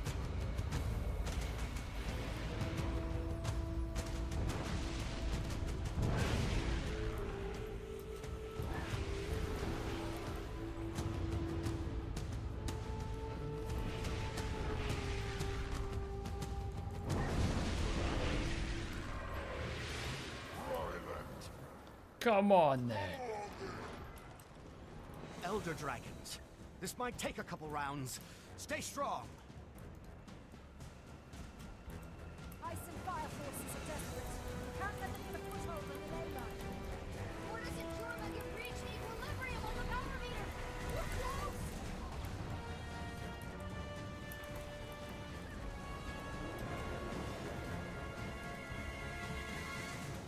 That one's done.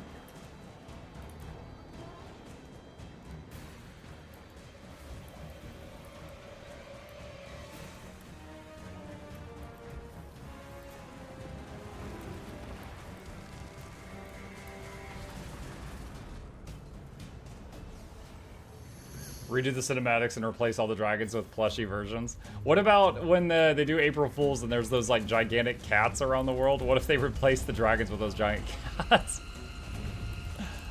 Like Chauncey Von Snuffles, the Godzilla.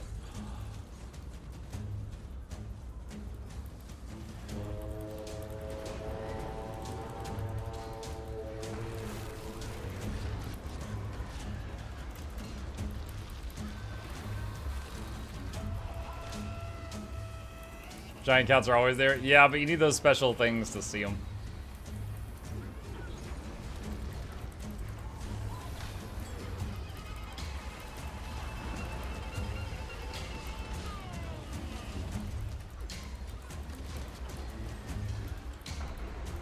Do you think Virtuoso or Mirage is better? I chose Mirage. Every single specialization in the game has things they're great at. It's just a matter of, is that the type of thing that you enjoy playing, right? It's like, there's no wrong answer when choosing like Mirage versus Vert, but if you're like, oh, which is better at this specific task, it might be the thing you like or the thing that you didn't like, you know?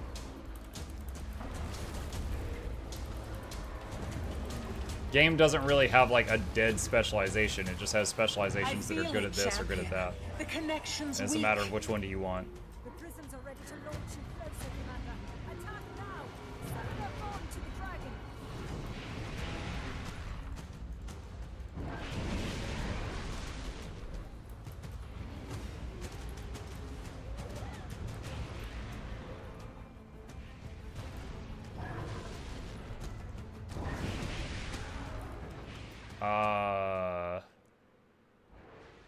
Is this working? Is this genuinely? Okay. I don't know what just happened. I was doing the boop thing, and then it just like I didn't fall to the ground. It teleported me down to the ground dead. Champion, help me! There's too much. There's power. Skill issue? Yeah, I didn't press the button correctly. Get to the prism. Get to the prism. Yeah, I don't. My character doesn't usually do that with his axe in his hand.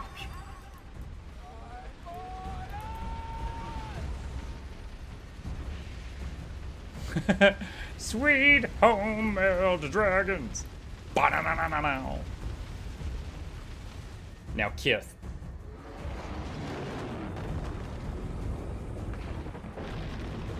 Drink water, praise Joko. Dude, we had an ad. We had an ad in front of the dragons. What the heck is this? Amazon's gone too far. It's done, champion. GG. Well done, all. Pristine. Wait, really? Shiraneko just linked the eye. I think Shiraneko just got the 1,000 gold item.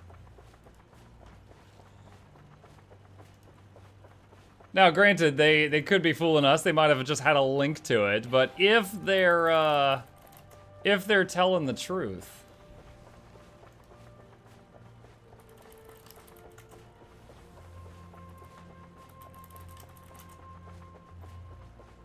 Sorry, close to 2,000 gold. Pristine Dragon's right eye, 1,850 gold. You can sell it or turn it into the fire eye or turn it into the like cold eye. Oh boy. Another, we just made someone rich.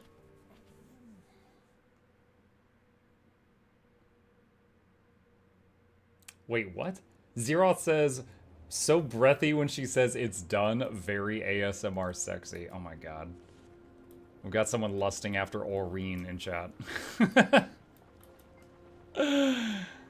Over the box. GG. Thank you for the Dragon Storm and the Strikes, friends. Alright, Squish. Cersei's 9. That's alright, Aureen is extremely underage. Yeah, FBI, this Scaly right here. With today's market, that could buy you a whole legendary rune. Yeah, hey, buy one Leggy rune, get one Leggy, relic, 100% off. I started to say sigil, wrong word. I got one a while ago and make one of the infusions. Now I have one fire, one ice on my Ellie. My engineer actually has 2 of the same ice eye. One from the quest. There's an achievement that gives you one that's bound and you can't trade it. And then I also got one as a gift, and I just got the same one to see if they stacked, and they do. Does buying a Leggy rune count for a free relic? Right now it does. If you get a Leggy rune before Leggy relics come out, they said that they'll give you a free Leggy relic. As long as you have one.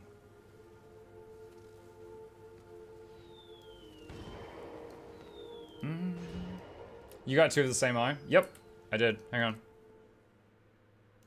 Yeah, I did that a while back.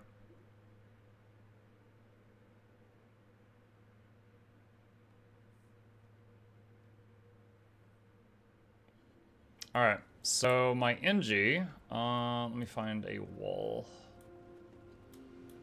And unsummon you. Okay. Alright, so there's him. And we've got, let's see, Jormag left eye infusion and Jormag left eye infusion.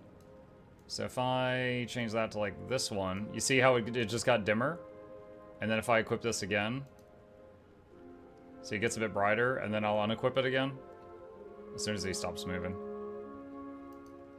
And then it gets dimmer. So it does stack. So you could, in theory, get 6 eye infusions to the same eye, and then just have one, like, really crazy eye. Like, friggin' Sans from Undertale or something. They renewed it after armor. Yeah, what was it they did? Hang on a sec. It was in Scrapper, wasn't it? Hold on. No, that's Mech. Support Scrapper. Ex Machina. Function Gyro has additional charges. No longer has a recharge penalty and grants barrier to nearby allies. Why does it not say on the tooltip that it increases the cooldown though? So 25-second cooldown. You take this and it becomes 25-second cooldown. What? Didn't they say in the patch notes that picking that up was going to increase the cooldown of it? Hold on.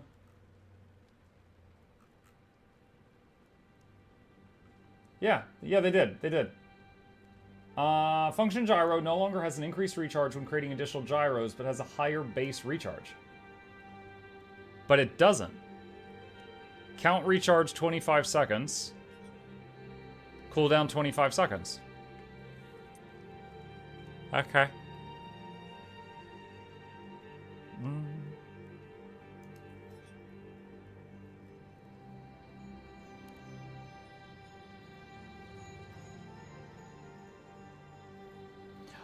I wonder if you could use both on the same target. Imagine in PvP if you could just send out 2 function gyros to the same person to res them 3 times as fast.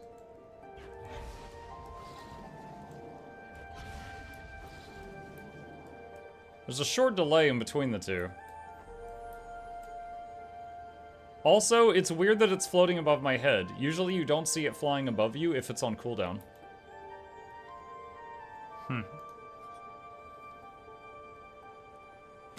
Is it wise to invest in Ascended Gear or just work towards Legendary? I have full exotic. Otter, generally, you can get a full set of Ascended Gear in the time it takes you to get a single piece of Legendary. You should go for Ascended first as like a stopgap. The time emote. Yeah, I know. It is time. Kind of wanting to try that old hit and run trickster PvP build I used to play with Ex Machina and see how it goes. Maybe later tonight. Get more money, get Legend easier. I skipped Ascended in time. Well, the guy we're talking to is someone who just got into the game. Right now I want the Evertree infusion. I'm trying to get the EOD CMs for one. Is the Ligma rune worth it? What's a rune? Just turn gems into gold and do it that way easy. Yeah. Alright. Cool. With that, chat, thank you guys for a wonderful morning stream. Couple of plugs on the way out. If you happen to be new to my channel, my name is Mukluk. I stream every single evening. I have for over 5 years because I have a problem. And every weekday morning. I'll be back in about 5 hours for the evening stream. I'll be on Guild Wars 2. Maybe do some Enshrouded after that for those interested. And I'll be back tomorrow morning as well if this time slot works better for you. Hit the follow button if you're on Twitch. Like and subscribe if you're on YouTube. It really does help us out. These are our YouTube channels if you'd like to see my other work. I do have 2 of them. And lastly, special thanks to the dear patrons. They keep this channel alive, so I shout them out every day. Big thanks to them. And there's a link to that if you're interested in joining that group of supporters. With that, I'm going to wrap up the streams here, and I will drop a raid on someone else just to show some support. Let's see who is live doing GW2 right now. I raided Teapot the other day. It looks like Valen's live, so I'll drop a raid on Valen. Alright. I just got jackpot on Ecto Gamble. What to do? Yo, jackpot on Ecto Gamble. We got someone the Pristine Dragon's Eye. It's been a profitable day for this chat. Holy crap. Ko's live. I actually raided Ko yesterday. It was cool. He was doing Baldur's Gate. Alright. Y'all have a great rest of your day. And if you want to rejoin me for the good content, I'll be back in 5 hours. See ya.